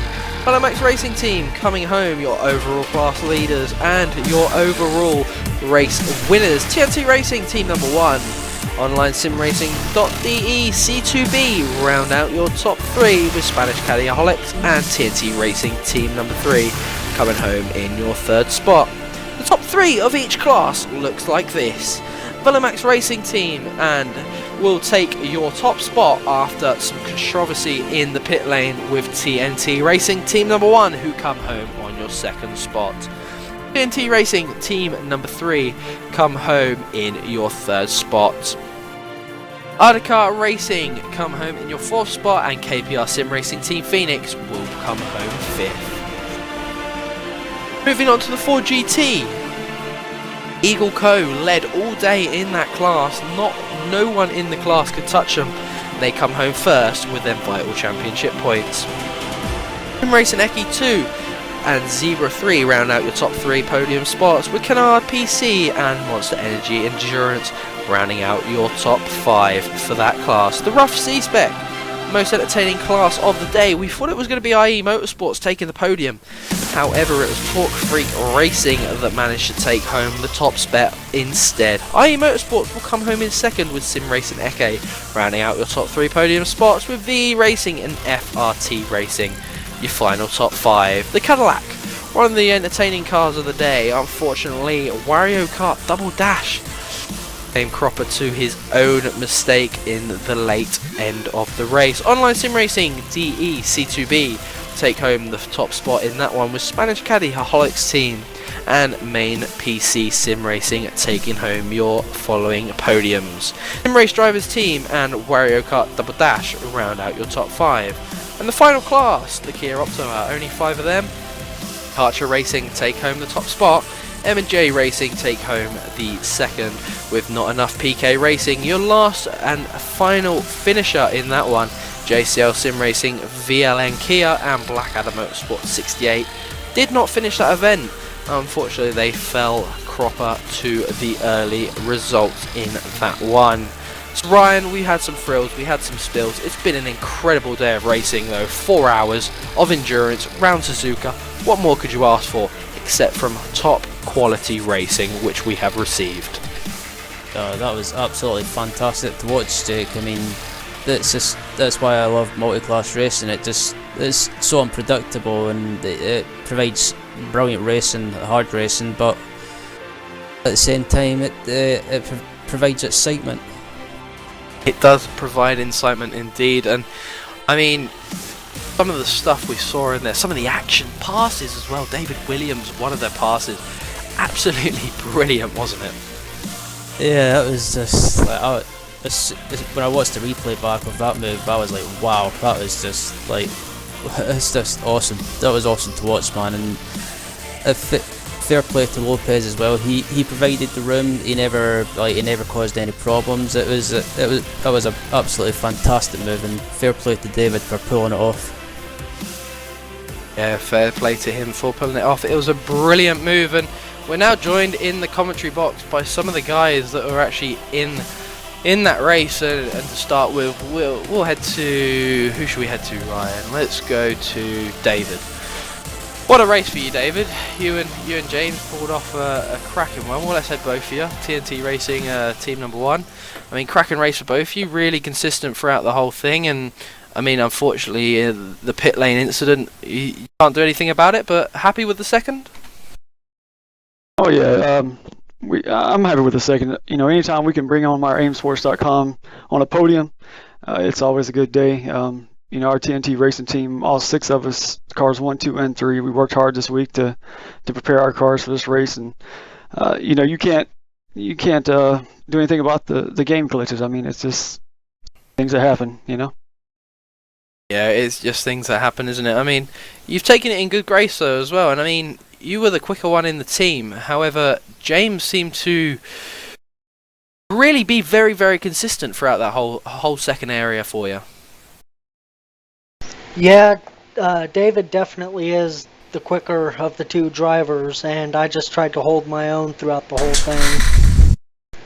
It was very unfortunate, what was it, 30-second or so, the tow penalty that we got.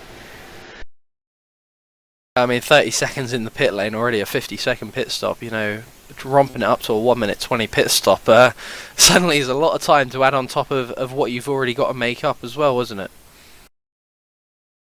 Yeah, that was tough.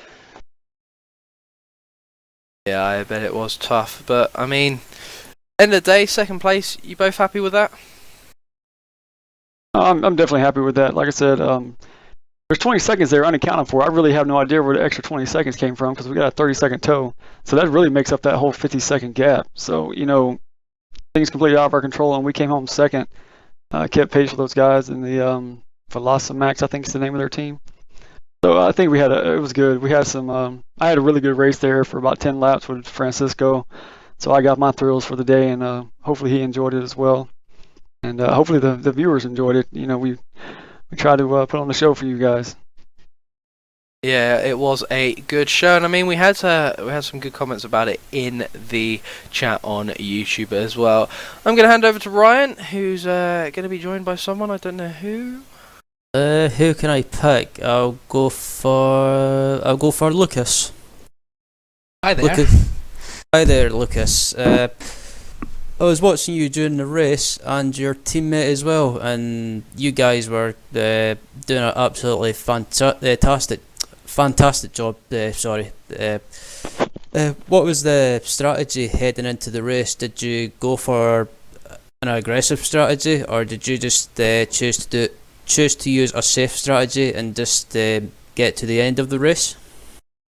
So our plan actually was to stick around the top 5 at the beginning and just like take it easy and see where we are with our pace, and to see if we have a chance to attack to the podium.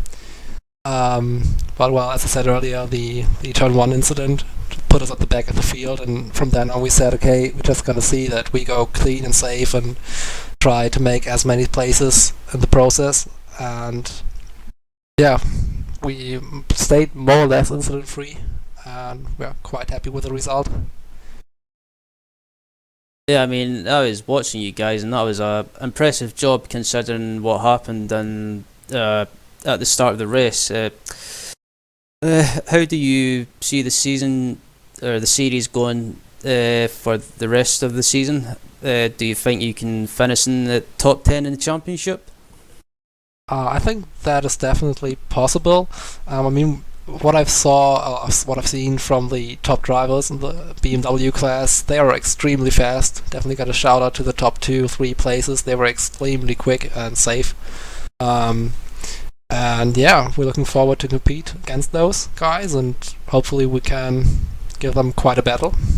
I'm definitely looking forward to the season because there are about, I think, 4 or 5 cars at least, or even more actually, 7, 8, that are really competitive for top 1. So yeah, gonna be interesting. Well, thanks for your time, Lucas, and I wish you and your team well for the rest of the series. Thank you. And I'll hand back over to you, Jake. Right, who do we go for? That's right, we're going to go for the Cadillac team winners, Stefan and Jan-Philipp Weld. I mean, 2 great drives for both of you two, and I mean, were you expecting to get the win after what happened? Really, you were sitting in second for most of it, and then suddenly you see that Henry crashed out. I'm sure you started getting a bit excited. We are really happy about the position and don't expect the P1 at or the win. So yeah, my teammate was really fast and don't make any mistake. Yeah, none of you two made a mistake. And I mean, Jan, what do you reckon to that? A good way to start the season? It's a perfect start into the season, but we had to say we lost 2 cars, and that's not so good, but we are happy with the result of the race, and 2 of our 4 cars have finished the race, so that's good. That's good news then, just not for yourselves, but for the overall team as well. It's good to hear that you're working more as a team as well. Are you all trying to work as one team together, practicing together, giving each other motivation, or are you all individual within your twos?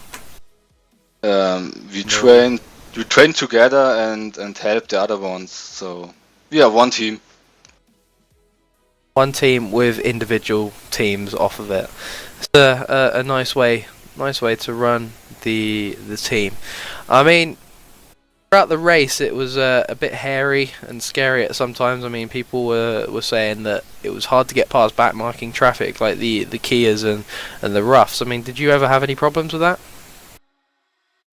I must say I'm a little bit aggressive in the traffic, but you can see what the driver in front of you want to do.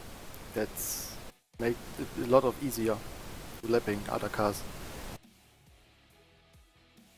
Yeah, the hardest part was in stint 1. There was some driver who drives a little bit too aggressive, but on the end it was okay. Or are you finding yourself sticking your car in places where you shouldn't have to put it to get around these slower cars, or? I think the key was to wait for the gap and yeah, don't lose too much time. No, you didn't lose too much time at all, and you came home with the class victory and 3rd overall, which you both must be very chuffed about. Congratulations on that, and Ryan, who you with? Who have I not interviewed now? I don't know, you pick one for me, Jake. Go to Fennec. Fennec, I've pronounced that right. Hi guys. Yeah, it's okay. So how did your race go today?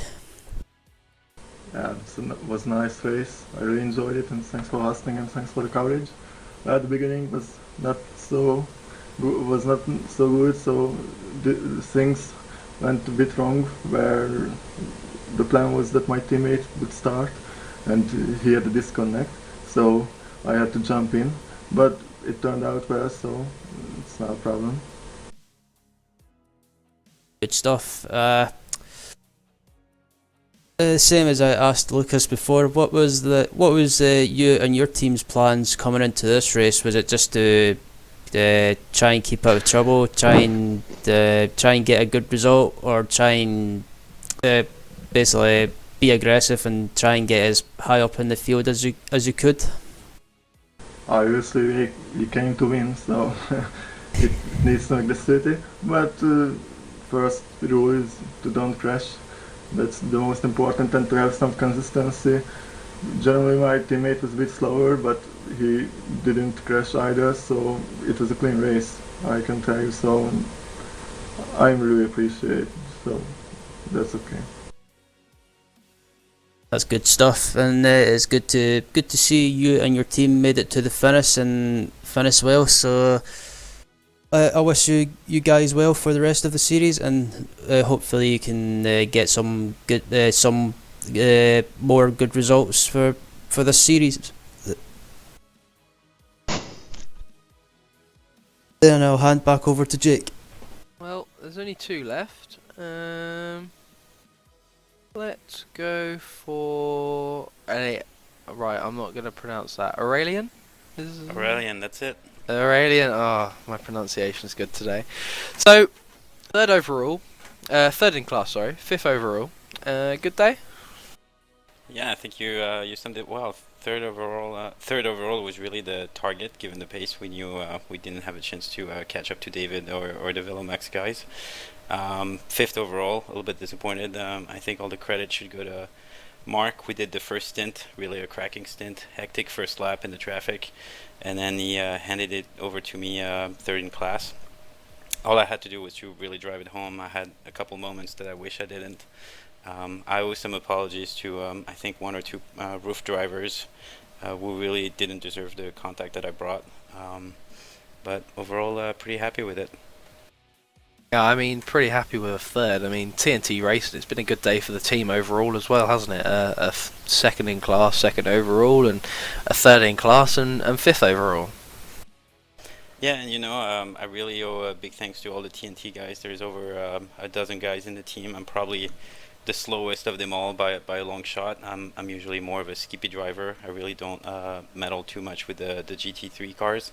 But lots of help, lots of cooperation in the teams across the 3 cars, and great team support. TNTRacing.com is really all about bringing young, drivers or beginners in iRacing and helping them raise their level. And if you look at my iRating profile on the website, you can definitely see when I was picked up in the team. It's definitely a progressive team then, where you you start at the bottom and you work your way up. And I mean, is that what you've done then with them? Is it you've worked your way up? Yes, really. I mean, I was really back of the pack, middle of the pack in official races when I joined, and the advice on setups, on driving techniques, being able to practice with the guys has really made a huge difference. I can't race a lot. I probably have 6 to 8 hours a week to race. And I picked up the Skippy. I raced with Andre Cunha, who's fared really well in 2013 in that series. And slowly but surely, I'm working my way up. That's nice to hear. Start at the bottom, work your way up, and doing it with a good team as well. I mean, what is the team's outlook on the season? Are you looking forward to the next race on the 27th at Road America, or are you more looking forward to Spa? Oh, I think the having a good result is definitely going to be a good boost. I think a lot of drivers are focused on their official series. I will try myself to focus on the 2K Cup. Philip Leibert is really doing a cracking job on organizing that, and the broadcasts are fantastic. But yeah, I think it has encouraged us to put in more time, practice more, figure out the setups, work out some kinks, and try to do well in the next race. Well, congratulations on your 3rd in class. It was a good day for you and your team. Thanks a lot, and I have to say a really amazing job on the broadcast. I watched the first half of the race, and I was literally glued to it. Mark had to really call me up and have me close the computer so I could join for my stints. Really great job, guys. Yes, thank you very much. And Ryan's got the last one, Wolfgang Wildener. That's a strange name. Yeah, but it was okay with the spelling. So I heard sometimes Wolfgang, and that's more crazy than saying Wolfgang. So you did a very good job in spelling my name. Hi, Wolfgang. Ryan here. All right. Can you talk us through how your race went today? I was riding on the roof 991 together with Marcel, and we had a good start. And on our second stint, we had, I don't know how it happened. We got a crash or not really a crash. One of the 4GTs touched us in the back, and so we lost a lot of time because we had to go for a larger repair and lost about, I'm not sure, 3 laps or so. But overall it was a very good race, and for our team, so Online Sim Racing DE, we had, the expectations were that the other caddy team will do a good job, but they almost lost the car on this, I don't know, second or third lap, I'm not sure. And so I'm very proud of Jan and Stefan that they did such a great job on their side. Yeah, I mean, I was watching you guys during the race, and I have to say I was really impressed by the way you guys managed to just get through the field and just start picking up places again. I mean, that was a fantastic drive, and good. It was great to see you guys do well. Yeah, we do endurance racing for a long time now, and so we are used to how to handle the different classes of cars, and so that was the point. We wanted to start doing the same thing in iRacing now, and so far it works very fine. And so, sorry, lost it. Yeah, we are happy that it works now in iRacing, and it works very fine. That's the main thing. Good stuff. Well, I have to say, thanks for your time, Wolfgang, and I wish you and your team well for the rest of the series, and look forward to seeing you guys out next time at Road America, I think it is. Yep, yeah, Road America. Next will be Road America. Alright, well, we've got one more person left to go, and that's Attila Pap Jr. Yeah, how are you doing? Guys.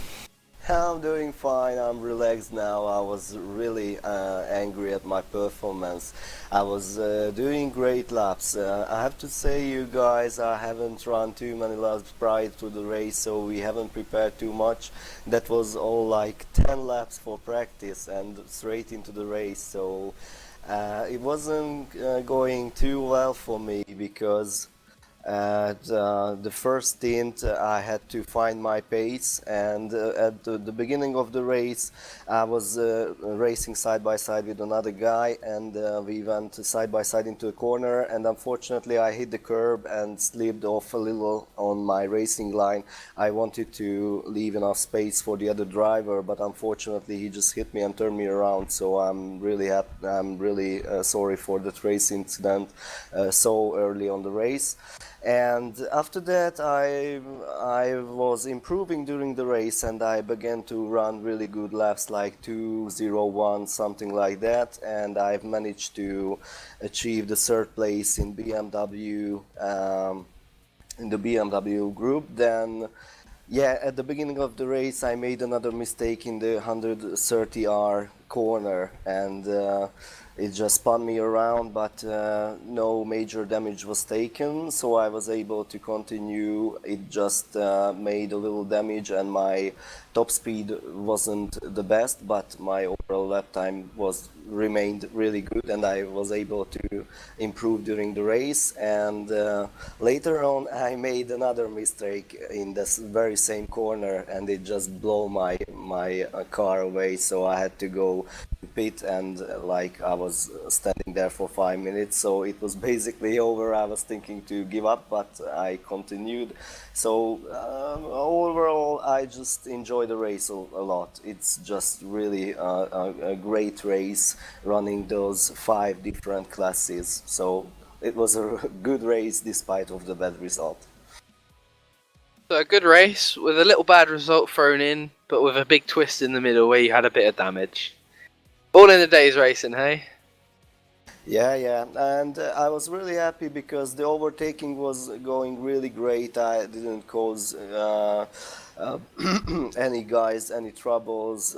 There were some hairy moments, but it was quite a fun to overtake those slower cars, and it was going really great. But after in the second stint, I just began to make some mistakes, and it just costed me the whole race, so I wasn't able to continue. And I think I just met with a Kia and he turned me around. I wanted to come back to the track and I hit a BMW as well, so I just thought I will give up, and my teammate just come in and he tried to continue, and unfortunately the end of the race was because of lack of fuel. We wanted to plan for the last pit stop for us, and we were counting how much fuel is needed, and my teammate just went into the first corner and he said we have 1.5 liter of fuel left, so we knew that we won't reach the pit again for the final pit stop, so it was over for us, unfortunately.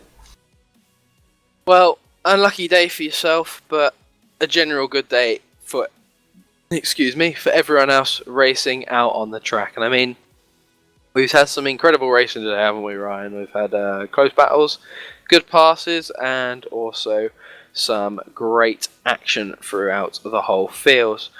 I mean, who sums it up for you, really, as team or driver of the day? Team and driver of the day, or team of the day rather, for me would have to be IE Motorsports in the rough class. I mean, they were doing everything perfect. They were doing everything they needed to do, keeping out of trouble. And then in the closing stages of the race, to have that disconnection happen with a couple of minutes to go must have just been heartbreaking. Must have been heartbreaking indeed. Well, that's all we got time for Spirit of VLN, sponsored by mainpc.de. Be sure to check them out, main sponsor of the series. We'll be back in 2 weeks' time on December 27th for another 4-hour race. We head to Road America, where drivers will do battle round the 6.5 kilometer track. That'll be an exciting one indeed. But coming up on RaceSpot, be sure to stay tuned for tomorrow night. We've got the Targa Series. It's coming live from Virginia International Raceway, and that will be a start time of 6 PM GMT. And next Saturday we will have the iRacing Road Pro Series. De Jong trying to win that series and the championship, but will he be able to make it 6 wins out of 7, or will Atsi Kirchhoff be able to take another one away from him? That'll be live with you 1:30 PM next Saturday from Virginia International Raceway. From myself, from Ryan Walker, and from Hugo Luis on cameras, good night everyone, and have a good weekend.